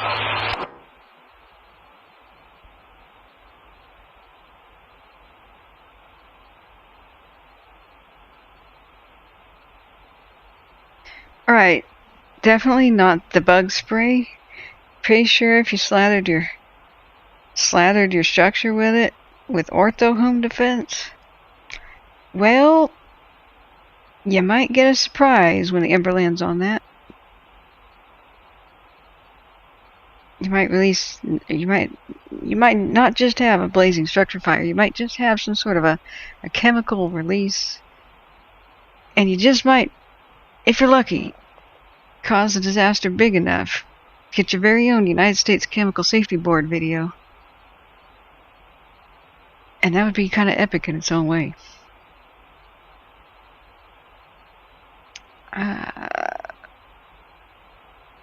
Big dog. My accent? I don't know exactly what it is, but my daddy was from the South. And they say you get your accent from whoever talks to you the most as a baby. But I grew up in California, so I say stuff like greasy. I ain't never gonna change. But no, I'm not like a true Southerner. And they say you can't be a half Southerner. You are one or you're not. But I do reserve the right to say y'all every once in a while. I do believe that all Americans have access to the word y'all. It's kind of like a thing, you have to lease it from the South. You have to acknowledge that it's on borrowed terms, you know. You can't overuse it. That's considered theft. But you could lease it. I've got a long-term 99-year lease on it. So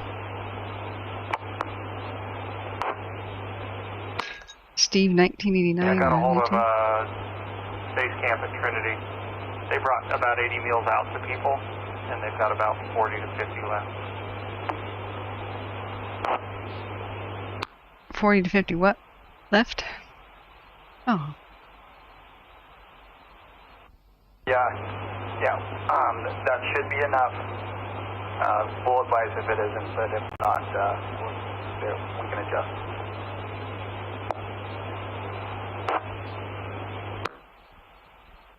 Copy that. When you get a chance, you have an opportunity to call myself.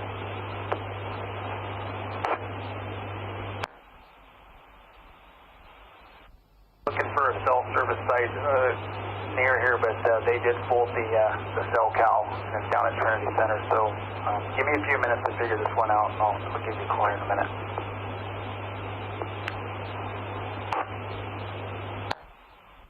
On your schedule. I don't endorse this stuff because I haven't tried it, but here's the thing.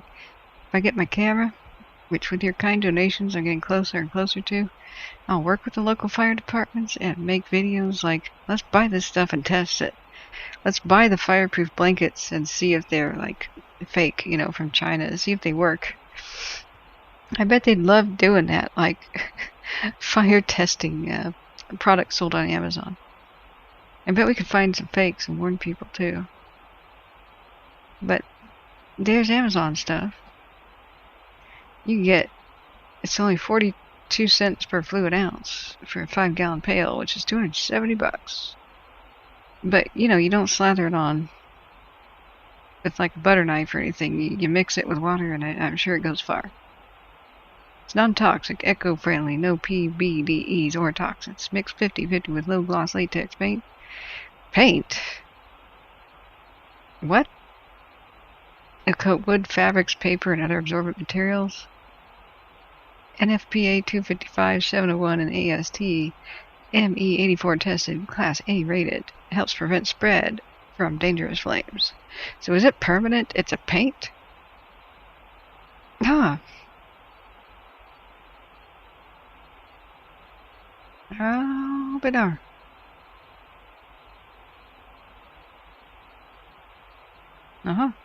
I should get an Amazon affiliate link and link it to you and get a cut.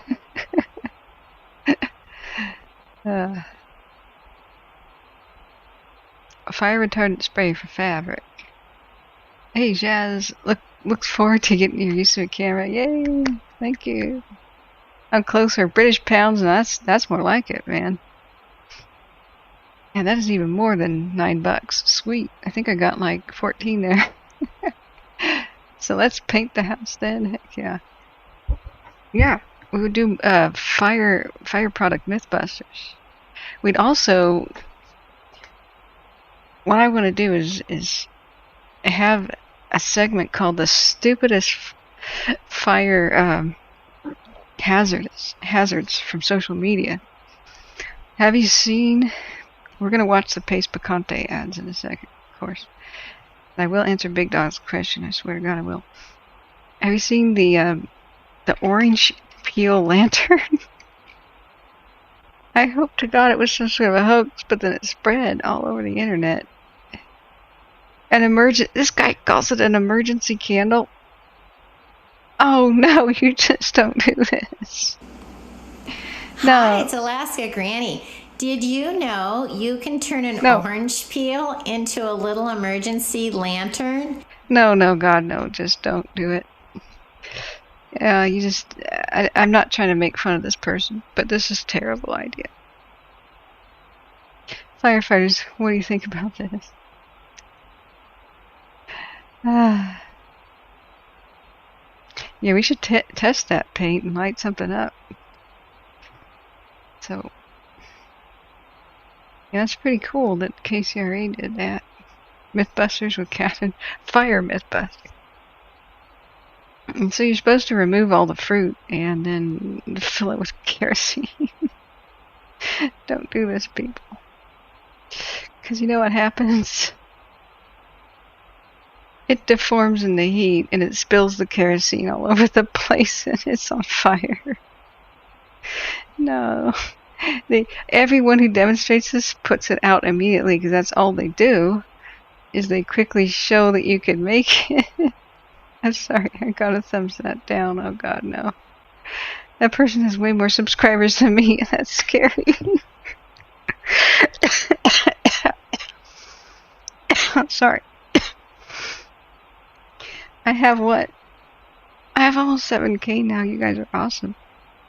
She has 107K. How many people did she teach this to? No.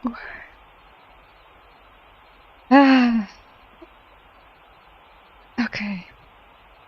Oh God, these people make little shapes out of them.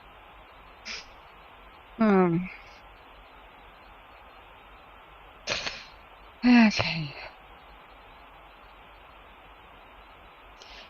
I did show you guys the dangers of overheating the flower pot thing, remember?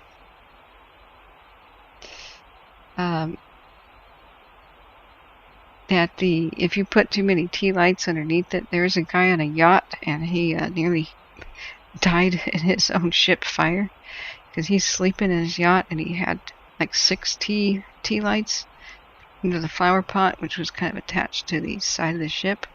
Pretty much a small sailboat. And the heat affected that terracotta. You know, it's there to hold plants. It's not rated for,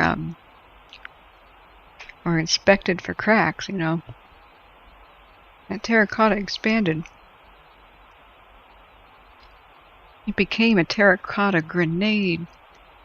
Shrapnel flew across the boat, narrowly missing his head, shattering the other terracotta lantern. And that paraffin wax was a pure liquid at that point. It was flung and splashed in different little drops of flaming missiles all over this wooden yacht. And he was in a sleeping bag. Let's test watermelon candles. Yes. Do it with grapefruit. Dude, I got you covered. We'll do it with a pineapple.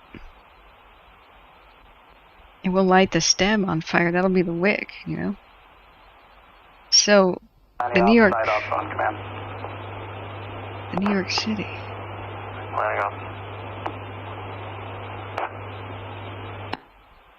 Thank you for a kind donation.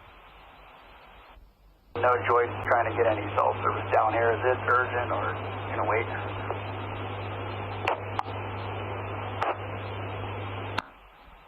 Do it with vodka. It's not urgent. I'm just going to tell you, if you don't reach me, you've got my cell. Give my cell a call. But I'll be in here for a little while longer unless you need me all night.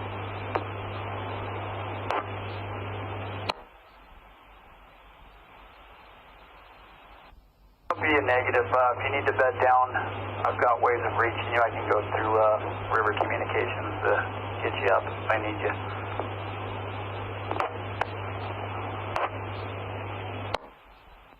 Just trying to be available for the ops group tomorrow if needed, but more than willing to stay here if you think you're going to have needs for me.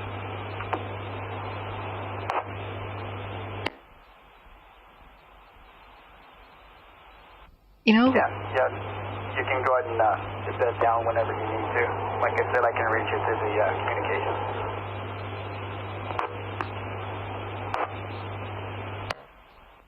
Confirming River Communications is up and running.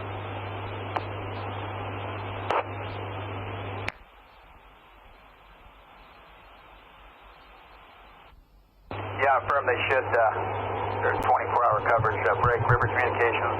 Night off. Radio check. Night ops. River Communications copies. Radio check. Work loud and clear.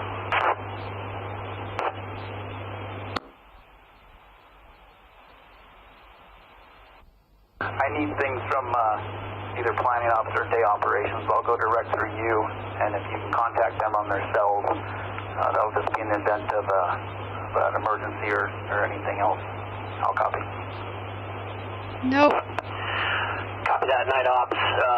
Gonna contact either, like you said, day or planning ops through their cells, and you'll just go through River Communications.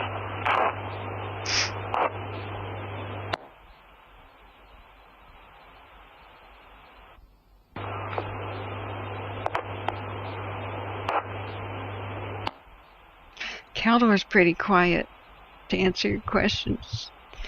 Everything else broke. I'll try to get the cell numbers for River Communications so that they can make contact.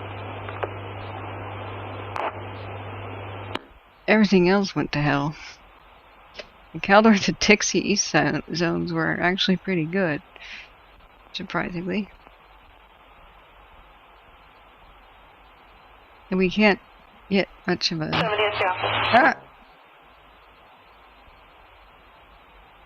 So got your Echo Lakes, Sierra Tahoe hot spots, but we can't really see what's going on. So I have been awake and streaming for around 27 hours or something. And so the idea was relax.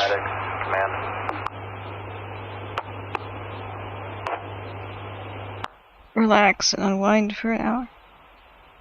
I'm completely punch drunk. Medic.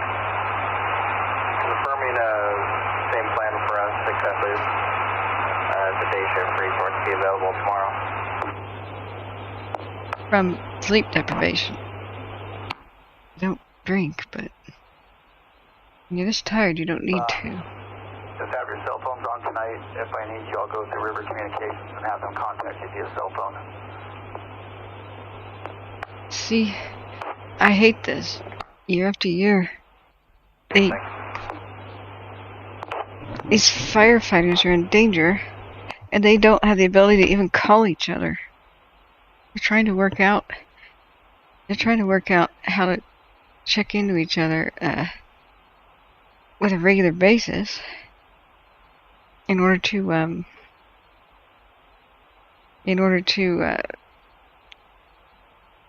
oh, thanks Husky Eagle for the other donation. Thanks, it's okay. We pat you on the head now. They need to be able to just call each other and give each other maps and know where they are at all times. You know what? I track my Uber driver who's bringing me food. I can see where he is on the road at every minute as he's approaching me. I can see that he's at a certain intersection. He can text me and say, do I go left or right? And I can give him directions. Fire crews need this. It's time to bring high-speed internet to fire-prone areas and to the countryside. It'll revolutionize everything. It's not that expensive. Group and night operations on command.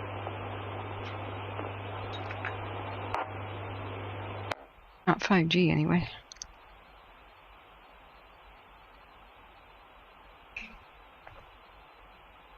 Let's listen a second.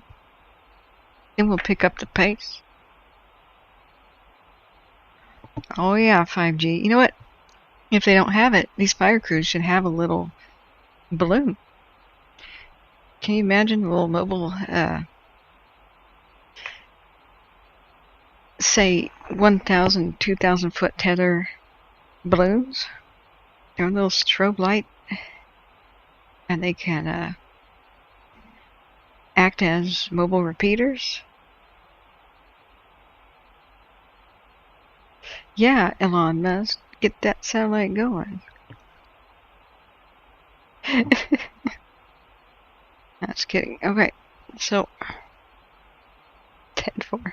So Big Dog, to answer your question, a long time ago, what I was saying is that we had 101 mile an hour wind gusts throughout much of the Cascades and most of the, well, western states with the firestorm that happened about 1 year ago today. Exactly.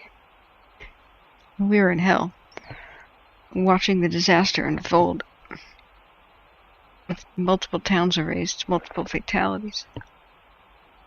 And a shining spot in the Cascades and in Oregon was the Mount Hood National Forest. Did not have a fire, because they turned off the power to the lines with the forecast and just seeing the winds pick up like that. It's preemptive. They didn't deprive anybody of power because lines fell. They would have had power loss anyway. That's what happens. However, they had no fires. It was a model of just how many disasters can be averted with a little bit of common sense. And some companies and some agencies do it of their own volition. But others really need to be forced, and well, we should enforce that. So that was my point. That people get the wrong idea. They say, oh, every fire is going to get worse. Every fire season is going to get worse. No. You have no idea how much better things can be with just like 4 laws passed. 1, mandatory to shut down lines if wind gusts exceed 70 miles an hour or whatever, or a lower speed if lines are inspected and found to be structurally deficient. And the third one, corporate bigwigs go to prison just like we do if we were to cause a fire and do manslaughter. No distinction. Everybody involved, rounded up, puffed up, goes to prison, and gets to meet Bubba. Yeah. That's a good deterrent. Opa Singer Uber Fire Service will put out your fire, get your dinner, and bring grandkids for a visit. Show me your location with smoke signals. Yeah. Satellite SIM cards on the phone. Yeah, why don't they have a satellite phone? Like, a lot of these boaters on Lake Tahoe had night vision goggles for their little yachts because they're rich and they have all the toys. They have side scanning sonar, you know. They've got sat phones. And the fire crews are slapping their radios, their little baofangs, and being like, dang it, this one ain't working again. Hey, why don't you drive 20 minutes up that hill to try to get cell phone service? Oh. So I'll tell you a short story about Rome, because I gotta put my plate away. Then we're gonna watch these funny commercials. Okay, there was a time, I think it was called the First Triumvirate, and it was like this alliance thing, or was it a quadumvirate? That's not a word. Please help me remember my Romans here. It was Crassus and some others. It wasn't with Julius Caesar, I don't think. I don't think it was Pompey, Caesar, and Crassus. That doesn't seem right. Could have been, though. I thought it was a later one, and I thought maybe there were 4 emperors that tried to share power. River Communications. Hang on.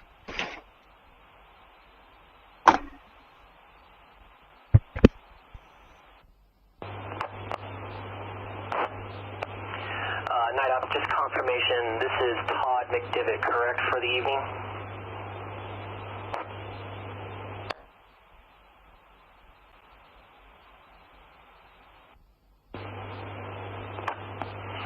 Copy, Night Ops.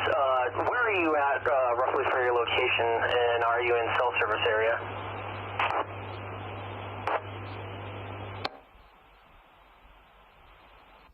This is going to be Highway 3 and Coffee Creek Road. There is no cell service here. This one's going to be about 10 miles south of my location. 10? You see? Copy that, Night Ops. Any chance that you'll be in cell service area anytime soon? Huh.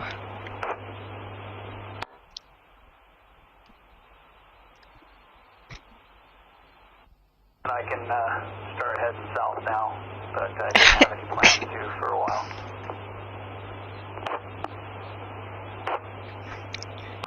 See what I mean? Oh, guys, this thing you bought me is great. Night Ops Task Force 3271 is looking to tie in with you sometime tonight, trying to fill a need for resources. Oh.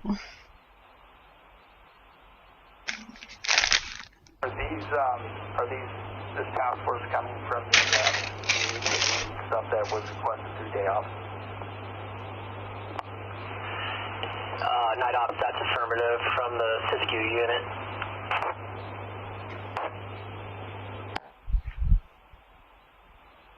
Oh, this is great. I have to tell you what I have. What a discovery. Task force consists of.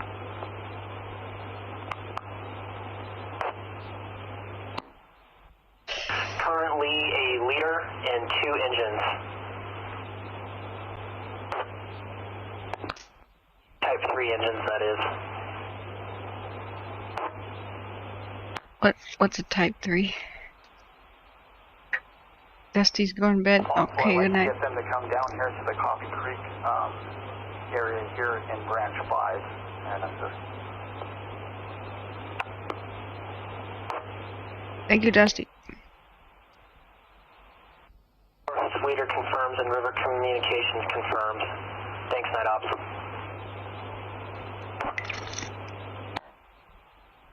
Big Dog, were you in Malala then? Estacada? Lyons? Gates? Nimna? Elkton? Staten? Spivany?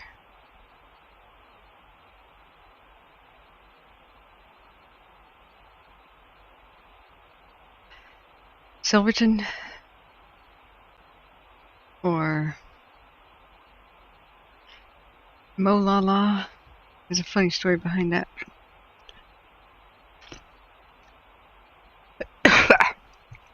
Cherry Grove. Oh, Cherry Grove, okay. Are you there now? I didn't know they had the internet. I'm sorry. Yeah, what's a Type 3 engine?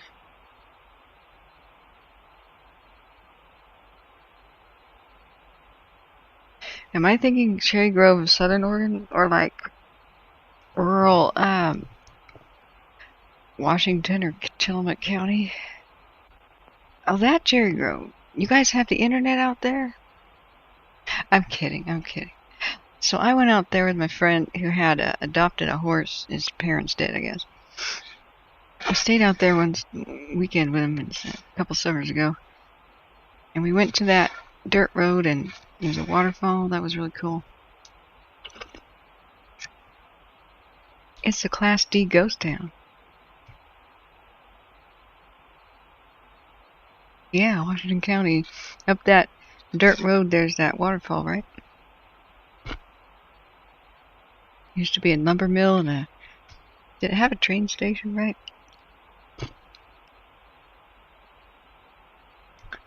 I didn't know fire reached it. I mean, I heard about the one on Bald Mountain. I heard plenty about Newburgh being affected. I didn't know. You know what? Come think of it, I may have heard of that. I just may have forgotten. Now, I just have the best thing because of you guys. That feast I got the other day, the kebabs. I was looking for stomach-soothing beverages and desserts. And it was that coconut milk sago. Sago being like some sort of a pulp of a palm tree. Wow! This is good. It is just that right amount of rich and creamy, like a milk, but not slamming you like cow's milk. That light nectar of coconut milk, but with just some rich and creamy, yet a little bit on the watery side, but in a good way. Like it's gulpable, you know. I am in love with this product. I have not tried too many foods from Southeast Asia and the Pacific Islands, but I'm hooked on that. Thank you for taking care of me. Headache is subsiding a little bit now that I'm not looking at a screen. I kind of wondered, now why did I get that headache? And then somewhere inside me, a voice said, "You idiot! You've been looking at it for 30 hours. There, you have a headache." So, but it's getting better. I just gotta put away the foods here. Boy, am I gonna sleep like a baby. The only thing that's gonna disturb my sleep now is fire erupts before I log off. But we're not gonna allow that, huh? We're not gonna allow that.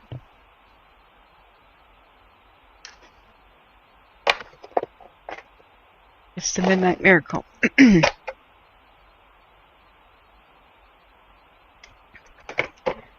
And we shall enjoy ourselves. little bit of decompression time and be able to relax. Tuesday, we knew it would be a tough day. Weather forecast let us know. But you know what? It's just like Chernobyl says. It isn't not great, it's not terrible. It wasn't a red flag day on the Dixie and Caldor, at least. Can you imagine what it would have been like if it was red flag all the way across the board? Oh God. The fact that it was just kind of iffy here, maybe that freed a lot of resources to go slam the ones that flared up. That's better than nothing. We'll take it. I'm still feeling real sad for the new starts and the losses taken today. But gotta count every little blessing here.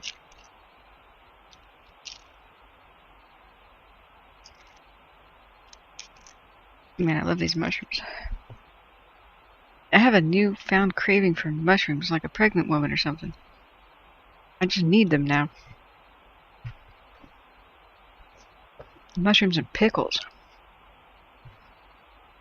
I'm kidding.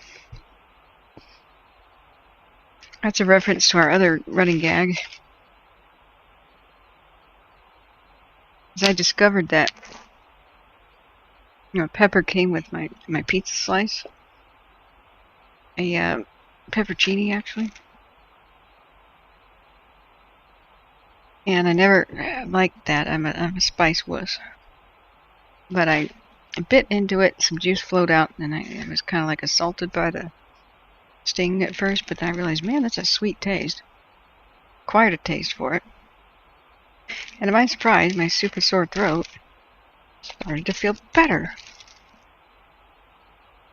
So I went, huh. I had just gotten out some Oreos, and so he says, you're like a pregnant woman with weird cravings. I'm like, I don't want to eat that with the Oreos. And then I thought about it, and I said, you know what? I'm going to troll them and pretend I do. Which resulted in another night of uproarious hilarity, of course. I kind of wonder sometimes if I am at all that clever. You know, comically speaking. But you know, another part of me says, dude, these people are just as tired as you are. Half of them likely completely inebriated. The other half, well, I can only describe them as schnockered. They're probably going to think everything is funny at the moment, just like you do. For a second, that made me sad. And then, a moment later, I thought, oh no, that's actually kind of cool. We'll just hang out. Screw it. Never you mind. Let's just enjoy ourselves and relax. That's the point. That's the point.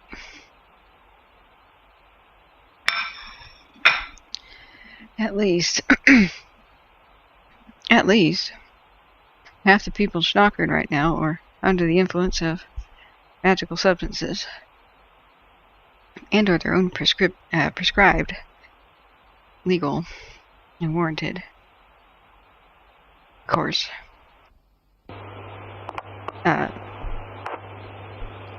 Medications. Probably won't remember a dang thing I say in the morning. I'll just remember they had a good time with me. Thank goodness. Thank goodness nobody's recording this and people can't play it back. I'd be so embarrassed if they could, right? Which stays. Communications, medics 1. What happens in Catherine's world stays. Communications, go ahead. Turn to Trinity Center base camp. Copy that, Mountain Medic 1. Return to Trinity Center base camp at 00:00 07, welcome back home.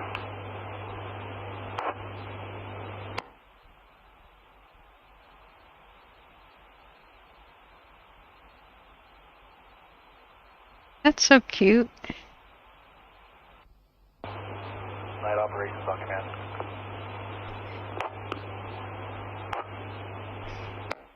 I find that adorable.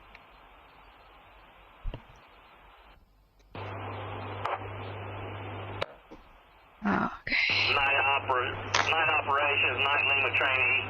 Oh, man. Nah, his accent is cool. Where's my beverage? Dang it. Just got my hands full a little bit down here. I just wanted to get a pulse check on you and see how things are going on the north end there.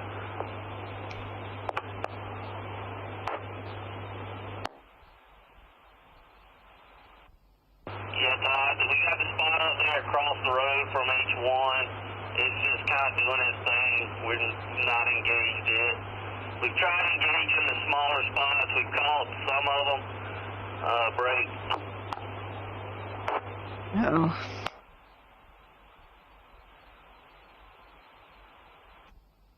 We've got some spots in, a spot in 9, section 9 and section 16. We can get to the one in 9. We're going to try to engage it. Not sure about the one. We're still trying to get into it. His accent. I love it. 9 and 16. You just, don't overextend yourself there. If it's going to be it's not going to be doable. It's just not going to be doable. Just don't overextend, okay?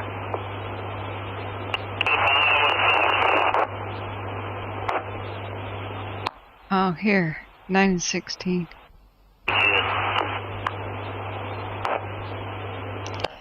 That looks... H1, back towards Carter Meadows and DP40.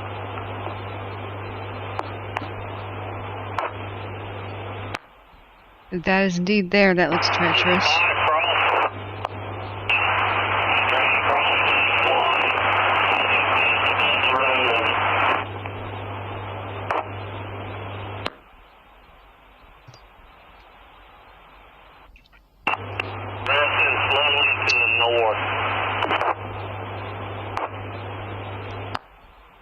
Slowly sounds good. Mm-hmm. Exactly, Bugs. Oh, big dog, you gotta go. Oh. Well, good night. Come back and see us. Storytelling makes me sleepy. Then I done my job. Mushrooms are a good source of vitamin D. Ooh, yeah. They're probably mysteriously medicinal. Oh, you were in the Hag Lake fire, big dog. Oh, yeah, that was horrifying. I almost forgot about that one. That one was scary. How did I forget that? That was one of the first I covered. As I heard about that, I turned on Tualatin Valley Fire and Rescue. You see, you guys make all the difference. Big dog didn't know I was live. I only had 214 views of that first video. You guys did everything to help me reach others. Like buttons and subs and cheerleading and promotion. Word of mouth and sharing and teaching me social media. That's cool. I wish I could just say, hey, I'm covering these fires live. I'm helpful. I went about that naively and thought that people searching for that would find me, and that's not the way YouTube works. It makes what's already popular more popular. And anyway, I hope that guy stays safe. I like the tender watch your back kind of warnings that he's not dispatched, but you know what I mean. Just saying. That's a spot fire pretty far over with the Hayfork camera. Which I want to check on.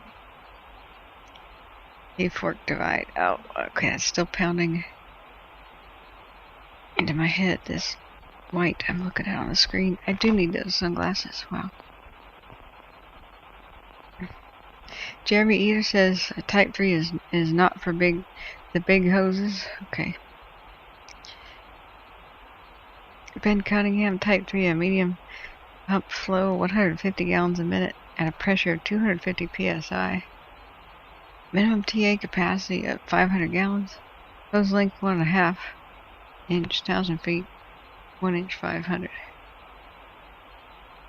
Those fancy numbers impressed me greatly. I have numbers dyslexia. I would never remember that. I'm actually serious. I'm not trolling you. You know your stuff. That's cool. Husky says there's somebody strange in the neighborhood.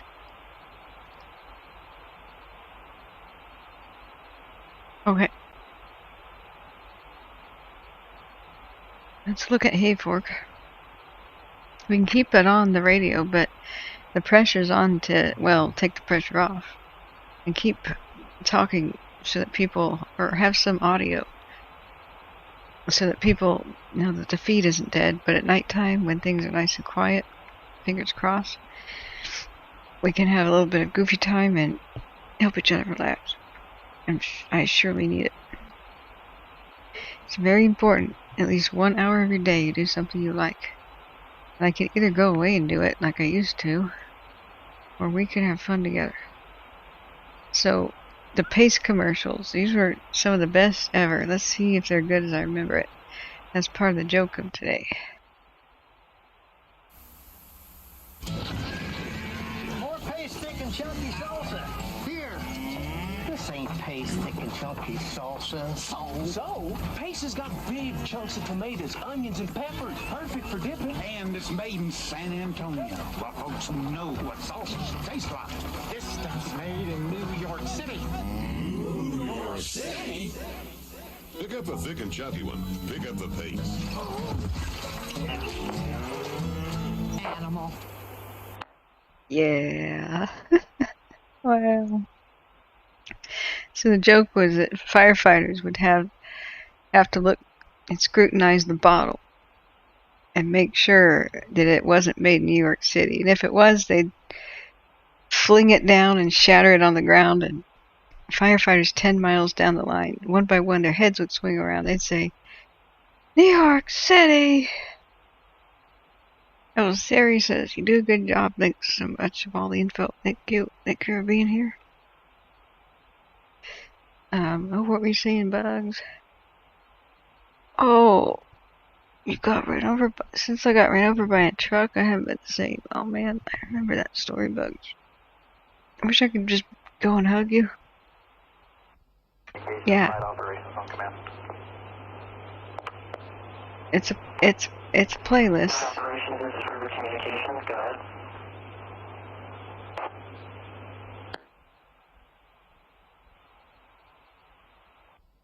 The task force number again, what their designator is, the one from CAL FIRE.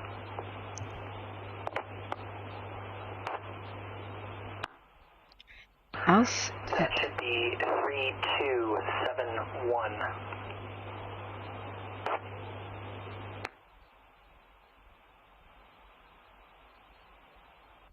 Force 3271, thank you. Yeah, 3 winters. We need to send you a couple things you probably don't have. American Food Care Package. That would be stuff like... Hang on. 3201. On command 31.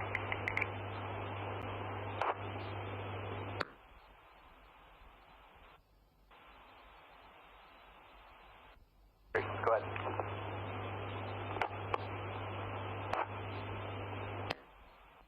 Yeah, I was just inquiring, did you have traffic for me?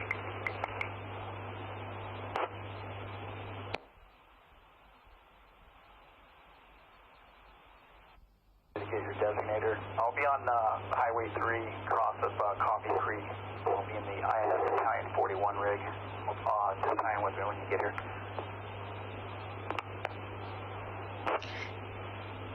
Maybe they're saving Coffee Creek structures. Yeah, you're broken. I believe I heard time with you at Coffee Creek and Highway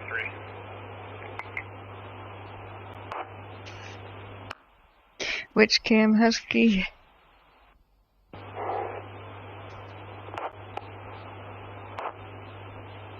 Oh, Sierra Tahoe's been like that for more than a week now. They keep doing backfires. They have a little base of ops at Sierra Tahoe, and they saved a ski resort, but God, they took horrendous losses the night that I was covering it. Going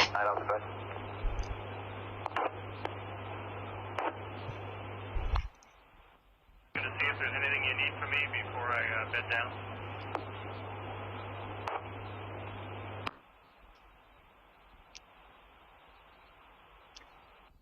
Negative. It'd be nice if we knew if we got a fill on any of those immediate need engines, but it doesn't sound like we're going to get anything tonight except for this task force. So, what? Unless you have that news, no, we're good.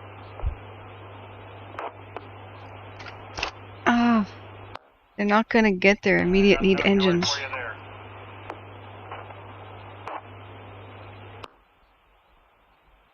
Yeah. Pete, I understand that you plotted that stuff up there in Lima. Can you confirm the sections for those spot fires in Lima?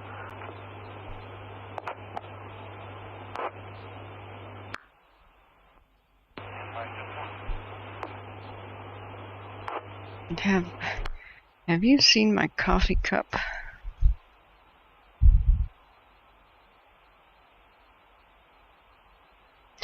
Okay, now is anybody cool enough here to be an enthusiast of Half-Life memes?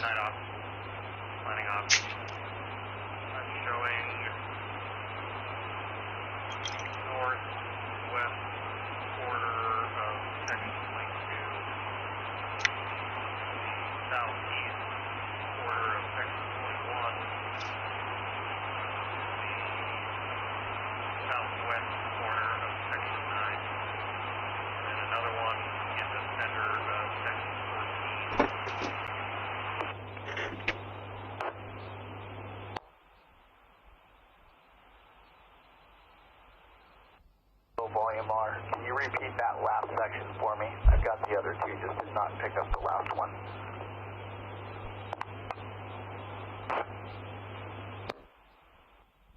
Well, listen. Center of section 14 around Blue Jay Ridge. That would be east of drop point 39.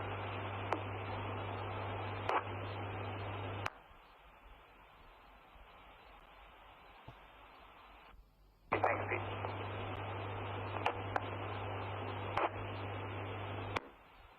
It's a mine. Tom's got both my phone numbers if you need me.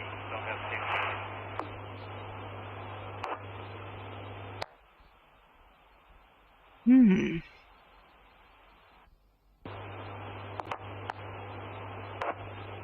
God, history disappearing before our eyes. I bet this had ruins.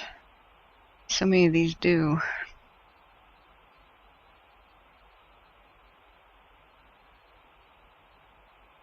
Blue Jay Ridge, because it's the Blue Jay mine.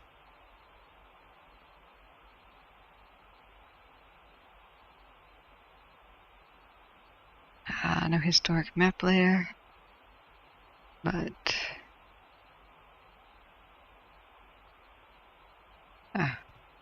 quite a tailings pile. A flattened plateau, perfect for elaborate equipment and or town. Some of these places burn up before I get to them. God. Hopefully they can do what they can, you know.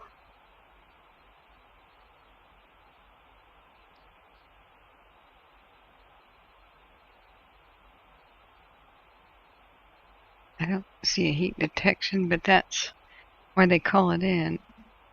Unless I'm in the wrong place. Am I in the wrong place entirely? Yeah, I could just be in the wrong place entirely. Sometimes... Where did it take me? Yeah, I'm in... Not at all in the right place. It's supposed to be by Coffee Creek. Look at these historical maps. Minersville. Historical place is burning up. But back to the fun time. Okay. You can say that mine fire is explosively deadly. Yeah. Does anybody like Half-Life memes? Do you guys know the game Half-Life? It was a legendary game, computer game. And it had the best sound effects ever. It was more like being in a movie, and it was a bit of a comedy where you're this maintenance man who goes into a black ops site, and there's a bunch of scientists there who confuse you with their kind of like their experimental pilot type of person who was going to perform an experiment. They put you in a suit, shove you into a test chamber, and say, "Okay, now, Gordon, go ahead and pull the lever slowly." And you start pressing buttons, and they're like, "Wait a second, what are you doing?" And there's an explosion. They're like, "No, shut it down. You're going to tear the interdimensional species portal," or whatever. There's an explosion, and all of a sudden, aliens invade the site. It was almost like a parody of Doom, the game. And it had the coolest sound effects. If you don't know the game, you might not find them funny. But some of those videos are just as fun to watch. They're called... people have lined up the video sound effects with cats. Half-Life cats, which is the strangest bunch of memes, but I gotta show you one of them, then we'll go back to the Pace Picante commercials. But the scientists say funny stuff like, "Have you seen my coffee cup?" And there'd be aliens behind them, or like in the room, right? And they wouldn't detect the alien because the game, like, alien had to get real close to him, and then they go, "Ugh," or be afraid of him and say, "No," and like cower, and it was all comical, like bad graphics. But aliens could be standing right next to them almost, and if they had their back to them, they acted like nothing was there. And they'd say stuff like, "Have you seen my coffee cup?" And behind him is a growling, snarling beast. And so people started using the game's sound effects for like real life, and they line up with cats really good. You gotta see this.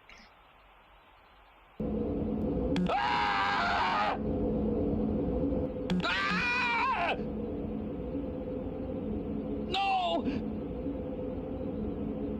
Are you insane? Stop attacking. Immediately. It's just great. Have you ever seen that? Do you recognize that? Half-Life sound effects. If that's not funny, I won't play any more for you, but sometimes I show it to older generations and they go, "Oh, what the hell is that?"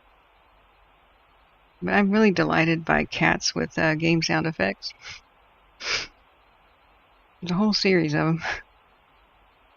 And then they did like bad movies and put the sound effects in there.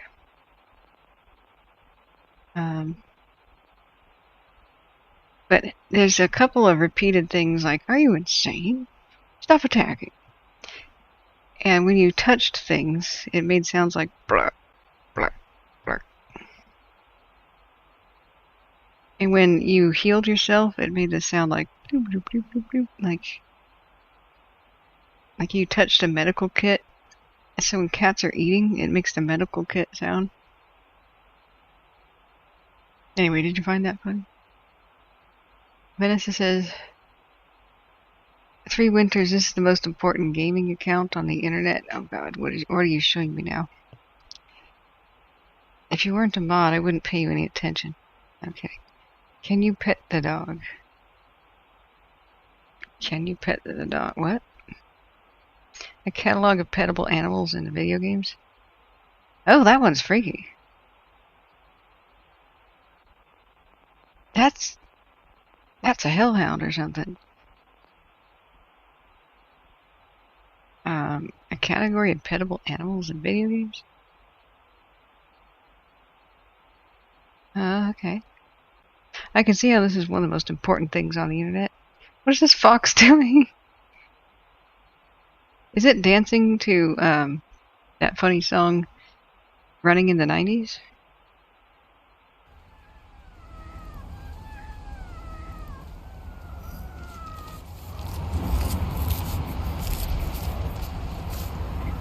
How cute.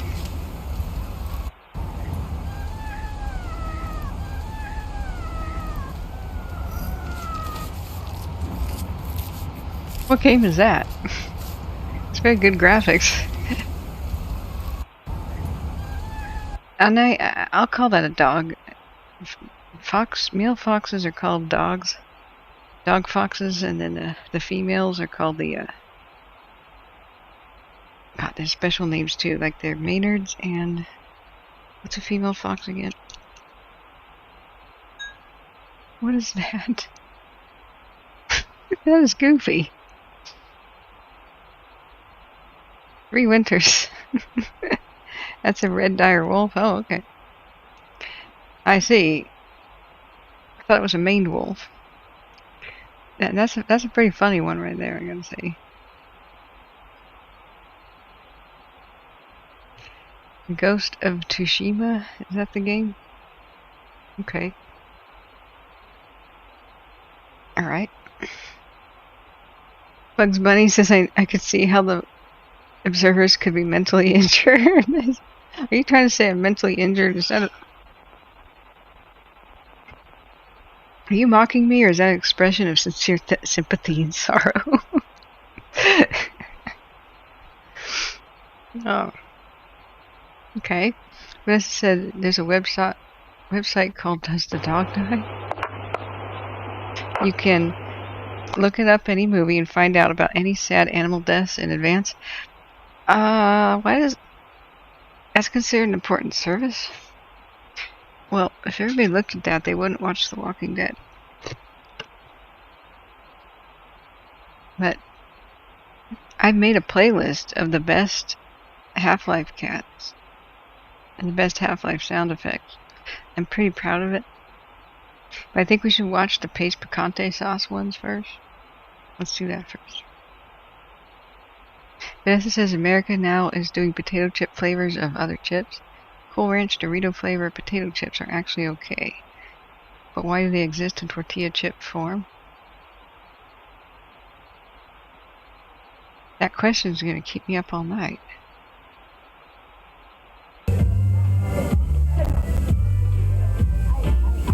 More Paste Picante sauce. This ain't Paste Picante sauce. Looky here, we got the lunch police. But Paste has a spicy, bold taste that livens up any dish, and it's made by folks in San Antonio. This stuff's made in New York City. New York City? Darling, we're just gonna have to shut you down. Spice up all your food. Pick up the pace. This cream cheese dip will win first prize with my secret ingredient. Paste Picante sauce ain't no secret. I use paste in my queso dip. Just add paste to Velveeta cheese spread and microwave. Shoot, Paste Picante sauce will liven up any dip. Velveeta. Secret ingredient? That stuff made in New York City. New York City. Pick up your party dips. Pick up the pace. That's one secret you ought to keep the lid on. They used Velveeta. They're not cowboys. That's city food. Hey, Cookie, more picante sauce. Yeah. This ain't Paste Picante sauce. What's the difference? Cookie, Paste Picante sauce is made in San Antonio. with fresh vegetables and spices by people who know what pecani sauce is supposed to taste like. This stuff's made in New York City? New York City? Get a rope. Pick up the original pecani sauce. Pick up the pace.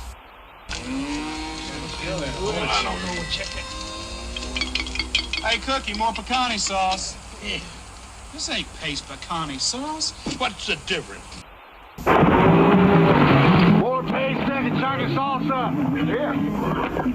This ain't paste, thick, and chunky salsa. Well, woo, doggies. Paste is made with big chunks of tomatoes, onions, and peppers. Perfect for dipping. By folks in San Antonio Who know what salsa should taste like. Well, this stuff's made in New York City. New York City. Jake, it's time you switch brands. Pick up a thick and chunky one. Pick up the pace. Some of these are menacing. More pecani sauce. Let's use mine. Well, that isn't paste pecani sauce. What's the difference? Paste is made from fresh vegetables and spices. By folks in San Antonio who know what pecani sauce should taste like. Well, this stuff's made in New York City. New York City. Stranger, I hope you can beat a full house. Pick up the original. Pick up the pace. Yeah, I remember these. Floyd, more paste pecani sauce. There you go. Floyd, this ain't paste. Well, so what? Paste is made in San Antonio. By folks who know what pecani sauce should taste like. Hey, this stuff's made in New York City. New York City? Pick up the original. Pick up the pace. Maybe we were a bit too hard on Floyd. Nah. I've never seen that one.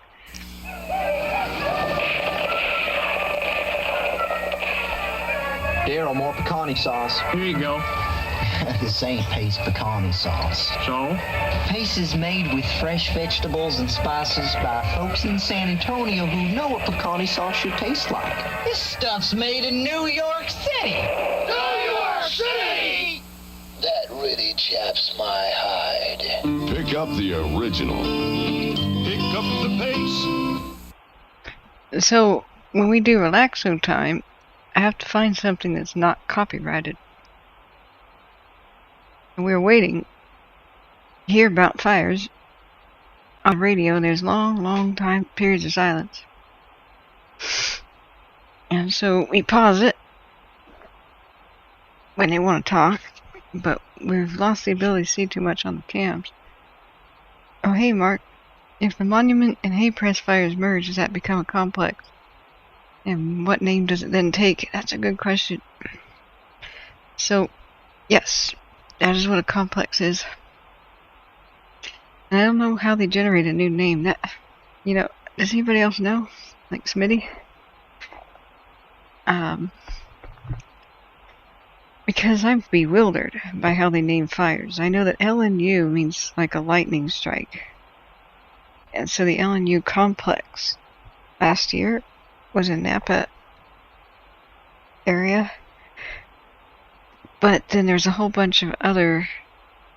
It may have been the same storm that went north, and it just struck all over the same region, like that we're looking at right now. And they were separate for a bit. And since they already had a fire named LNU Complex, and this was different, they somehow named it the August Complex. And I'm not sure why. They broke the fourth wall. Yeah, they did. Yeah, the female fox is a vixen. Yeah. You can hit the live button to go back. In fact, I had to say that. If you're behind in video, hit the live button. Live only. Okay. I have a story, Shaz says. Okay. That escaping rooster, he's romantically involved with a red bucket. He won't entertain hens at all, and he prefers that bucket. Wow. Oh boy. The monkeys see no evil. Well, you know what? I was showing people the red bucket. if it was Master Flame and it was going to save my domicile, I just might ask that bucket to dinner too. Ask him, what he does for a living. He'd probably reply something like, well, I save structures. I'd be like, so you're a fireman, huh? He goes, no. I go, oh. Well. Oh, my girlfriend just texted me. She's having a baby. I gotta go. You can get the tab, right? You can get dinner. Thanks so much. See ya. Shasta says I posted him and his bucket earlier. A hen went near his special bucket, and he went so wild the hens left and the bucket stayed. Okay, let's go to your channel then. I have to see this. That's something else. Sorry, what's your channel name again? Is it Shasta 73 channel? Okay. That's right. You're pretty, Okay, the rooster romantically involved with a bucket.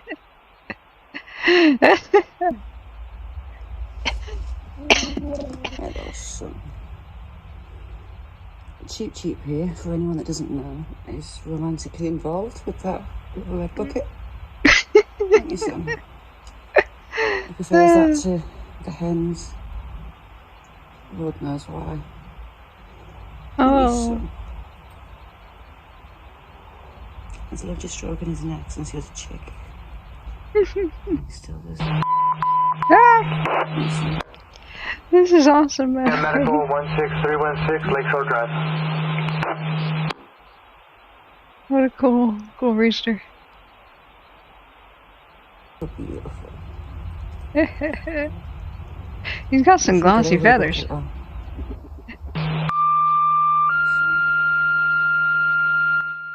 god.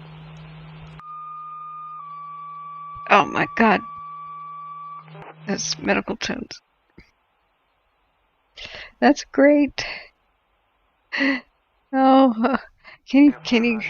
Medical. Unknown age male, possible heart attack. 16316 Lakeshore Drive. Time of 8:40. Oh. A possible heart attack that totally ruins our story time. Oh. But that's a nice, healthy looking rooster there. He's got glossy feathers.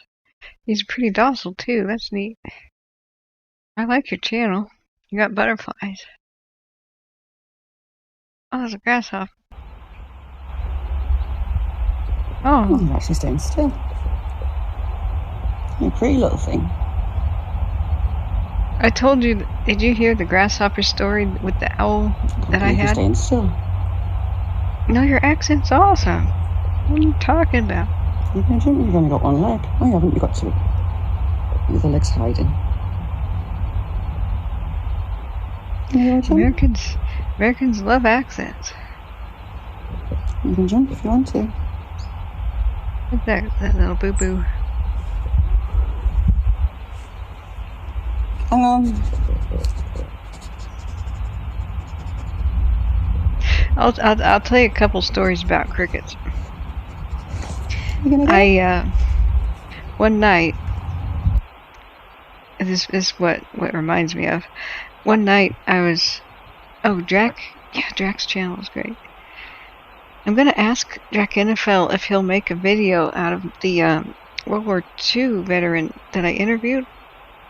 He did a thing about Fletcher class submarines, and the World War II vet I interviewed was on there, and they rammed a Japanese sub, sank it, and later got hit by a kamikaze. And they were in a race with the Johnston, the famous Johnston. And he also witnessed the explosion of the Mount Hood, which was a munitions ship that detonated in the Solomons or something. Oh my god, that gentleman had an amazing story. I met him at McDonald's. I said, sir, I'm a video production student trying to make history videos, and I'm not very good at what I do. But I'm trying to find volunteers to allow me to film them with a cell phone to practice. And do you have any stories you might want to tell? And he goes, well, we did get hit by a kamikaze and rammed a Japanese sub and sank it. Would that do? I said, yeah. It's a mixture of a few different areas. Each UK county has its own. Yeah, I wonder why. Is that because the Celtic tribes spoke individual little languages? And then they all kind of learned the trade languages? 90 minute 43. Kind of interesting. Yeah, if Drac would do that, see, I was gonna make those videos, and I'm sitting on the raw footage, and I want this gentleman to see the finished product. I haven't seen him in a year because of COVID. And I can't go to his nursing home. But it would be cool if Drac would make that vid, because I can't do it with these fires. I just have no time. But that's how I found Drac's channel, is I googled up Fletcher class destroyers, and he had a thing. And if Drac wants to come to the West Coast, I'll host him. And I'll show him around the shipwrecks that I found. I think he's cool. He needs to go to the Astoria Maritime Museum. Oh, wow, that's a cool one. Yeah, this is real cute. Do you want to hear the cricket story? You hit a county line and boom, the accents change. It's really strange. Yeah, there's shipwrecks around the Columbia River and the Oregon coast in Washington. I had the good fortune to film one with my drone before it was hauled off and scrapped. Oh, I got cool Kathrin's World content too, guys. If you subscribe. And hit that ringing bell. When the fires are over, you get to finally have some time. See some of the cool stuff I filmed. Yeah, Cape Disappointment. Oh, I know he's in the UK. Yeah, he kind of sounds like it. But he was going to go to the West Coast, and he was lamenting the fact that COVID changed his plans. I could drive him around all that stuff. Some of the shipwrecks, very few people know about, and they're not really visible that much, unless you know where to go. Yeah, you could kind of tell his accent. Yeah, who we're talking about is, maybe you can go see him. Shaz is because UK is a tiny country where you can be anywhere in 5 hours. Oh man, I want to go through your garden. Oh, hens and brooding. Oh, that's cute. Oh, is those pheasants? I thought that was a naked neck chicken for a second. Oh yeah. So who are yeah, I want to see more of your stuff. Can you please film? Right, come on, Trouble. Oh, can you film him chasing away the girls from his bucket? I need to see this. Oh man, that would be such a meme. Okay. And you guys, if you don't know what a meme is, it's a running gag. Oh no metal detectors, heck no. Because unlike Europe and the UK, where you guys have really good protection laws for like discovery, and then archaeologists come out and things go to museums and you get credited and patted on the head and history gets preserved, out here nothing's protected. People just strip and loot and take everything home. The moment you put something on the internet, tell people where it is, within 6 weeks it's trashed, graffitied, stripped, shot up, and or burned down, becomes a party site. they just destroy everything. 3119 responding. So it's now taboo to Responding, midnight 47. to dig and take things, or even tell the public where things are. It's real sad out here. The last bit of our history is disappearing, not just to fire, but because as people put it on Facebook, 6 months later it's destroyed. Yeah, it belongs in a museum, Indiana Jones. There's a taking, a looting culture, a taking culture. If it's abandoned, I can take it. There would be nothing left if Italians thought about that, about their heritage, or the Greeks. They leave that stuff alone. They protect it. Here we don't. Unfortunately, in the 70s when the metal detectors came out, all the ghost town books, they coming out about the same time, and a bunch of them use that as a kind of a thing to sell metal detectors. You can go find gold and gold coins and treasure. Just go to America's historical sites and use our tool and dig everything up and take it home. And you go there today and everything's stripped. It's real sad. But anyway, I wish we had more of a system like the UK that would, encourage people to work with archaeologists. But at the moment, it's a sad state of affairs. So, it's totally illegal. You can't, any site older than 75 years old, you can't dig and take. But a lot of people still do, and they defiantly say, look, if nobody's around, it's abandoned and I can take it. And I'm like, guess what? You'll get a fine. 2612 returning to quarters. You are a looter. 12 returning, midnight 49. There's appropriate places, and I have a metal detector that's at my dad's place. There's appropriate places to do it. The beach, parks, private property, and you can find gold that way, gold nuggets, man. I've done that. You can go get a claim and go to a dry creek bed in California. And you can get, let's listen. Is this the police? Midnight 50. Yeah, it's police. You can go get a claim and walk up and down, and oh gosh, I gotta show you the channel of this guy. He explains it, askjeffwilliams.com. Yeah, this guy is definitely very British.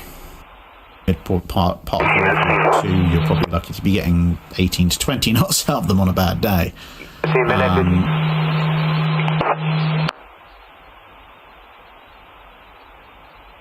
I didn't know what he looked like very much. I've seen him twice.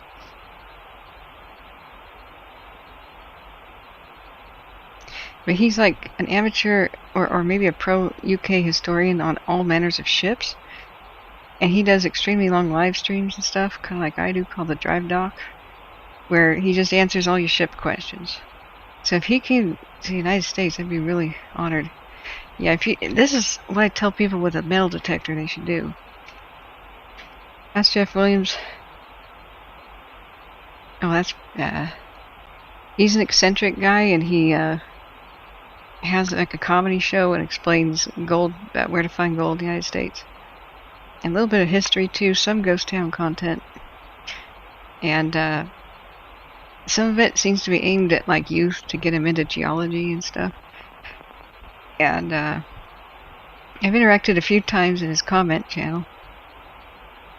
But, he metal detects to find nuggets.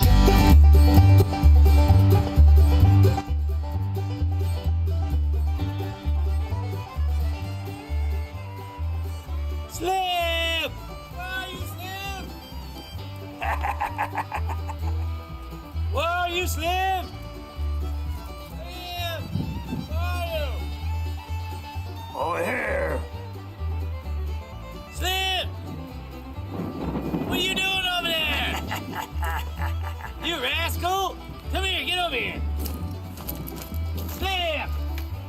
Now, I'd love to team up with him to do some ghost town tours, because he's just hilarious. I made a milk drinking game out of his channel. Like, he'll say, and yeah, you're gonna get wet. Every time he gets wet, he hates it. Like when he gold pans and stuff. Have you seen this guy? Oh, Husky, hey, thanks. Come back and see it. Yeah, Lorna, there are areas where the Civil War was fought that it's illegal to use the metal detectors even if it's on private property. That does make me angry, because here's my ancestors fighting in it. These people digging up their buttons, and there's still human remains out there. You know, it's a graveyard, you know.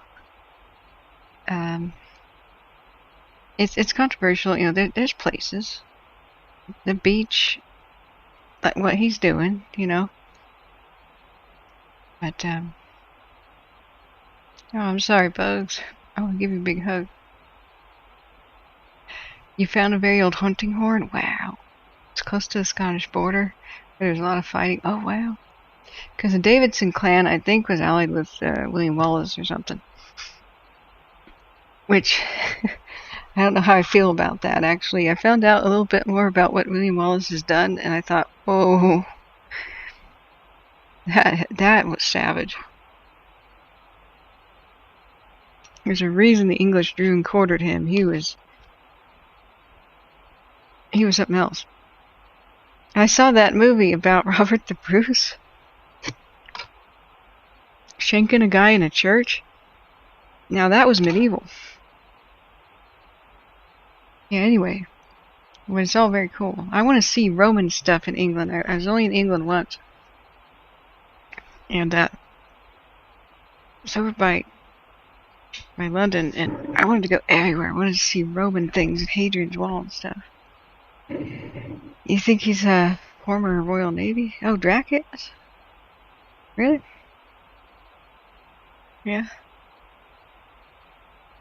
Oh, big plates and large amounts of food would be served on at banquets in this case.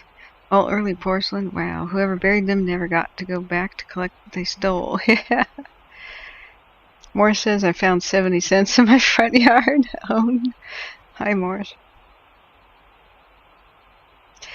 Shasta says Dad used to work at a castle and our home was the old gardener's cottage. Oh, that is cool. Moving some earth, he found a buried sack. You know what the gold, the Eureka would be for metal detecting in Europe? Heather says still think we should watch a movie. Yeah. There are some Fletchers around till the 70s. There's one museum ship somewhere. Tin cans. No, my metal detecting was all about the gold, like he's doing. But in California's dry creek beds. And that'll let you know that it's ready to go. So we're gonna do that now. All right, so we're gonna turn it on, just like that. And then the first thing you're gonna do is you're gonna hit that frequency scan. That's a fancy one. Hold it and wait. It's gonna make all kinds of noises.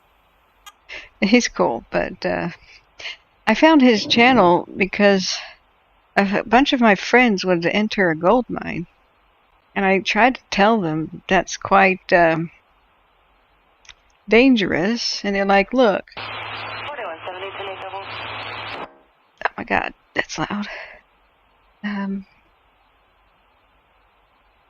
When you enter a mine or something like that, and he has this explainer on why it's not good.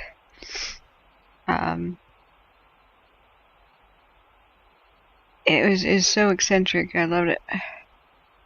I don't think I can find it though.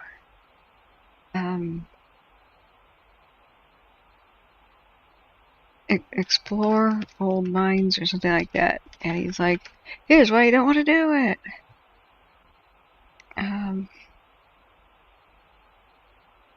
But he's had so many more videos since. I don't know that I can find it. And maybe I should say safety.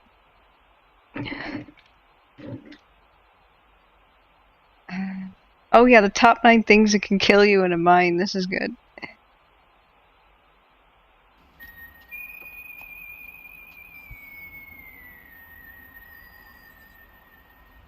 That's really cool, Shaz. Ooh, Roman graffiti, and it was where a rare stone marker was found. What I was saying is that the gold Eureka would be to find a piece of Roman armor. There's only 5 Roman helmet pieces that have ever been found, and 1 shield that was found in Syria. But nobody has ever found like a suit of Roman armor. We just know what it looked like from their art, you know. But yeah, look at that head frame in the shaft. Oh my god. He loves Ennio Morricone as well, the maestro. Hey everybody, Jeff Williams here with AskJeffWilliams.com. Okay, what are we doing today? Well, today I thought I'd do something really special for a couple viewers out there who asked me, Jeff, I noticed you go in some of the hard rock mines and you mentioned to stay out and stay alive. And then you wanted to know why. Well, okay, well today I'm going to talk about mine safety and why you should stay out of mines. So today I'm going to cover a whole long lengthy list, and hopefully I don't bore you to tears, and explain why nobody should go in mines under any circumstances. So here we go! Okay, I'm going to give you my 9 top reasons why you should stay out of mines. Reason number 1, bad air. That's right, sometimes you can say no air. Okay, a lot of people die in mines every year because of oxygen depletion. It's not a funny matter. They go down in the mines, they feel fine. Halfway through, they start feeling dizzy, fall down, pass out, and some of them even die because there's not enough oxygen in the mines. Other times there's carbon monoxide and carbon dioxide just floating on the floor because it's heavier than oxygen. You walk through and you stir it up, next thing you know, you're passing out. You also got to worry about rat droppings. A lot of people don't think about that, but you walk through and you stir up the dust from rat droppings, you can get the hantavirus, and that's nothing to laugh about. And then, of course, you got the rocks, which are always aging, and they're releasing radon out into the mines as well. So my number 1 is bad air. Number 2, cave-in, or what the miners used to call slabbing. Okay, now you can walk into a mine thinking you're safe and you know what you're doing, and there's a small rock tremor, or there's an earthquake, or even leaning up against the timbers. There actually doesn't have to be a reason. And if you're deep enough, it's called a rock burst, because all the pressure pushing out on that rock. And the timber's getting old, and eventually it's going to collapse. And the worst thing about that is not being crushed to death, but if you're down there on the other side of a cave-in, and guess what? You're going to die from dehydration or oxygen depletion. And that is a horrible way to go. So that's my number 2, cave-in. Okay, number 3, unstable dynamite. That's right. Oh my. Oh, that was loud. Sorry, right in my headphones. His video is soft and I turned up my headphones. Yeah, okay, but you get the idea. He's really cool. Jeez. We could watch a movie, but it's 1 in the morning, guys. It's about time for me to go to bed. We're gonna watch something fun. I want to hear about. Are they gonna save Coffee Creek? That would be good. Look, we can't even see the Caldor on Leak Springs. This is the first time in a long time we can barely see the fire in the distance. This is really good. Midnight Miracle. I wish we could see the other new fires. Smitty, yes. Workers being annoyed by their bosses, leaders seen throughout time. Silver Commander says abandoned and forgotten places satiates my desire to creep to the mines. Oh my god. Have you seen TVR? Those insane people that go into the mines that are at halfway collapse? One day they use the rickety old ladders. One day they're just not going to come out. Dears, hey, before you go, I gotta hear any updates. Well, we've been listening and trying to kill a little time. All hell broke loose in Oregon and North California. This is the craziest thing I've seen in a time lapse in a long time. Not that, not Hawkins Peak, and not Portola Highline Trail. everything went to hell around dusk as a specific storm went by and took away all of its moisture to Oregon and left us with the winds. So Butt Lake is a little active right now, actually. The north side of the Dixie was fanning up. The Antelope burst back to life. And, let's see. This is not the right one. That's Leak Springs. Did I accidentally close it? No, Shasta Ski Park was looking west-southwest at the monument and the hay press, which is part of the river complex. Look at this insane wind change. If you didn't see this, wow. So this is looking southwest towards the ocean, kind of, but there are valleys in the front, and there's... Wait a sec. Did I screw it up? Did we lose it? No.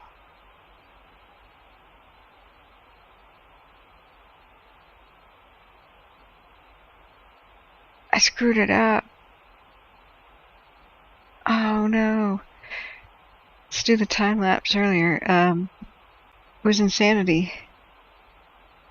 Let's go deeper into the... let's do the 12-hour. When that wind change happened,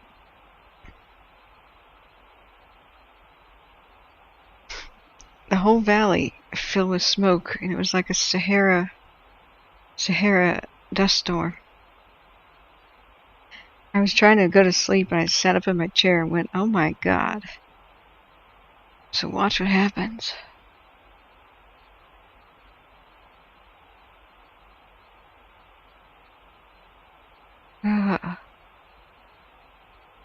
All the smoke coming from those fires goes back like a dust storm going south as it tries to go past towards San Francisco. Just absolutely nuts. Oh, have I heard of Hashima, the ghost town mining island that's off the southwest coast of Japan that was abandoned in the early 70s? There's a full tour of the safe buildings on Google Maps. Really? There's a couple of those where they were coal mining and such, and they filmed one of the James Bond movies there. Yeah, D. You're just astonished, like, that's all kinds of spooky.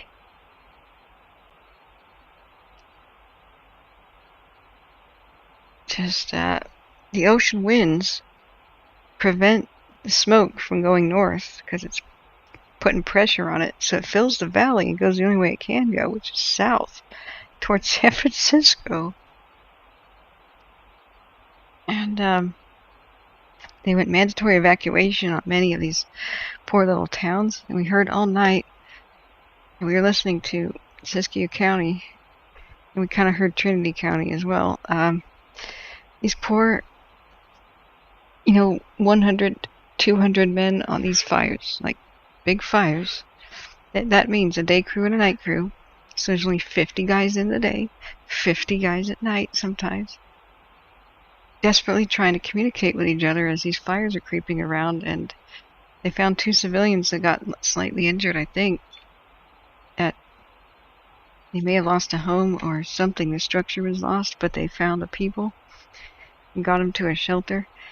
All night they've been saying, do you have cell phone coverage? Can you call me? And the other crews are like, no. I could drive half an hour away and get some. They're like, okay, when you're working down there without cell phone coverage and we can't hear the radio, you be careful. You check in every blah, blah, blah. It was just heartbreaking. They said, okay, so let's get a roadblock here. There's too many civilians on these roads. And the sheriffs and deputies were running around trying to do the roadblocks. And they got out of cell phone range for an hour, and then they checked back in. And they're like, I think I'm in the right place. And they're like, did you block the road? He's like, I'm not sure where I am. Because a lot of times it's law enforcement from other counties that are trying to help. Or they can't see the smoke. And then they're like, here's spot fire here, spot fire there. But he goes, okay, we need a priority. We need an order for 3 engines. And eventually, a little bit later, they're like, We're not going to get them. We don't have any. It's like, oh. Yeah, it's good to use, but this breaks my heart. We need more personnel and more equipment. It's, a lot of these spot fires could be immediately put out if they had the 3 engines. It really makes a difference when they're really small. So, it's just, Good night, Bugs. Big hugs. Yeah, I think I've heard of it. There's a couple of those. There's also an island of rabbits in Japan that's funny. My goal is to make the world's most comprehensive database of ghost towns so I could bring it to a formal branch of science, really, a formal offshoot of it. So I study international ghost towns too, things like Carthage, and I found the UK has got some. There's some ghost towns in the UK that never recovered from the plague. Just kind of got abandoned. And ones on the coast with erosion, like little fishing villages clinging to the edges. Yeah, no, Dee, it's just frustrating. How are you, Dee, by the way? Yeah, good night, Cobra. So, 3 Winters would love to live in Japan because he's a weeb, yeah. Except you're not obsessed with anime? Oh, okay. Did you like that show called, it was kind of a fantasy kind of a time travel show almost, but different dimensions, I guess. It was called The Man in the High Castle. That Japanese actors, those were amazing. Those were amazing. Hey, Desiree. I just did a recap. So the rest of what happened is we had new fire starts in Oregon and all of them flared up. See the stupid dry, for the most part, storm.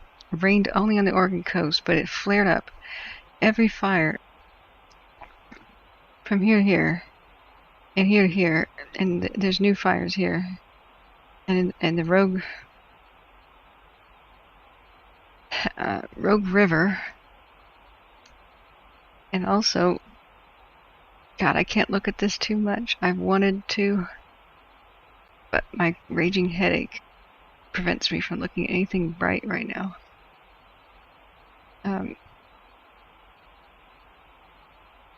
Okay. This is not looking good. Everything around here that got ignored because of the huge bootleg fire has flown up today. The Jack and the Smith and all these will probably merge. It's just they've been going on a long time. And then we got a new one at Rogue River. I hope they're getting a hold on it. We don't see heat detections. But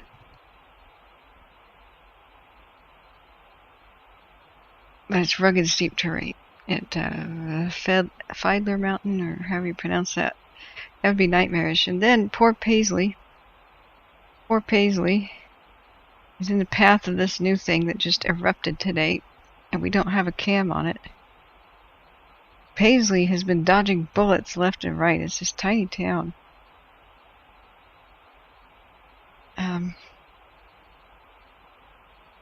I can't look at the map anymore. The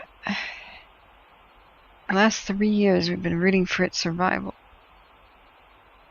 It's barely lived through many different fires. Last year it was one of the focus points of my show. I was like, Paisley, live!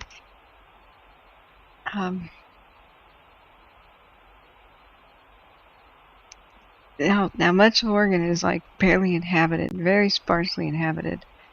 It's a town of just a couple hundred, but one of the very few towns in this entire region. So here it is. And we saw the raging fires of last year, and then other fires start, and then it went all the way around here. And Summer Lake Hot Springs was a place I was going to take my mom for her birthday. And, last year, this is my grim anniversary. The 6th was. We're in the 8th now because it's just past midnight. When I first did fire streams because of our Labor Day nightmare. And so for weeks on end, we didn't think Paisley would make it. The fire got right over the top of the ridge, and it was just dire. It was just dire that it would just rain down, or sweep down. And they did amazing defense. They would light backfires during the day and try to burn it off and chase spots. And it doesn't look like it, but it's a very tall mountains over the high desert. But it's thickly forested here with like dry, piney scrub stuff. If you turn on fire history, you can see how dang close it got to them.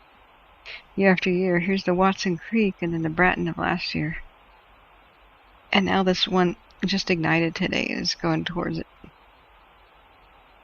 So, I have no idea what'll stop the fire except maybe they can man the lines again at the 2020 Bratton fire. I don't know.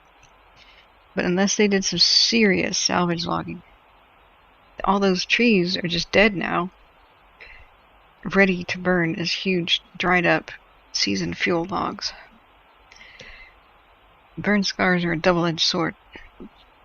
You may have lines to man. They're like ready-made lines. But a year and 2 years later, all that fuel is dry. The first fire is not the bad one. Everyone thinks, at least next year there won't be anything to burn in Plumas County. And I'm like, no. No. The next year, the year after that are the worst fire years. Because when a living tree burns, only the branches burn off. There's thousands of gallons of water in the trunk. That'll begin to dry out. And 9 months later, 1 year later, 2 years later, 3 years later, seasoned, perfect, crumbly, perfectly dry firewood. That's when you have a raging inferno worse than the first one. So you have to salvage log immediately. Get as many of the dead trees off the landscape as you can. Otherwise you have...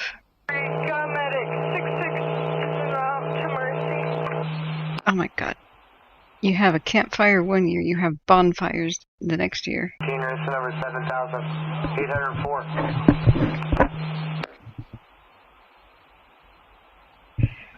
Oh, okay. Sounds like Pine Barrens in Central Jersey, yeah. Available copy number. Yeah, the man in the high castle made me love the, I'm talking over them. The man in the high castle made me love the, Zen part of the Japanese culture, the being careful to, they sit down and they quietly try to do an ordinary task very, very slowly and as perfectly as possible. They have an archery sport. I can't remember what it's called. And it's not the frantic Western, like, shoot it fast, take aim and loose it, and care if you get the bullseye. It's draw nice and slowly, and then relax yourself and loose with the aim of trying to hit that bullseye.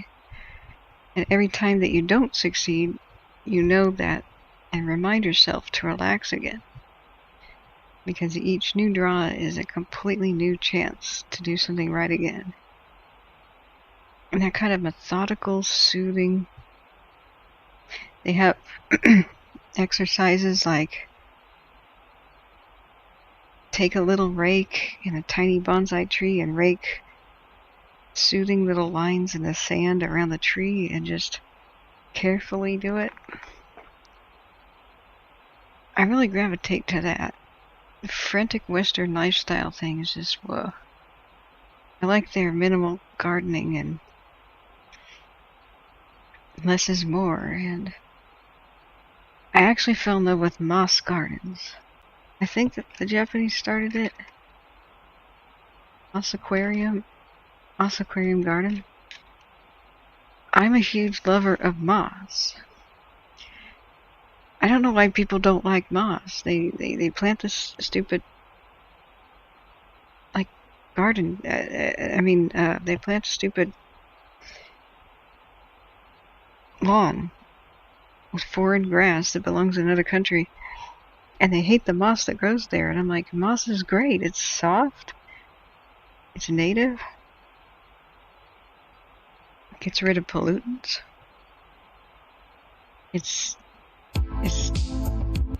tender. That's a terrarium, a dry one, but I mean the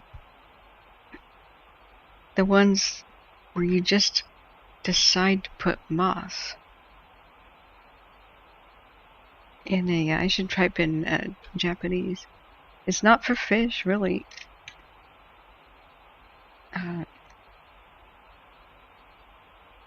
It just kind of looks like green and soft and nice. And then you groom it by putting little, like, trees and things on it, like that. You can do it inside of an aquarium, and you can add fish if you want. Oh yeah, kintsugi. The Japanese art of putting broken pottery back together with gold. Embracing the flaws, yeah. Yeah, Tagomi, that's what it was, yeah. Kari Hiroyuki Tagomi, yeah. Andy says the trees in our pine barrens need fire for the seeds to germinate. Not out west. I keep trying to fight that myth. People say that fire needs to open up pine cones for the seeds and blah, blah, blah. Well, no, we have squirrels and birds. They release the seeds pretty good. At one point in time, after dinosaurs went extinct, they probably had a hard time because dinosaur poo spread conifer seeds. 19 1/4. But, you know, birds and squirrels evolved since then.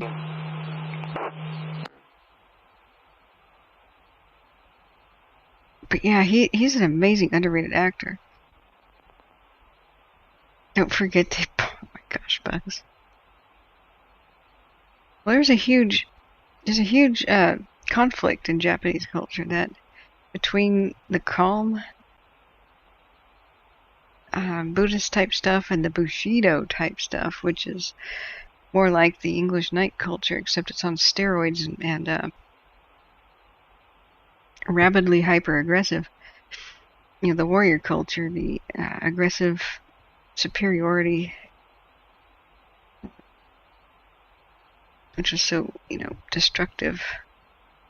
But this stuff is soothing to me. I don't like mowing the lawn either. It just throws allergens up in the air and makes me miserable. And then it's like, why grow grass to cut it?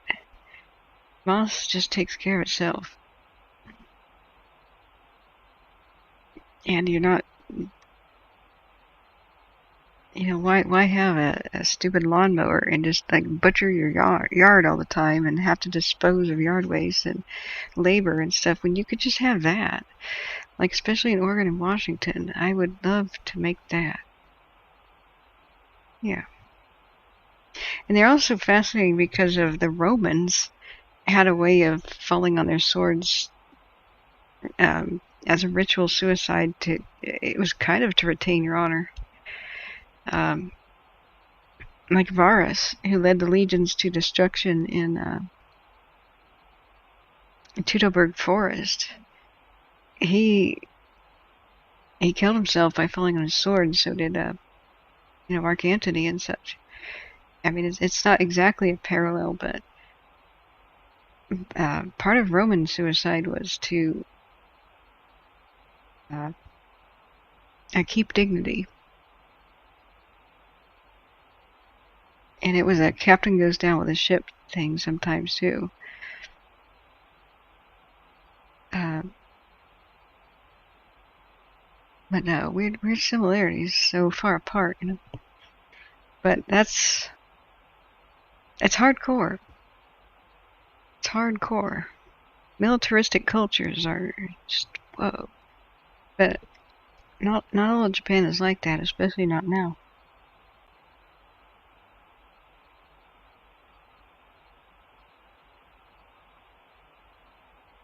And this is nice. I guess it's a temple? Okay.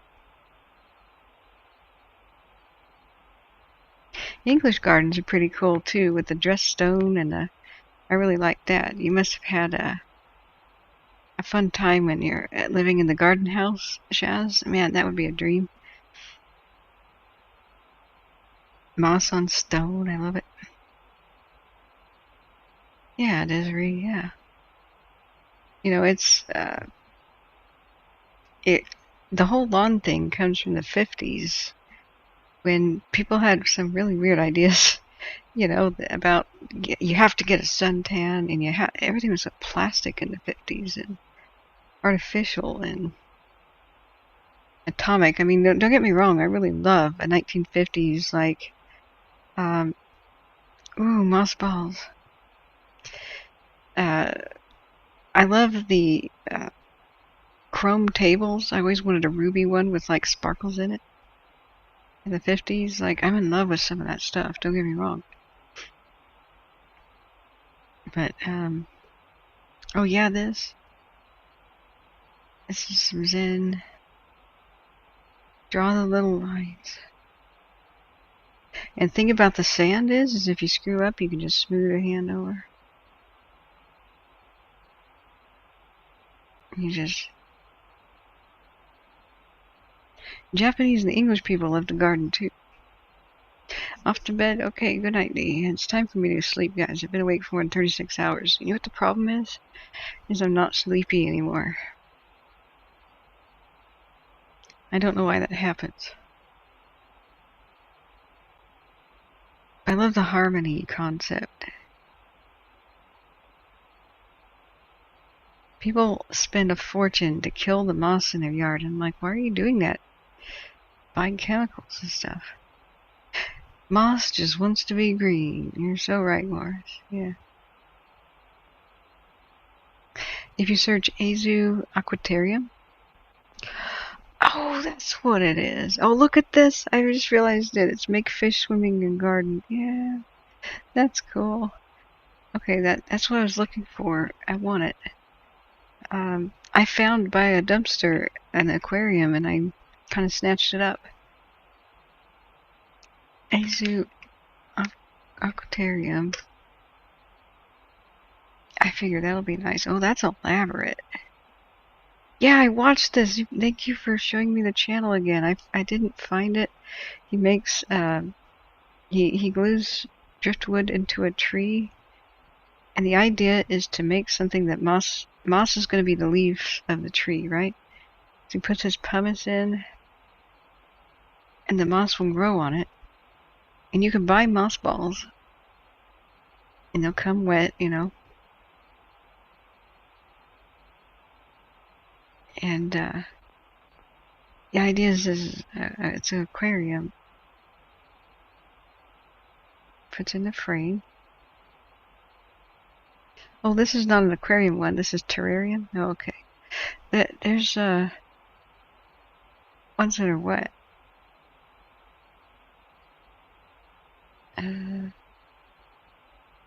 The soothing. Where's the ones that are wet? And the funny thing is you can make a landscape that looks dry even though it has water in it. That's one of the funny things. If you put little fish, it looks like they're flying in the air. Like they're flying fish. That was a cool optical illusion.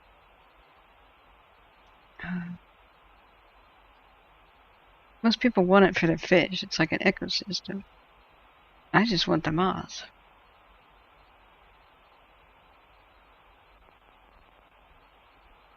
God, I would not have the patience.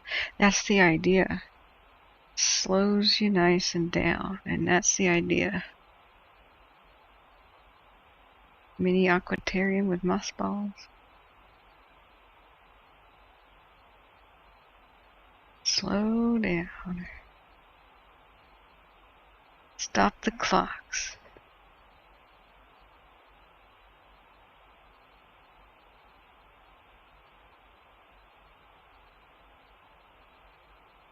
Oh, that's a cool plant.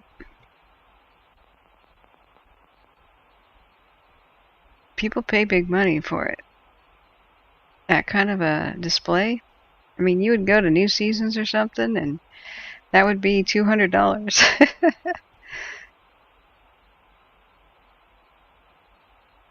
Yeah, bugs, I know. Vanessa says he doesn't make the water ones, he mainly does waterfalls or small streams with fountains. Oh, I see. Paul 17, we got an 858 Map Street follow-up.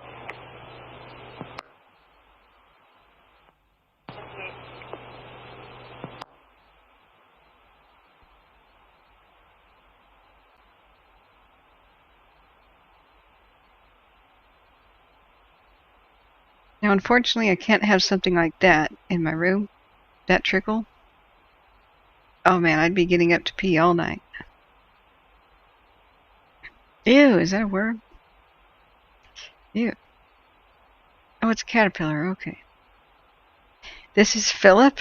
I wasn't aware he was in the aquarium. He names the caterpillar. Okay.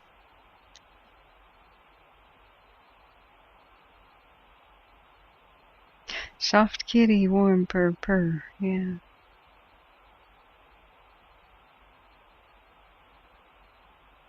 Maybe there's sounds.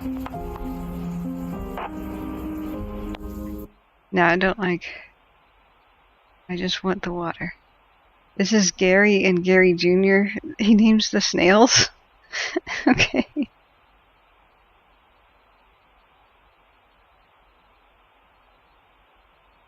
Uh-huh. Alright.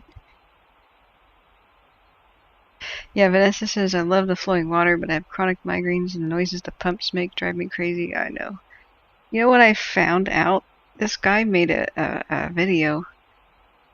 I couldn't believe it. So I used to have fish as a kid, and those pumps, you know, they're like a mouse from the keyboard, size of a keyboard, and they got your ear pumps, and every single pet store on Earth in America sells the same brand. And they're cheap. They're like $20 for the super loud ones that just vibrate all over the desk and they have a suction cup. You know what I'm talking about. And then you could pay like $80 for the ones that look very similar, but they're quiet. And this guy gets on YouTube, flips it upside down in his hand. Oh, Gary is the snail from SpongeBob. Oh, ha ha ha. Okay. And flips it upside down in his hand. He pops the bottom off. Gets out super glue. And he demonstrates how it's rattling around in there and vibrating. And he gets out super glue and applies it in 2 places. Lets it dry overnight. Puts the bottom back on. And it's now a silent pump. They make them that loud so that you get sick of it and buy the ones for like $80 to $120. And the only difference is they've been resined. I was like, no, what a racket. I spent decades of my life listening to that sound because okay. Hey, penguin show's on. We'll keep a look out on the water's edge. We might zoom in a little bit because it won't be too far off. Guys, like the penguin show. And it looks like, I think it's just a silver gull out there. Actually, it might be even a Pacific gull. So the Pacific gulls aren't predators of the penguins, not in the evening anyway. But they do stick the penguins a bit in the evening, at night. They won't attack the penguins, but having a Pacific gull standing on the edge like that, the penguins will still come in, but just makes that a little bit more nervous. Eventually they'll push past, or eventually the seagull, the silver gull, will go home. But yeah, it's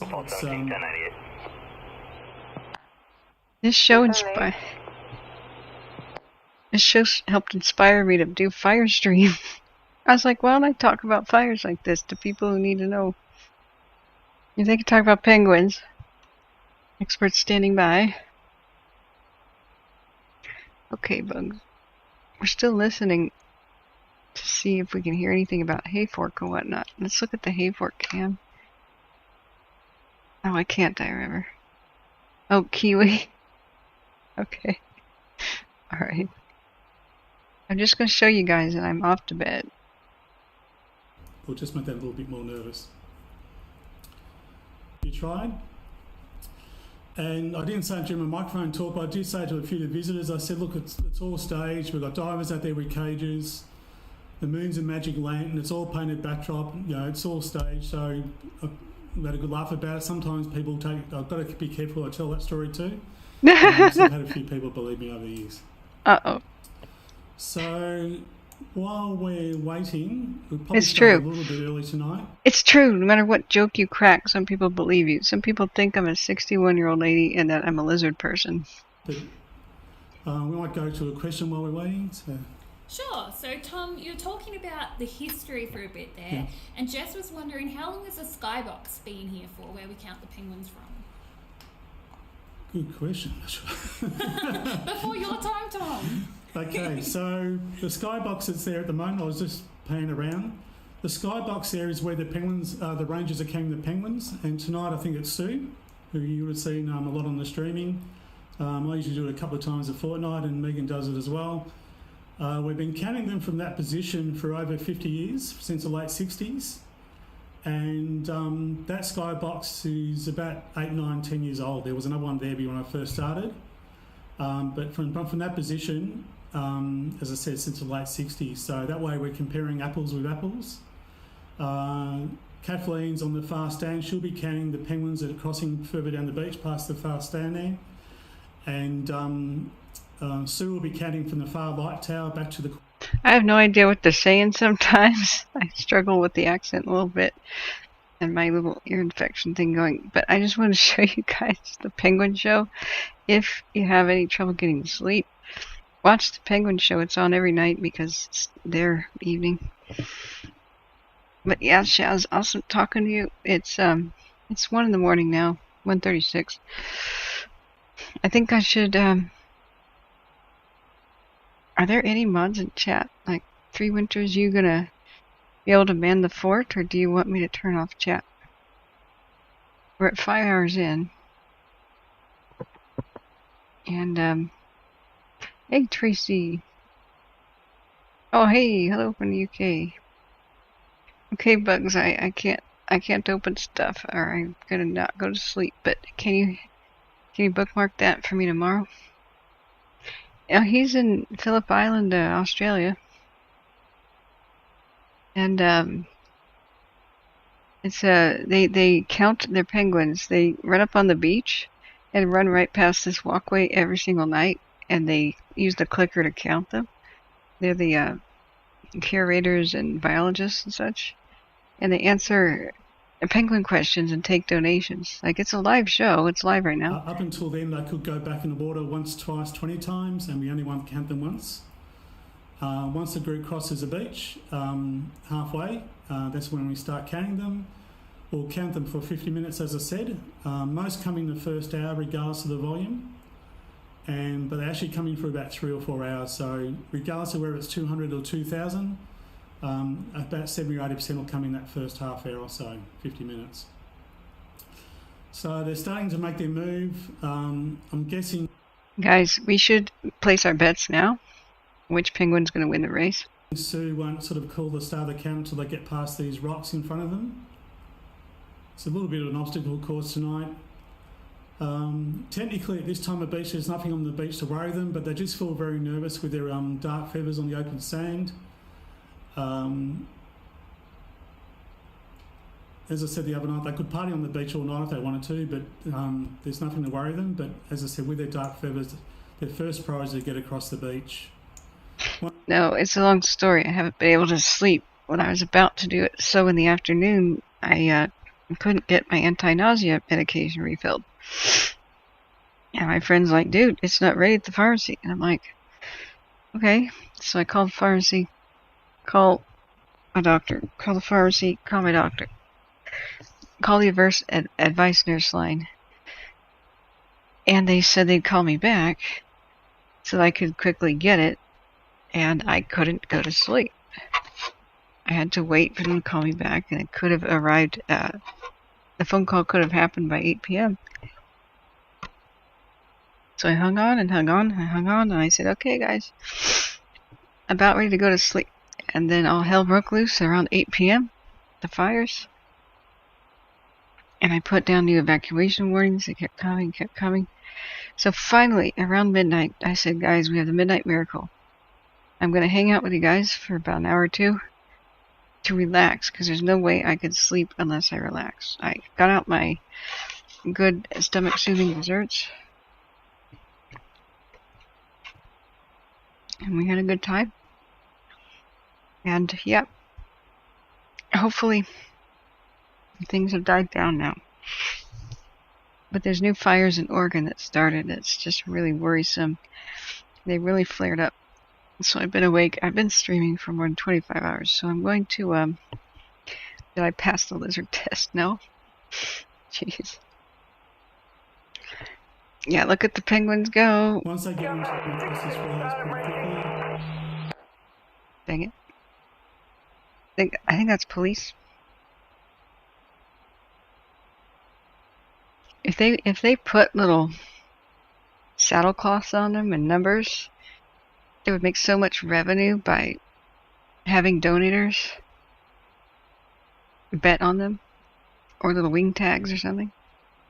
This is freaking hysterical when they start waddling past the wall and they hop over these rocks and stuff. It's just it's a great decompression before bed. Oh, you know what's funny? Check this out.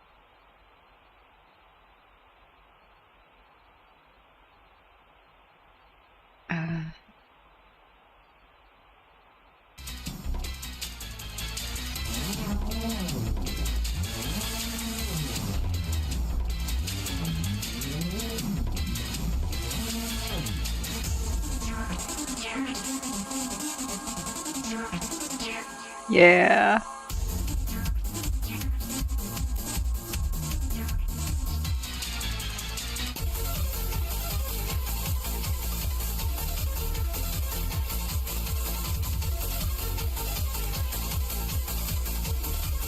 Just kidding. Okay.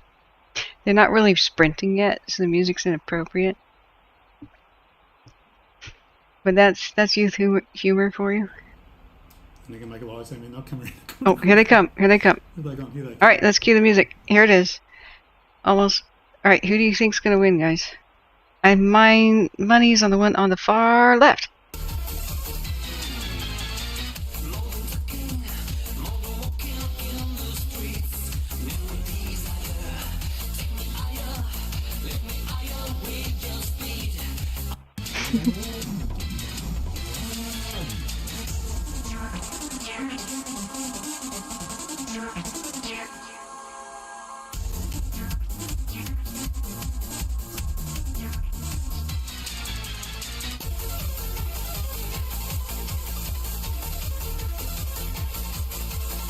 Okay, you get the idea. I'm going to sleep now. So, thank you for being here. I hope you enjoyed the laughs. Oh, the Benny Hill? That would be fun, too. I should have thought about that. Now, the one's going to come up from the rear in true racehorse fashion. Yeah. That's when you reach to your feet and you're like, yeah, go, Seabiscuit. You love the dopey chickens? Oh man, they're just hilarious the way they waddle around. I could do Benny Hill if you want. Let's do it. Let's see. Whoops, that's not it.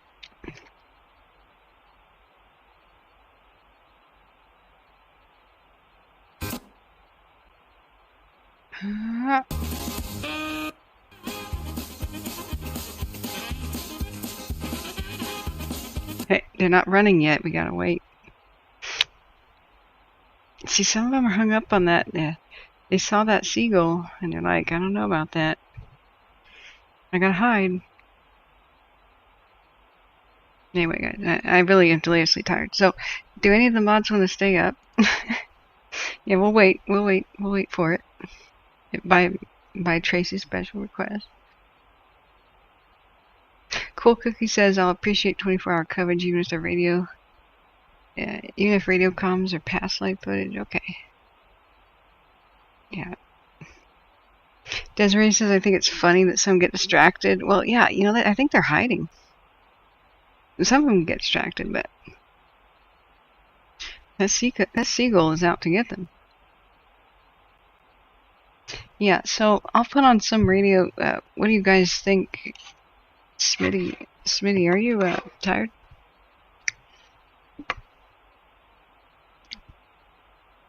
And 3 winners. What do you feel? I don't know what to put on. Caldor, Dixie, Siskiyou. Siskiyou has been quiet a long time. I think Hayfork survived. I'm sure we would have found out if it didn't. I think Lassen County Fire Special is still offline. We lost that today. We have El Dorado Wildfire Operations. But I'm going to restart the stream regardless because I'm going to sleep a lot longer than 6 hours. But we're already at the 5-hour mark on the stream. There's 2 new fires, Tracy. There's one at Rogue River. I don't know if they got a handle on it. I don't see a heat detection. And then southwest of Paisley, coming right for it, is a new fire at Cougar Peak. I think that's in the Steens Mountains, remote Oregon. There's a lot of wild horses out there, Mustangs that are kind of unique, and it's sad. They got to put on weight for winter. So many animals do right now. But please visit Phillip Island Nature Parks and hit the like button for them and donate to them because this is all kinds of soothing. So kids, if you ever see a movie with penguins and polar bears in a cartoon or comic strip, that's wrong. One's North Hemisphere and one's South, so someone's used a bit of dramatic license. Similarly, our penguins are dark blue feathers. You only find penguins with dark blue feathers in Australia and New Zealand. Any other species is black. So once again, if you ever see a movie with penguins with blue feathers down the South Pole, an animated movie, they're using a bit of dramatic license because that's wrong. They should be black. So this group's a little bit more cautious than the first group. As I said, it depends on personalities. I'll get to that halfway point, which they haven't really reached yet. And they'll put their heads down and backsides up and sprint the rest of the way. And they're just winding up now, thinking about it. And they go, oh, there they go. They're going by the mirror right now. They haven't got that point yet. They're a bit cautious, so something's obviously spooked. They saw that other group being spooked, so they're just being a bit more wary. Especially with the smaller groups, so you see all their features and personalities. Some are crouched down, peering ahead. Some are strolling across the beach as if they ain't got a care in the world. With the bigger groups, that's sort of less so.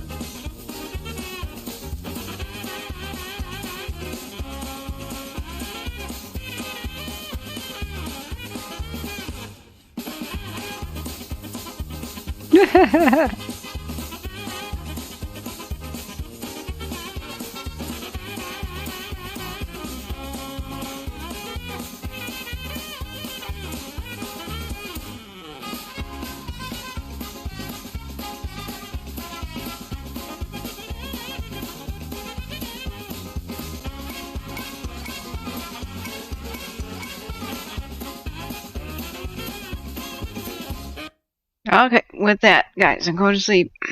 Gotta restart the stream. We'll put on your by special request. There you go, Tracy.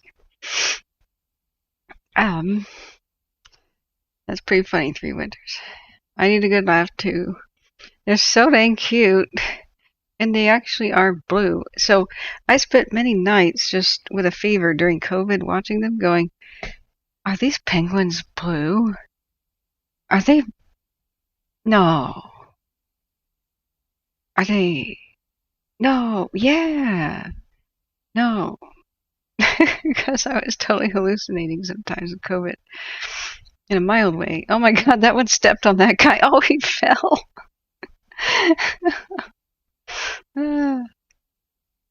Oh, look at, there's a goose walking by. What is that? Once the numbers build up with penguin breeding season and they're a bit keener to get home, they're less worried about sort of little blips like a goose or a wallaby or something. How tiny are they? A bit braver than that other group because they're just strolling through. They haven't got a care in the world. What? So during this time of year, you get lots of fights between males over burrows and partners, have territorial disputes.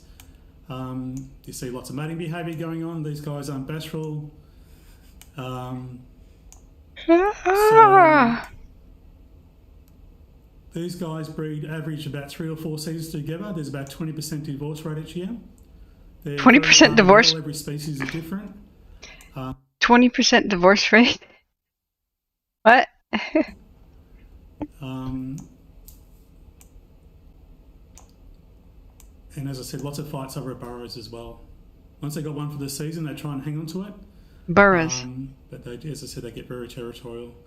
Fights over burrows. This pathway here's been worn out by and doesn't get used by humans. It's been worn out by penguins over a long period of time.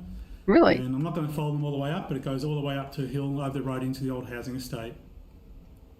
What? They live in a ghost town? Again, see if we catch a group coming through. There we go. Wait. Haven't seen any shell gritters tonight as yet. That's one dead sure way of... Ah! Sorry, something just landed. It wasn't a door. I'm not sure what it was. That scared me. They're very... There's a wallaby. Okay. That's right, folks. We've been spooked by wallabies. We just had a wallaby bump into our external window on the right of our room here, so it scared the hell out of us. What? So rangers can get spooked by wallabies as well as penguins. Didn't an owl do that one night? Now a wallaby. Jeez. Obviously, he wants to get in on the show as well. It's one of our staff members. He doesn't want to miss out. Okay. I'm trying to thought now. What was I talking about? Do you want a question? Yes, please. We've had a lot of questions about eggs in the breeding season, and Hazel, who's 6 years old, would like to know, do the chicks open the eggs by themselves when they're hatching? Yes, they do. The eggs are very small. These guys have 2 eggs. They're smaller than a chicken's egg. Once the eggs have hatched, mum and dad take turns looking after the eggs for a few weeks. They'll take in turns looking for food. And when the chicks are born, they'll gradually break their way out of the shells. And I've held and I'm sure Megan has as well with her research, I've held a 2-day-old chicken in the palm of my hand. It's like a little warm ball of fluff. But they grow very quickly. We don't see them for about 3 or 4 weeks until sorry, I should get on a better camera than that. We don't see them until they're about 3 or 4 weeks old. Up until then, mum and dad are taking turns feeding the chicks.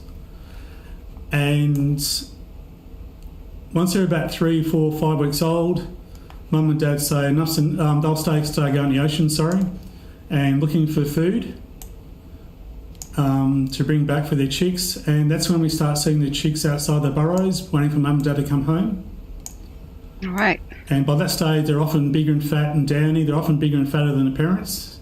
The chicks recognise the parents. The parents recognise the chicks. The chicks don't recognise the parents.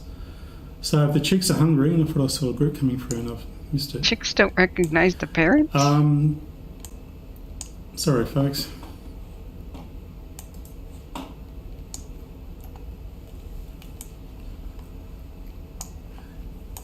If the chicks are hungry, they'll chase every adult that walks past. They'll chase them, harass them, rugby tackle them, and it actually scares and intimidates the adults. I've seen 8 young chicks chasing an adult around in big figure eights.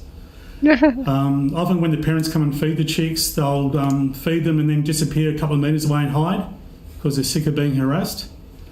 And when the chicks are about 7, 8, 9 weeks old, they're fully grown, mum and dad say enough's enough. They'll just stay in the ocean for a few days, and then through instinct and following other penguins, the chicks will look after themselves, and they'll start going in the ocean to feed them. So with little penguins, every species is different. The parents don't teach them how to feed or swim. It's through instinct and just following the group in general. So these guys are a little bit more cautious. So even though we've had bigger groups tonight, you can sort of see the different personalities, as I said, with them crossing. These guys are a bit more cautious. You can see them in that crouch position looking forward.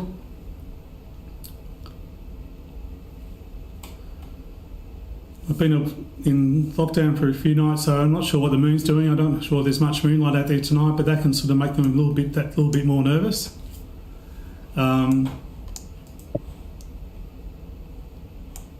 Okay, friends. Now this is lulling me to sleep. I have to restart the stream. I'm going to put on a radio. So sorry, it's the point in time I have to kick you. I renamed the stream. It's the 8th. It's what? Wednesday somehow. I'm going to rename the stream and find a radio. If you'd like to hit the subscribe button, that's what you can do to know whenever I go live. And hit the ringing bell to know whenever I go live. And then if you don't, click that, which that side of a YouTube video is the person's channel. And then refresh it if you want to come back. If you're going to sleep, then good night. But I gotta restart it. Be right back, guys.